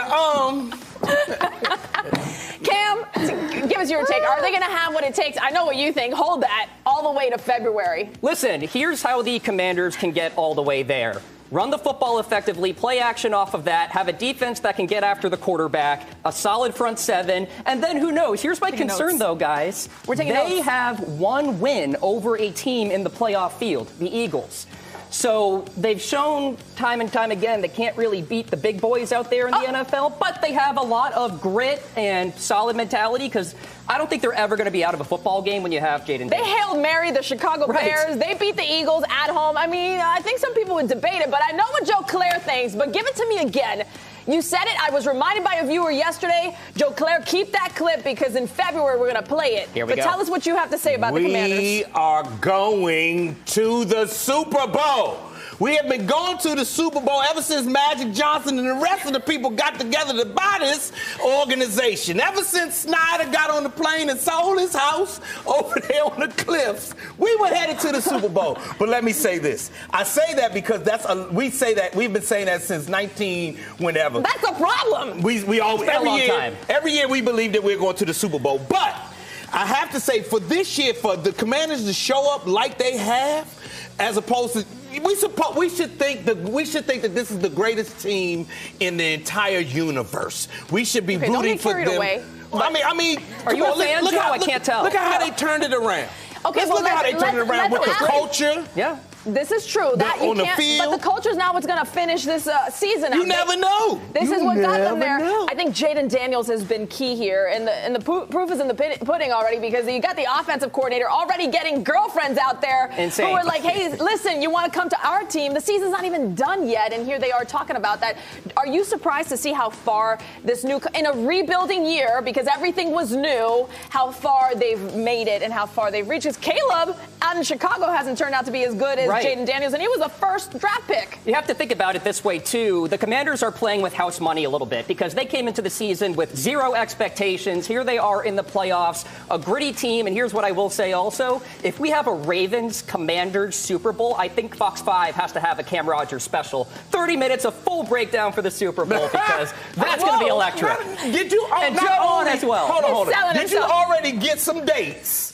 First of all, you just got some Panda dates, and you got yourself a special. Why not? I'm manifesting it. They're going to have you co-hosting this. No problem. Let's go, Cam. Our Chad Ricardo will be in Tampa covering, of course, all Fox 5 sports and everything Commanders. But before we have the break, we want to remind you, call us. Do you agree? Will the Commanders head to the Super Bowl? Can they make it past Tampa? 202-895-3200. There's still Friday before the game. I want to hear your take on this. Still to come here, do you think traffic is getting worse? We may have some data to prove it straight ahead.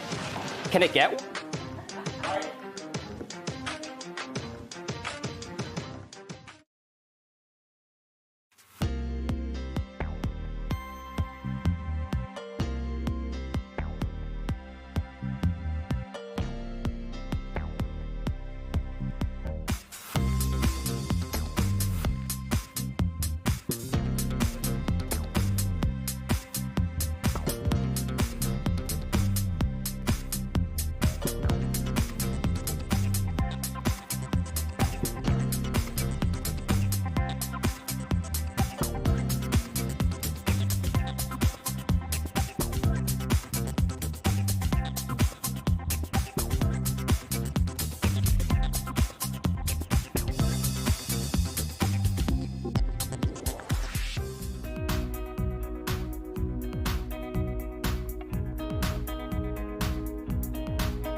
So we've talked about it. Drivers, what does that mean? Of course, as people get back into the office, it's traffic. This is what this area is synonymous with. And then you put a superlative to it, and it's the worst drivers, I would say. But, hey, everywhere you go, I think you could find some bad drivers. And according to new data, telecommuting dropped 14% in the Washington metro area this past year. Mm-hmm. Drivers in the DMV losing 62 hours. You guys, to traffic congestion last year, well above the U.S. average, which is about 43. So way above. That's a whole day. Mm-hmm. By the way, the single busiest corridor in Washington, the Anacostia Freeway. Joe, you have been here your whole life. Yeah. You've been all across the country, including in Los Angeles, which some would say is some of the worst traffic in the country. And yet still, for some reason, this feels really bad, especially post-pandemic. It is. We have, all right, since I can judge because...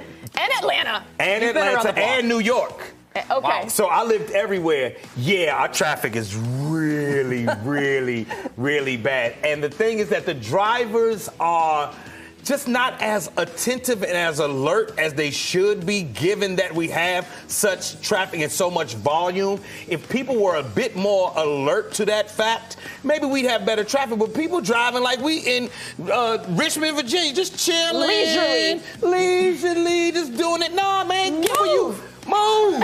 That part. Word, on the same channel here. What are you doing? And my wife hates when I drive. Yeah. She hates, but I'm yelling at people. I'm like, come on, man, what are you doing? But I have New York mind when I'm driving. And you know how New York, yo, get that, yo, for real, son? Don't make me get out the car, on son. the horn. Yeah, yo, for real, it. yo, move your truck, son. So, you know. It's a wild thing. Here's the thing. This is why I make it traffic synonymous with bad driving. Because if you're a good driver, you probably wouldn't be stuck in traffic. But anyways, Cam, you just came down from Florida. We could argue they're the worst too. Yeah. So here we go. This is pretty bad though. Well, listen, here's the deal. I'm going to redirect this conversation to the telecommuting going downward. I think managers out there actually have to have a conversation with themselves, because it makes my heart ache that people are wasting 2 hours a day just to drive into work. Think about all the productivity that you could be saving by actually working from home. So managers out there, let's think internally for a second. Is this worth it, having them all in the office? Okay, where are you driving from? Navy Yard. Okay, so you're taking the metro? I also don't have a car. I sold it when I moved. You knew you were about to get I should have led buzzed, with man. that. I should have led with that. I knew he was gotta do their job. a lie. He's like, but I also don't have a car. What do you know? Get out of here. Telling these managers how to It was do a their Kia job. Optima. I don't miss it. Over here wants to be manager, telling everybody he doesn't have a car. Let's talk to somebody who drove in from Northern Virginia. Yeah. Talk about traffic crossing that river. That traffic is ridiculous. It definitely is getting worse. I've been in this area for 8 years, and it has gotten progressively worse. I don't know how it would make it around or do anything without an easy pass. That's so true. And then they want to hit you with the lanes. The fees is insane. Yeah, which is wild, especially when it snows and things like that. But oh, God. And that's why I got 6 jobs. I stay in the lane. Yeah, give me the lane. I got your money. I got your money. I got your money. That part. Put me in the lane. I ain't going nowhere that the easy pass ain't going. Straight ahead, we are introducing a new segment here on the Take It 2. Stick around. We'll be right back. Yeah. What's poppin'? Cam. New whip, just hopped in. I got options. I can pass that.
You know what? No car. I'm Talking in about drone traffic mode right and telling now. managers Everybody's making what fun to of me on the do. internet, I bet. Just need a chair, I need right? a chair. Although it. this is good core work up here. That's true. You know? Got to stand in Cutting position here. season. Okay, let's check in with producer Jack here. Jack, apparently Cam knows a thing or two about how you have to do your job. Yeah, exactly. Executive producer. I'm watching you, Cam. This might be your first and last time on. Love you. Okay. I love the tough love. Hey, listen. We're talking Happy New Year. It's a new year, new us, new show. It's all great, right? We brought it back yesterday. We were talking about it in the hot seat. how late is too late to say Happy New Year? I was saying, hey, right about now, no go. No go Happy New Year. But Luis from Herndon, he called in with a different take. Let's listen. Hi, it's Luis Gaviria from Herndon, Virginia. And I just want to say that people can wish each other a Happy New Year all month long during the month of January. Okay, so Cam, your take, is it too late to do Happy New Year? Absolutely not, because I said it today, so I hope not. And I've been traveling. I was in New Hampshire for Christmas. I was in Florida for New Year's Eve. I haven't seen you guys in a month, so it's like, yeah, it's appropriate. Sorry, we'll see you for the rest of the year, though. So after today, no more, Cam. Here's the thing, I think that, yes, there should be a cutoff. I don't think that there's a hard and fast rule as to when. If I see you for the first time January 31st, it's a Happy New Year to you. But then in February, it starts to be weird. We're thinking about other dates, other big time. What do you mean, no? I need to put this in perspective. You guys have youth on your side. Once you get older and you see people that you ain't seen since last year, I don't care if it's July. Hey, man, you still alive? I'm still alive. Happy New Year. Happy New Year. Get out of here. Listen, you'll see. You will see when you start losing friends and stuff. You will say Happy New Year all year long. I'm telling you something real. So, no, this cutoff of first, second week, oh, no. No. And if you notice, think about the older people in your life. Don't they keep saying it? That's because they keep forgetting. Yeah. No, not because we forget. We are grateful to be here. we know people who woke up and who was not here today. So, Happy New Year. All the way to Valentine's at least. Do not shame this man for his veteran age, I'm telling you something. Because you will all get to this age, God willing, and then you're going to be like, you know what? I used to never say You keep Happy acting New like you're Year. 110 years old. Joe, you're not a day over 40. At Come least. on. Okay. When do you stop If you saying say Happy something, New Year? That's what she said, Marina. Kane. I think that Happy New Year is all of January, and then February we're moving on. It is a new year. Yeah, keep it fresh, Okay, keep it all right. moving. Yes. That's a nice rewind compromise. the take. So let's talk about today's take. Some school districts still closed today. Terrible. Still. Terrible. After Monday's snowstorm, leading many to question the preparedness of schools and leaders. Now one district in Virginia hoping to prevent several days of closures in the future. Here's Fox 5's Tisha Lewis.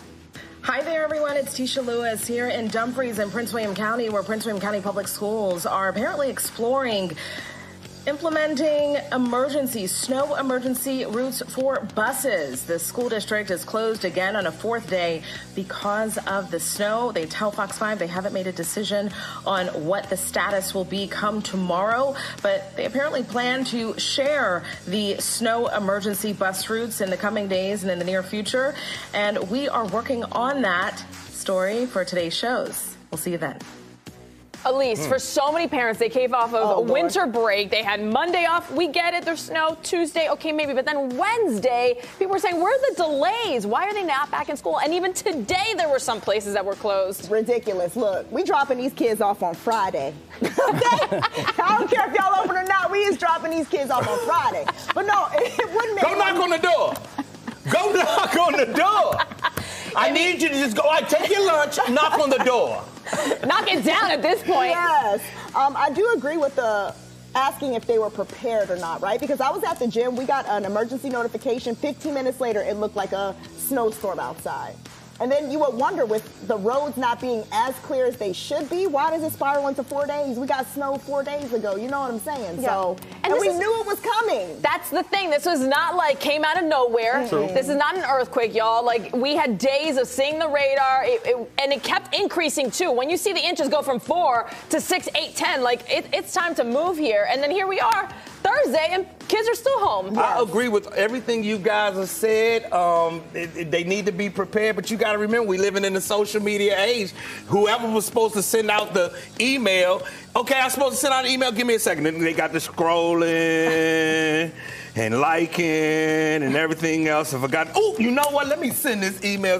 So I think that I'm watching a slow response across a number of things that we used to expect to be right on point. I blame a lot of it on, what do they say, the human beings have lost their attention span. I mean, but get to work, you get paid to do one thing. Really quickly, 10 seconds. Cam Rogers, you're from New Hampshire. You ever see this happen 4 days I think it's an after infrastructure issue, honestly. I don't think D.C. puts enough money into preventing these situations. locations, much like Western New York and New Hampshire do. I will say we got to give D.C. Public Schools credit here because they were the first school district to be open. Stay home. By Tuesday, they were back. like, we're getting back. Yeah, no, not like Montgomery County and some other big schools districts. My daughter's school called said delay. And then they sent us another email that says, you know what, we changed our mind. We're just going to stay home. We stay home. People got to work. Everybody, the rest of us are here. Coming up tomorrow on the Take It To, TikTok headed to the Supreme Court ahead of a potential ban. Their Chinese parent company ByteDance being forced to sell the app, but they are making their case to the highest court tomorrow morning. The company might have already made an alternative-ready step in place if the plan goes through. So, of course, we'll have your take tomorrow on this. Call now, the Take Hotline, 202-895-3200. Let us know what you think about all these things. School, snow, your wife, your husband, your kids. Right? I want to hear about it. That's the Take It To hotline. It's time now for the takeoff. We hit the streets to get your hot takes from across the DMV. First, we're talking college athletes. What is your hottest take? College athletes should get paid even more. Ooh, even more. That's a hot take.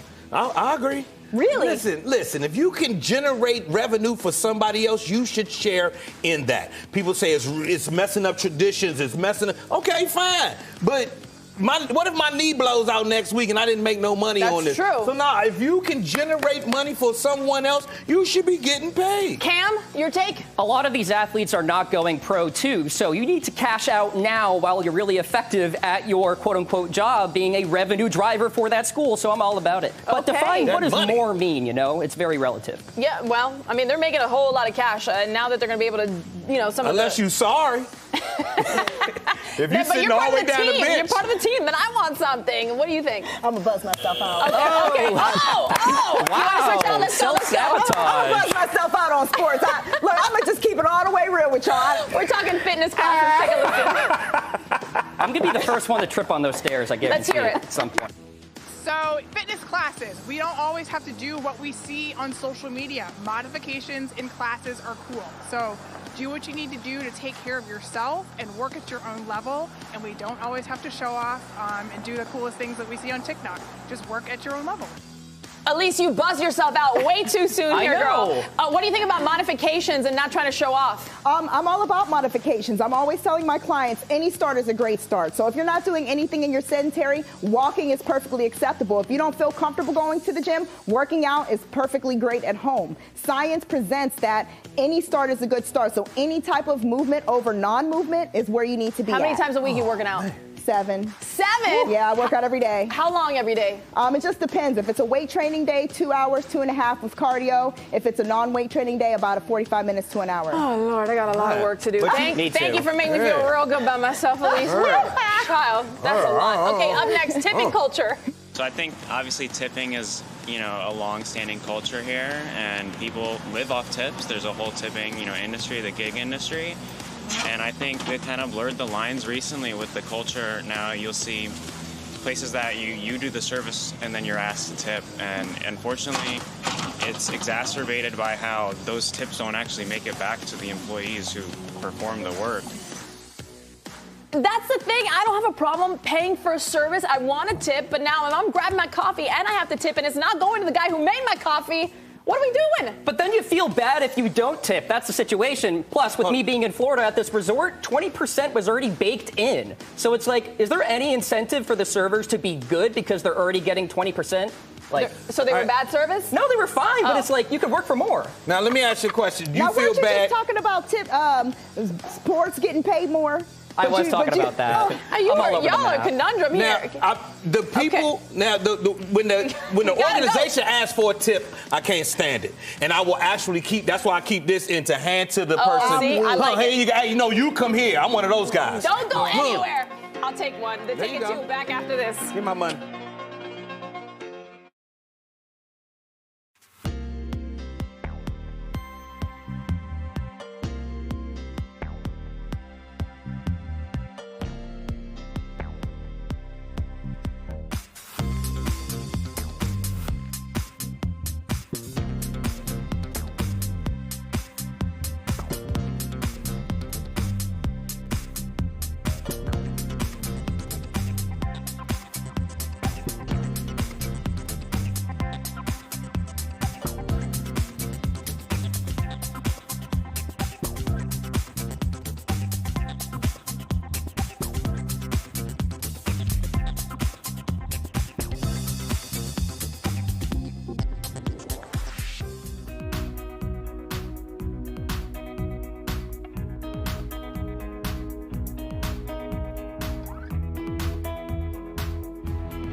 Diva Chef, next time you're back on, this is yours. When there's any sports topic, you just do it yourself. You buzz yourself out because this girl, as soon as we start talking Commanders or anything, she's like, I'm out, peace out. A self-aware queen. We love that. Oh, speaking of, maybe you need one because no self-awareness here for non-driver here, telling us drivers how we drive. Okay, but it's been great to see you. Thank you so much. Okay, Elise, if people want to get with you, want to start baby steps, where can they find you? Diva Chef 412 on the gram or EliseMHarris.com. Okay, not all of us have 2.5 hours to work out, so you got to get like baby programs for the rest of us, right? Yes. Okay, so check her out, and also on Fox 5 Lion Lunch Hour tomorrow morning at 11 a.m. Check us out. So much fun. Cam Rogers. Great to be with you guys. I know I'll see you. I'll see you tomorrow ahead of the Commanders weekend. I'll see you on Monday to talk Commanders of for course. Sure. I'm already pre-booking you. I'm honestly saying, guys, can I just get a badge at this point? Because, I'm on a first-name basis with security. Oh, put it out there. Manifest it out into the universe. We love to see it. Good to have you guys on our second day voyage here on The Take It 2 on Fox Local. We'll see you, of course, on Monday at 2 o'clock on Fox 5. In the meantime, Joe Claire, are you ready for the next hour? The next hour of fun here, the DMV Zone. We got so much to talk to. Did you have a good time? I had a ball. I had a great time. I wish they could put me in the box, but I had a great time.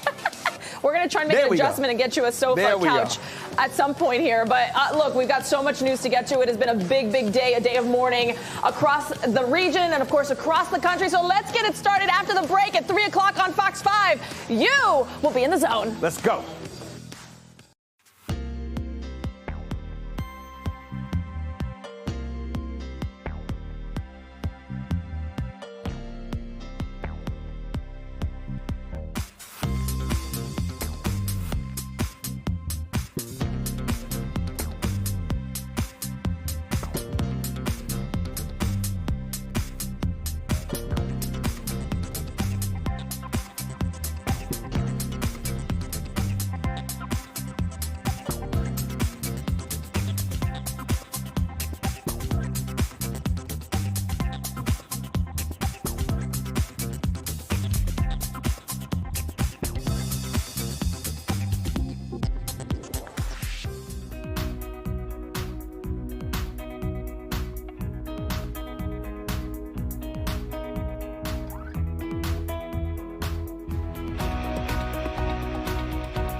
It is freezing, and that is factually accurate.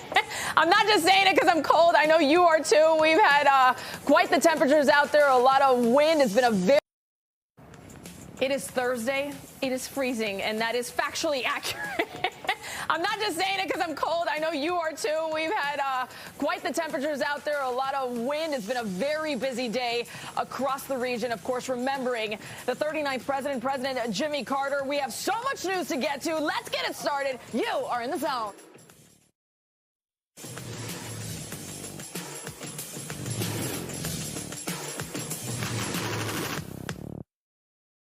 Joe Claire. Hey! It's like I haven't seen you, except if you're watching Fox Local, we have debuted the Take It 2 show. Kind of dope.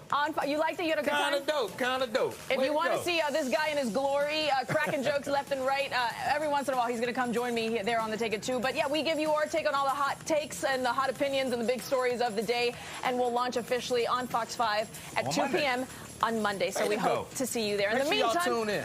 A lot going on here. Let's get it started with your top 3 at 3. Yes, indeed, everybody. Well, it's a busy day in the Fox 5 newsroom, and let's get right to the wildfire. Yeah, so much happening. Hundreds of thousands of people forced to evacuate out in Southern California and Los Angeles County. Let's go over to Fox's Sunny Side. She's live on the ground in Pacific Palisades, one of the hardest hit areas in the county where, at this point, those fires continue to burn. Sunny? Yes, Marina and Joe, apocalyptic doesn't even begin to describe the neighborhood that I am right now. House and many of the other areas have burned to ashes in this fire, and this fire has this buildings. And remember, this is just one of 5 major fires across Los Angeles right now. We spoke with losses. In fact, I'm sure I'll feel differently in a few hours and tomorrow, and then try to reconcile how you rebuild your life. Because after an event like this with such demolition, it's going to change the economics. It's going to change policies around insurance, and there's going to be a shortage of resources. So it's not like you can rebuild. The house that took us 3 years to build before, it's not going to be an overnight rebuild. I'd seen and heard some images on the news and through email and text exchange of members here, but it just took a long time to fathom that this could just like all disappear like that. Talk about this. Obviously, we lost communication there with Sunny. She's in the thick of it, as you can imagine. Right now, everything from utility poles to communications. This is apocalyptic for Los Angeles County. You have a myriad of fires that are burning right now. You've got the Palisades fire, the Eaton fire. Late last night, there was also the Sunset fire over Runyon Canyon in the West Hollywood Hills. This is not just in what you would think the suburbs of the county. No. This is thick in the deep of Los Angeles. As we know, it is an incredibly populated area. These are neighborhoods where house after house after house has completely been scorched down. There are schools that no longer exist. There are supermarkets that people frequent. Even if your house is standing still, you would go back to a neighborhood with nobody, with no people, with no infrastructure. So for Los Angeles County, which is the second largest demographic area of the United States, metropolitan area after New York City, this is an incredible, devastating loss. We have seen that they are having issues with water supply, with their reservoirs. There's been a lot of talk, and of course, politics always at play. We won't get to that right now, but this is a long problem, not just for one neighborhood of Los Angeles County, but for the entire region. So as a whole, devastating. People, thankfully, there have not been an immense loss of life. People have heeded those evacuation warnings. I think at last count, it was 5 people dead. And yet still, you can only imagine the devastation that will continue here for months of rebuilding, if not years. Yes, indeed. As she said, as Sunny just said, apocalyptic is what you would say when you're standing there. And people I saw a video yesterday early. Gina Yashir, who's a famous comedian, she was like, I lost my house. Everything's gone. It burned down. And it was not like, Joe, we're looking at live pictures here because if you're not familiar with the geography of Los Angeles. We're talking about canyons, basins. They roar through the mountains. They come down the canyon where there's population. Like, look at that picture right there. How can a fire truck get to that? Right. They have been doing what they call water spills with via helicopter over some of this, and I think that's how they were able to contain the Sunset fire late last night, which was near Runyon Canyon. But, of course, the Pacific Palisades started at about 2,000 acres, and last they checked, it had burned through nearly 20,000 acres. It was fast-moving. Those Santa Ana winds that come through, they roar through. And Caitlin had told us yesterday that tomorrow we're expecting winds again. So we'll wait and see and continue to check up. But right now, let's actually go out west to Michael Wilson, who has joined us time and time again. Michael, before we jump into everything that relates to fires, I know that you live in this area. What's the latest with your home? And, of course, our hearts go out to you and so many of your neighbors. Thank you. Our home is gone, pretty shockingly. So I stayed there. My wife left, my son left, and I got together with some neighbors to help save some of the houses. Because what we learned in the Malibu fire, the Woolsey fire, maybe about 5 years ago, is that the fire department was there to protect life, not property. So we said we're going to stay behind. As you showed this video, this is my house coming up on not right here, right here. Oh my God, Michael. So, I mean, when I used to come on the station here with you guys, I had my nice Zen background. Beautiful that's gone. garden. So, yeah. Oh. So the problem is that there was no water pressure. And meaning that, we were hosing the house. I had actually roof sprinklers to protect from the embers. It's really the embers you have to worry about. And I could see on my camera the embers flowing down the street. And I said to my neighbor, I'm like, uh-oh, we're done. But there's no water pressure. Right there, I tried to help this lady. She had no clue what to do. Poor planning by the city, poor planning by the local community council, the Pacific Palisades Community Council. I mean, kids were running down the street, had no place to go. There's a traffic jam. I stayed behind to the point where it was too much wind and too much smoke. But this is me biking right past Pali High right here. It's shocking. I mean, this is, a town that has a great 4th of July parade. It's a big community. And listen, it's not just rich people with big houses. Yeah. There are people who come from all over who work in the Palisades, who help out in the Palisades, and who live in the Palisades. And so, we're a tight community. And sadly enough, so I have a website called LA Fire King. I'm an attorney. I have other attorneys. We're working together now. They worked on the Maui fire to help or assist our community. Because, people won't be able to move back for years to come. Everything, the topsoil has to be raised. That has to, the adjusters have to come out. And for, like you said earlier, the person who has the lone house standing, you can't really stay there anyway. There's no infrastructure. And also, there's the toxicity. You don't know in terms of the carcinogenic effects that will come from this fire. So, yeah, it's pretty damning. But, for me, the next chapter, we have to move on. As a whistleblower attorney, my thing is to warn people out there of the scams to come. Because I've seen now neighbors are asking me, hey, what about, so the insurance company said they'll give you $10,000, for living expenses. But then, okay, so the devil's in the details. What are you signing off on to get that $10,000? There's already looters in the neighborhood. Fortunately for us, everything's gone, just except for our chimney and maybe my gym, as you can see that picture. But there's looters in the neighborhood. And now, which is sad. The National Guard isn't there. The National Guard should be there now. Unfortunately, our mayor, Karen Bass, is off in Africa someplace. Well, I believe she had made her return back to Los Angeles. I know she was heavily questioned about that trip, but also about the fire hydrants. To your point, the pressure, the water. Gavin Newsom, the governor, coming under intense scrutiny right now because, and for LA, for the county, the firefighters' budget has also been slashed. So there's, hindsight's always 20/20, and I know this is not the time right now to talk politics, but I think a lot of people, rightfully so, are pointing fingers saying this may have been prevented or at least lessened to the effect. But the truth is that these winds blew so quickly, so fast, that the embers spread and just decimated. Yeah, but if I can just add this one thing, we've been through this before, the other fires, maybe not to the wind as it was at this amount, but there was a fire only 1 or 2 weeks ago. So the issue was the fire trucks were there. They came up the street, and I was like, oh my God, great. Arcadia, Glendale, okay, we're safe. But there was no pressure. There was no water pressure. And just to let you know, just for everyone watching this, I'm actually from D.C. So my mom still lives there. I grew up in Southeast, near Eastern Market. I moved to the Palisades because it was a safe community, a great community. I used to worry at night that my dad, who worked at the Postal Service overtime, would not make it home at night because he had to walk home sometimes. And so Southeast, I grew up in those times. And unfortunately, this happens here in the Palisades of all things. It's a war zone. It's a war zone. It's a war zone. Yeah, I mean, I think the best descriptor has been apocalyptic because there is nothing to go back to. Michael, we are wishing you the best. Please keep us posted. Thank you, everybody. And to your point, let's keep the word going because there will be scams to come, and I'm sure there'll be lawsuits. And we have to talk about insurance and fire insurance and what the repercussions will be for the West Coast for years to come here.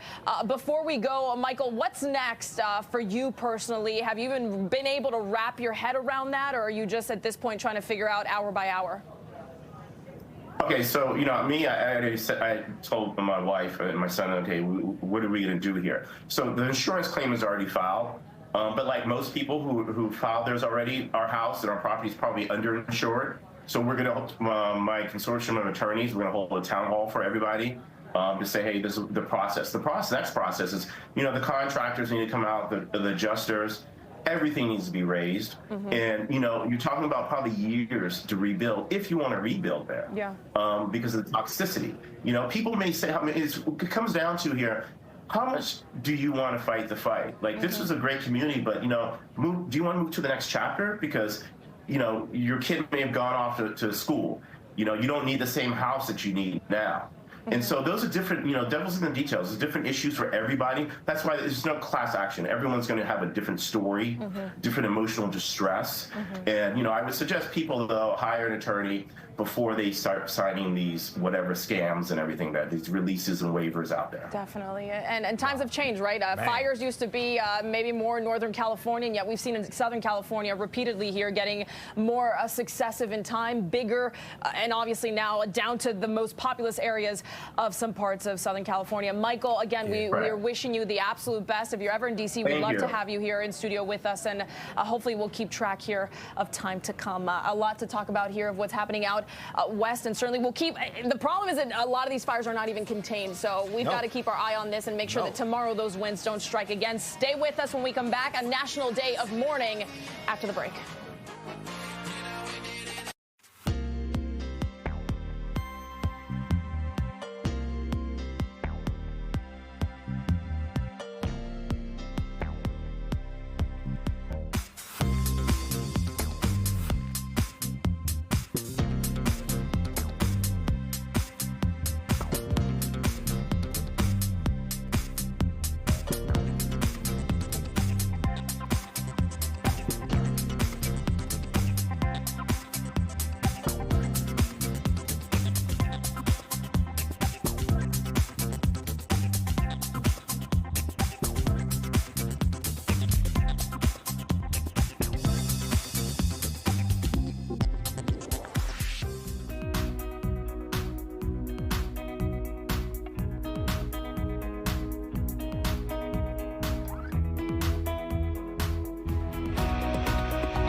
Back in the zone, and today, of course, a national day of mourning, remembering the 39th president, that farewell for former President Jimmy Carter. President's former state funeral was held at the Washington National Cathedral, and following that state funeral's conclusion, Carter's casket left the cathedral. That journey continues back to Plains, Georgia. That's Carter's home, of course, where a private funeral burial will take place. Joining us now is friend now to the show. We've got retired Vice Admiral John B. Nowell with us. Good to see you again, and everything seemed to go without a hitch, exactly as it had been planned by the Carters and the president himself, and now on the way back to Plains.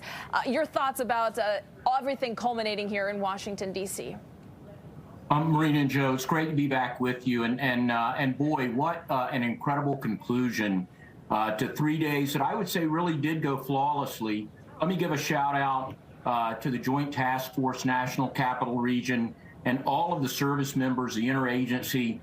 So many people participated from when the president touched down at JBAB at Joint Base Andrews on Tuesday.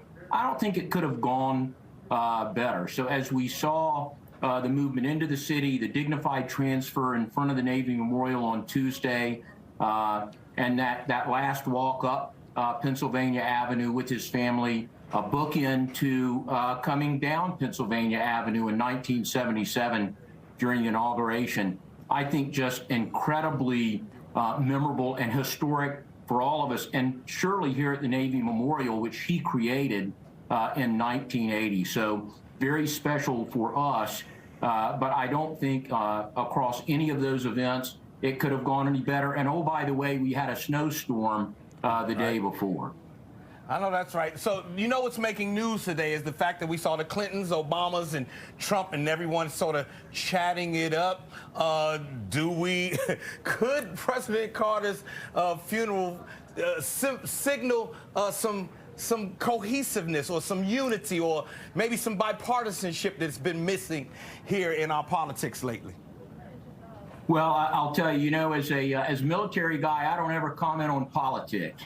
But I do think that as you look at folks sitting side by side representing not just every race, gender, ethnicity, but different places in the country, different places they went to school, different experiences, that's what makes the military great. That's what makes the United States of America great. And we saw that on display. It brought out the best in us.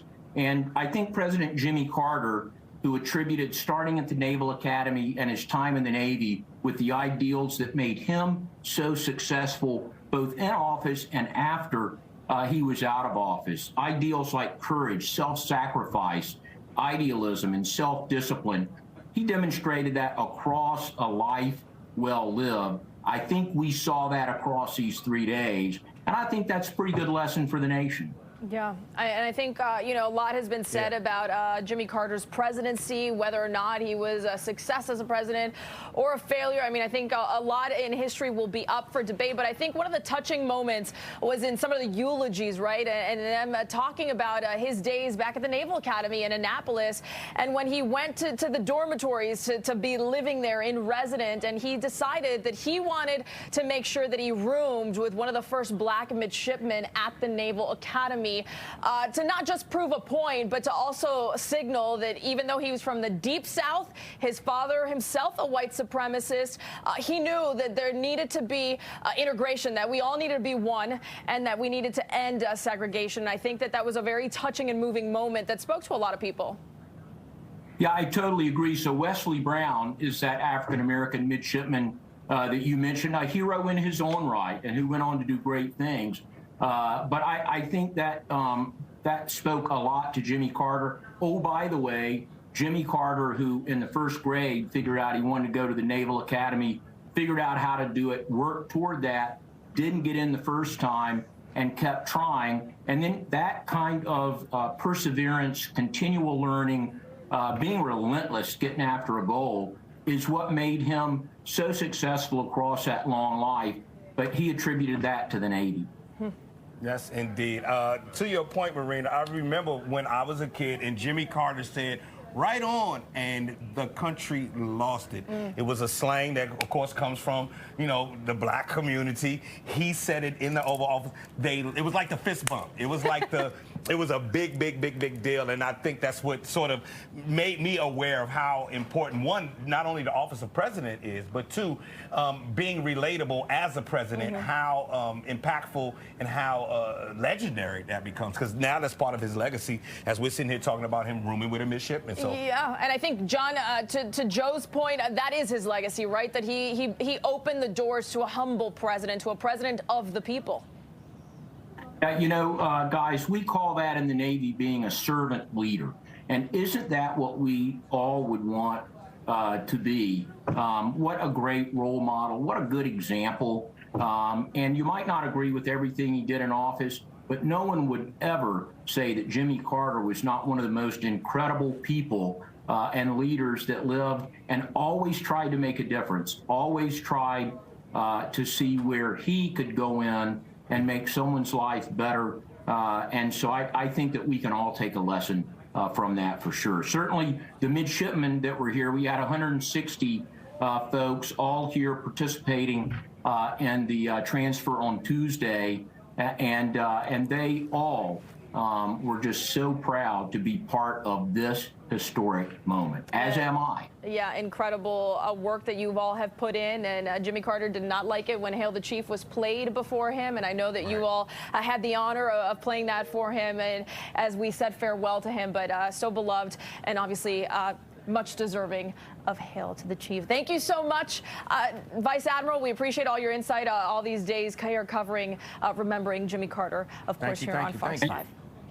Yeah, great being part of it. And I would ask folks, do please get down to the Navy Memorial. We have the condolence book for the family. You can see in the theater documentaries about President Carter. Look at him in the Navy log and learn more about him. But whether it's now or later, please get down to what we would say is your Navy Memorial. Absolutely, we sure will. We'll be right back.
We're back in the zone with a new advisory that was issued by the U.S. Surgeon General calling for updated health warning labels on alcoholic beverages, citing the increased cancer risk. We've got Dr. Yalda Safaya with us, and this is huge because we've seen it on cigarettes, but alcohol, that's become so commonplace for so many people.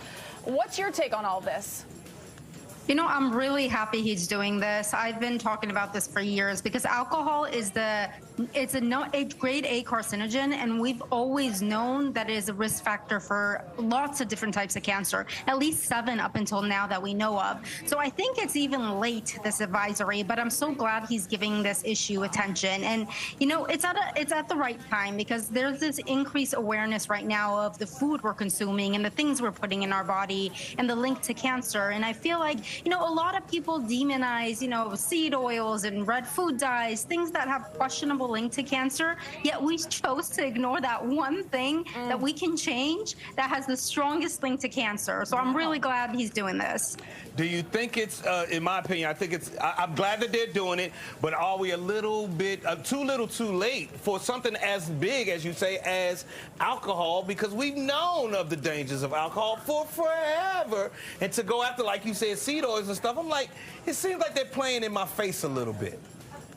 Exactly. You're absolutely right. I think it's too little too late because alcohol has caused so much damage. It's the number 3rd preventable cause of cancer. And this is something we've always known. I learned this in med school years ago. So I think it's too late. I don't know the reasoning behind it. I don't know the politics of why this advisory was issued so late, but at least, you know, better late than never. Dr. Safai, before we go, we got 30 seconds left here. Is there one alcohol that's worse than another one? Is there? No. Okay. No, it's all bad.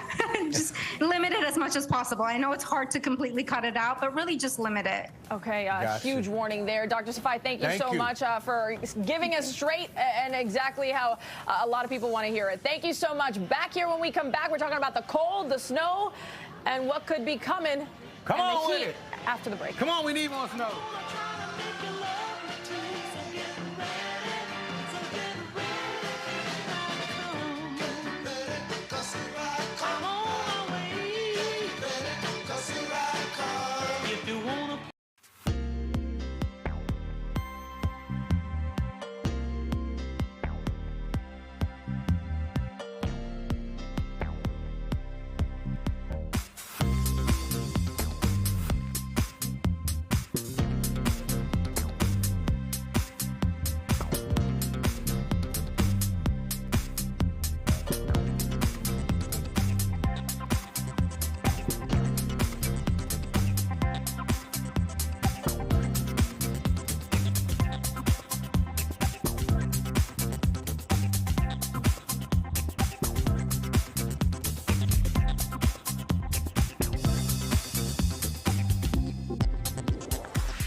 Okay, so we've been dealing in cold and snow and this whatever's out there now. The roads they're okay. It's okay for there's now. ice, and then it's just like the ugly sidewalks. But it is a dangerous combination, The dirty especially snow. for so many people that don't have heat because these temperatures are so cold. D.C. reaching out to a lot of its residents that most need it. Fox 5 meteorologist Jennifer Delgado live tonight from a warming center, which I think a lot of people may not even know they exist, but they're in use for anybody that's in D.C. Yeah, that's right, Marina and Joe. We are down here at the Emory Warming Center, and you know what? This is a very popular place to be. You know, with the temperatures being sub-freezing, so many people don't have a warm place to call home or sleep at night, and they can come down here to the Emory shelter. It's one of 15 across D.C., and this place is set up to help people get through the night and the bitterly cold temperatures. And right now, we have a cold weather emergency, and that means they're going to be open 24 hours, helping these folks us out. And with the temperatures staying below freezing for tonight, tomorrow, and then the snow arriving into Saturday, this is the place a lot of people are going to be seeking shelter. And joining me right now, we have Stan, and you are Anthony. I'm sorry, Stan. We're getting to him in just a moment. But Anthony, we are going to be talking to you, and you're with the Department of Human Services. This place is a safe place for folks. This is absolutely a safe place for folks, and we have it open 24 hours because of the cold weather emergency. Residents can come here, men can come to this shelter. We have shelters for women, and there will be meals provided as well as a warm place to stay. Yeah, you know what I like too? It has a very homey feel here. So they come in here and they can sleep, but you don't want people to be outdoors. You want them in here. We do not want people to be outdoors, and if we can encourage anyone who sees someone outside to dial 311, and 311 will connect you to the shelter hotline, and if someone looks like they are in distress, we will dispatch both either a shelter outreach worker or our van operations will pick them up and bring them to the nearest open shelter. You know, and that's incredible to think that, you know, you're going to provide the transportation as well as the housing, but you also, I'm going to walk over here a little bit more and walk with, but you also have food. People don't have to leave because if you don't have a place to sleep, you're not going to have all these things that are amenities, I guess you would say. That's exactly right. In the cold weather emergency, we don't want people outside. And so we not only provide dinner, we also provide lunch as well as breakfast during these cold weather emergencies. And it'll be a hot dinner. Meals are arriving any moment now. All right, and all this is provided by DC, but you also take donations at any of the shelters. And, you know, especially now, you've probably seen the need really growing. We have, and if residents or anyone watching wants to make a donation, they can make a donation at any of these shelters as well as any of our day centers. We have 3 day centers, and one in Southeast, Northeast, and another one downtown Northwest.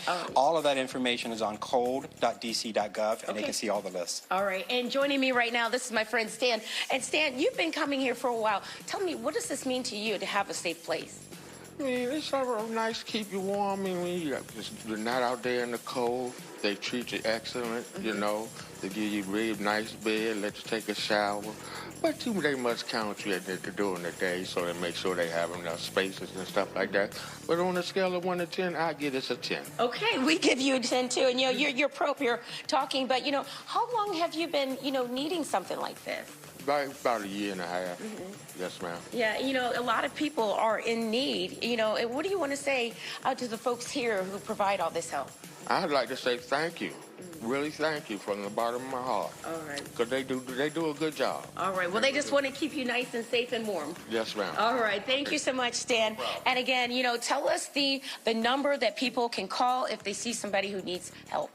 Definitely dial 311, and they will connect you to the shelter hotline, and that's the best way to get an outreach worker or the van, or they can go to cold.dc.gov, and all the information is kept up to date there. All right. Thank you so much. And again, so, you know, if you know somebody who is in need, they can come down here to the Emory. This is down in Northeast, but they have these shelters set up all across the area. You can wave. You want to say hi? You want to say something? Yeah, my name is Levi. How you doing? Yeah, I grew up in Mount Alonzo, Landover, you know. Okay. I grew up in this neighborhood. It's a pretty good neighborhood. You know, the program getting houses and everything. Okay. Are you staying nice and... Maribel, all right, we got it. You're staying nice and warm? Yes, I am. All right, you stay here and you stay that way. All right, guys, we're going to send it back over to you. We know the temperatures are going to start to thaw out a bit over the weekend, but you know what, Marina and Joe, we know it's going to be cold, it looks like, for a good chunk of January, so this place is certainly going to need more supplies. So anytime you can do something to help, we don't want to do that. It's good to see. It's good to see that the resources are there and the people are using them, so kudos to everybody doing that work. Thank you, Jen, for giving us a preview there. Let's switch gears here because, of course, January has already been full of big events, and there's still one that's coming up, and that's, of course, the inauguration of President-elect Donald Trump. That swearing in will happen January 20th, and it'll also be one of the few inaugurations that coincides with Martin Luther King Jr. Day. Mimi Montgomery from Axios is here to break this all down because Martin Luther King's family actually voiced an opinion about these two things coinciding. Mimi, what they say? Yeah, so, King's children sort of addressed the fact that they know that there are some folks who likely might want to tune out the inauguration because they don't agree with Trump's policies or some of the things that he said about, people of color or sort of folks like that. But the King siblings really sort of emphasized that this is a day that, people really need to tune in, that the MLK Day is about action, it's about service, it's about engagement, and they really sort of emphasize that people need to watch the inauguration to sort of be aware of the language that Trump is using that day. And also to remember that it's a day of service, right? And that there are lots of ways that people can sort of like be in their community that day, engage, give back, and not really sort of draw in and tune out the day. Oh, that's good to hear. I'm glad. Let's put it in perspective. The country's not going to stop, and things aren't going to stop moving because of one or the other. So I think that, in keeping with Martin Luther King's dream, it's time to, okay, if you don't want to go down to the inauguration, get busy doing something in your community. Thanks, Mimi. Yeah, exactly. And to that point, there are a bevy of things that folks can do over the long weekend if they want to give it back, be out in their community. Notably, the King Center in Atlanta will be having a commemorative service that day and broadcasting it. But here around D.C., there will be the annual MLK Peace Walk and Parade. That's Saturday. There's tons of ways you can go volunteer at the National Park Service or at Rock Creek and sort of be outside and give back. The Kennedy Center will have a tribute to King hosted by Taye Diggs that Sunday. And then on that Monday, Reverend Al Sharpton will be doing a march as well. Okay. So a lot of things happening. I think one of the things that I liked most about your conversation with them is that they said a lot of people think of today or the MLK Day as a day that's off, but we like to think of it as a day that you're supposed to be on. Service. And I think that for a lot of people will resonate. Mimi, thank you for that. And of course, that will coincide with inauguration. You see that Kevin McCarthy's not here with us. He's actually in New York right now. Kevin. He's about to chat with a host of people. So he left us some work here. He says that that's what he does. Pamela Anderson, she's getting a ton of awards for her conversation on her role, The Last Showgirl. She was recently nominated for a Golden Globe. She's now has a SAG nomination for Best Actress. Anderson playing a glamorous showgirl who's trying to figure out her future after her show is shutting down following a 30-year run. Kevin McCarthy caught up with Pamela Anderson and her Oscar-winning star, Jamie Lee Curtis, about the film. He did say the beginning of the clip actually is from the end of the interview when Jamie Lee Curtis did not want it to end. So anyways, take a look. Yeah, well, congratulations to both of you. I literally had so many questions written down. And they're making you stop? And they're making me stop, but I thought the film was incredible. We hate them. I know. We hate these people. There's so many lines, and Pamela, I wanted to say being an artist is solitary, but if you're passionate about it, it's worth it. That line to me is the whole film. Yeah. That's the entire movie, and I love that line. I love that you listened to the movie, that you clearly appreciated it. So thank you. Thank you. Because the truth is you make it, they write it, Gia directed it, we acted in it, but now you're saying you actually listened and that there was something that really touched you as an artist yourself and about what art is. And this is a movie about art. And so thank you. That's how I felt. Congratulations to both of you. I think we should just finish now and just all of us go home. Yeah. So as far as I'm concerned, it's all over, and this was the nicest way to... You're the first person we've ever spoken to about this. Oh, well, thank you so much for saying that. So thank you for actually paying attention to it. I think one of the things I find interesting about acting is that physicality can inform you so much emotionally about who a person is. And I did the way a character moves, and Pamela, I won't give too much away, but the way the character dances, I think, can inform you emotionally who she is on and off stage. And Jamie, I think about like True Lies, for example, or your character dancing here. There are aspects of the way a character moves, the physicality that can inform you as to who they are. Can you speak to that and how physical affects the emotion? Well, I love and I'm very drawn to musical theater, music, choreography, and a lot of even putting on the costumes were choreography. I mean, we had to know what comes off first, second, and third, doing those quick changes. And so it all felt very musical, the entire performance, very much like you would, be in theater. So, but yeah, I mean, I feel like, the physicality sometimes in the past, I found that, I got away with murder in a bikini. I didn't have to apply myself any other way. But in this case, to really It does. It does. It really informs the character and where she is in her life experience. I feel like Shelley probably was a ballet dancer, but just outgrew, or didn't make it. But she could be a showgirl. So we have it in you. If you have it in you, you're dancing around your apartment. You just have it in you. Yeah. What about for you? Isn't there a show called So You Think You Can Dance?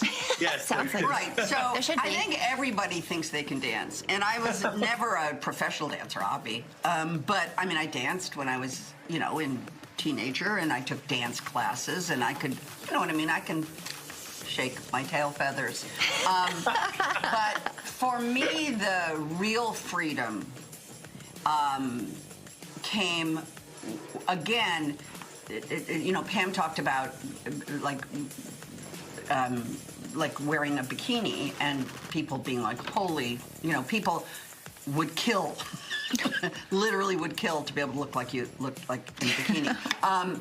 And I'm sure there were. All right, of course, a fun conversation. You can catch more of that on Fox Local. In the meantime, DMV Zone back after the break.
Okay, we're 9 days into the new year, and research shows that about 23% of people, they quit their resolution.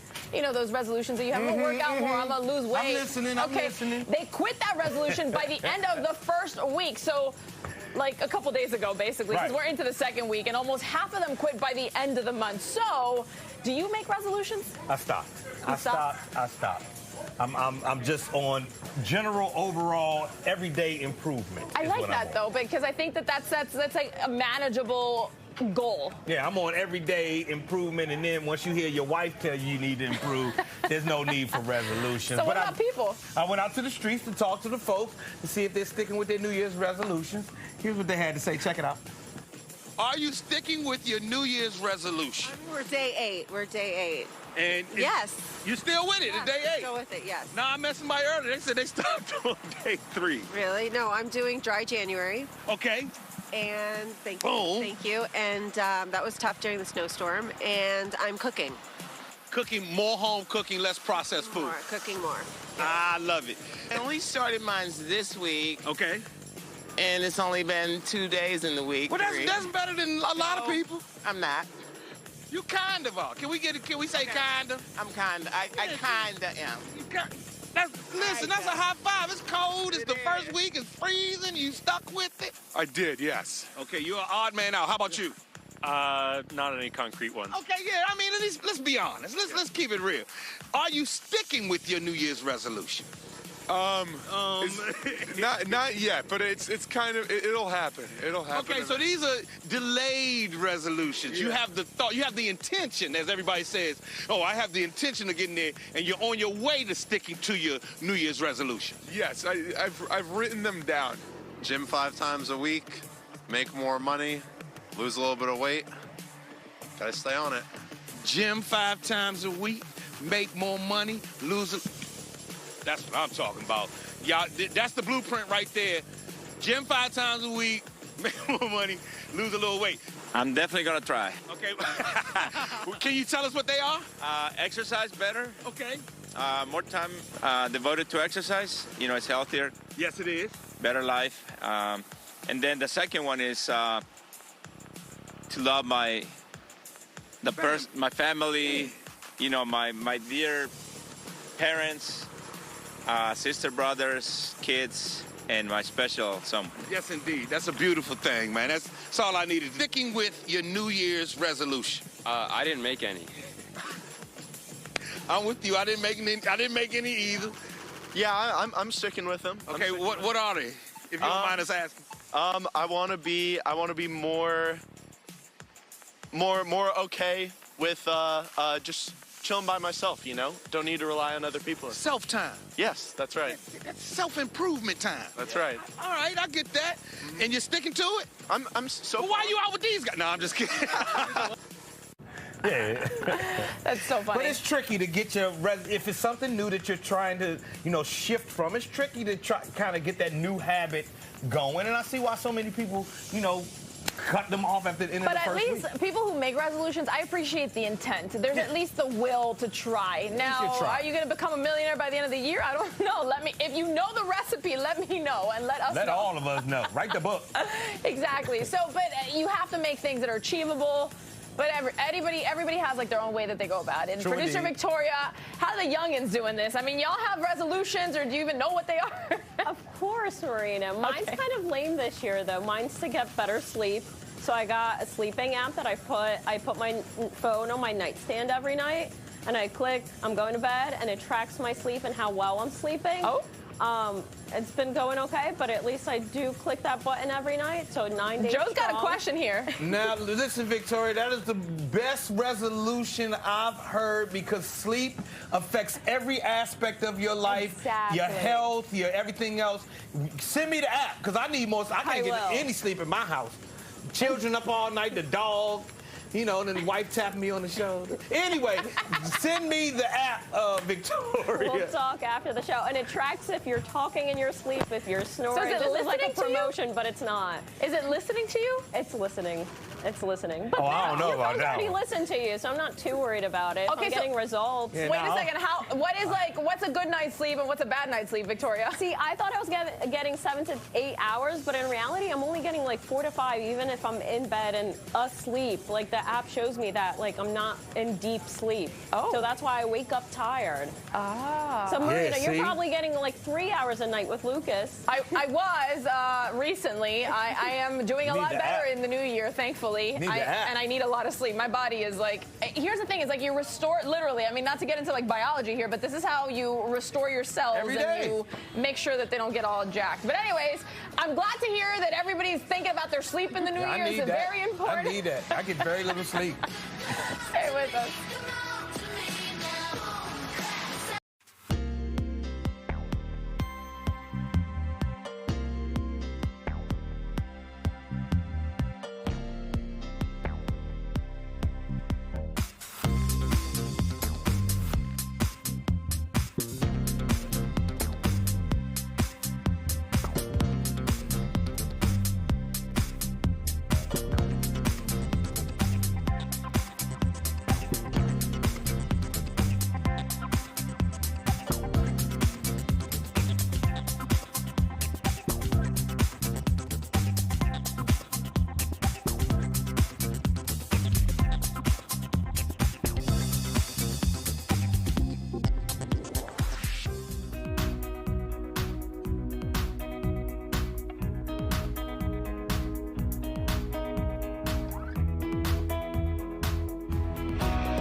Okay, 7 o'clock tonight, which I don't know if it seems like it's coming up or it's a long ways away. It's a long ways away. Plenty of time to prepare. How's the show coming, Cecilia? I have a lot to write, Marina. Really? We do a lot of talking. I mean, you really are turning into Corey here. Corey is my inspiration. I don't know why you keep He has ignoring. like trailed this path of like no work, and we do the rest. But anyway, Cecilia, we love you more, and I'm just kidding. We miss you, Corey. What's coming up tonight, and who's on the show? Tonight is kind of like a Chaos Thursday for real, so it's going to be you, Jim, and Sunny, and then Kenneth is going to join us. Oh, it's going to be chaos. It's going to be a great time. I love it. I love when Kenneth and Sunny get together. Kenneth is Sunny's like biggest fan. That's kind of what I was thinking. I was like, I bet you these two would be great And also together. the bromance between he and Jim, it's TV magic. Okay, so what's coming up? We're going to talk about a few things. One is that there's this new trend called career catfishing, where a generation, I'm sure you can guess which one it might be, apply to jobs. Gen Z, I'm looking at you. Accept the jobs, and then in a power move, decide not to show up for the job. So they're like catfishing. Why? It's a power move. It shows that they have the power and not the companies. How stupid is that? I did think it was a little, you go through a lot to apply for a job and to then interview. Get zero benefit, as in pay, benefits, etc., just for an ego boost? You get to flex a little bit. Oh my God. So they you say like only dumb people have pride. And clearly, Exhibit A. What? No, not you, them, Gen Z. I need producer Victoria on this. This is wild stuff. I know, seriously. Okay. In Gen Z's defense, real quick, I did ask a few Gen Z employees around here, and no one had heard of it. So I know that's the thing too, is that we're hearing all these trends on TikTok. I'm not sure how many of them are really true or how many of them are just clickbait. It's like 5 people did it, and now they're like, hey, look at this new thing. Quit giving me hacks, like crack an egg in my ramen. That's not a hack. That's just like... Do people do that? Is that what you're supposed to do? No, but they're trying to sell it. Like, that's a way to like up your ramen and make it like... Interesting. Like your top ramen. I'll try it. We'll try it on a wine one night. Oh yeah, are we gonna try what I sent you the other day? Yes, we're gonna do a little taste test. So the McDonald's ingredients has a new are present. viral menu, I guess you could say. A secret menu. Say what it is or no? Go ahead. Well, hash browns with McFlurry ice cream in between, and people are making ice cream sandwiches out of the hash brown with the ice cream. We're gonna try it. I'm excited. See you then. The toilets at Fox 5 are not. We'll see you after the break.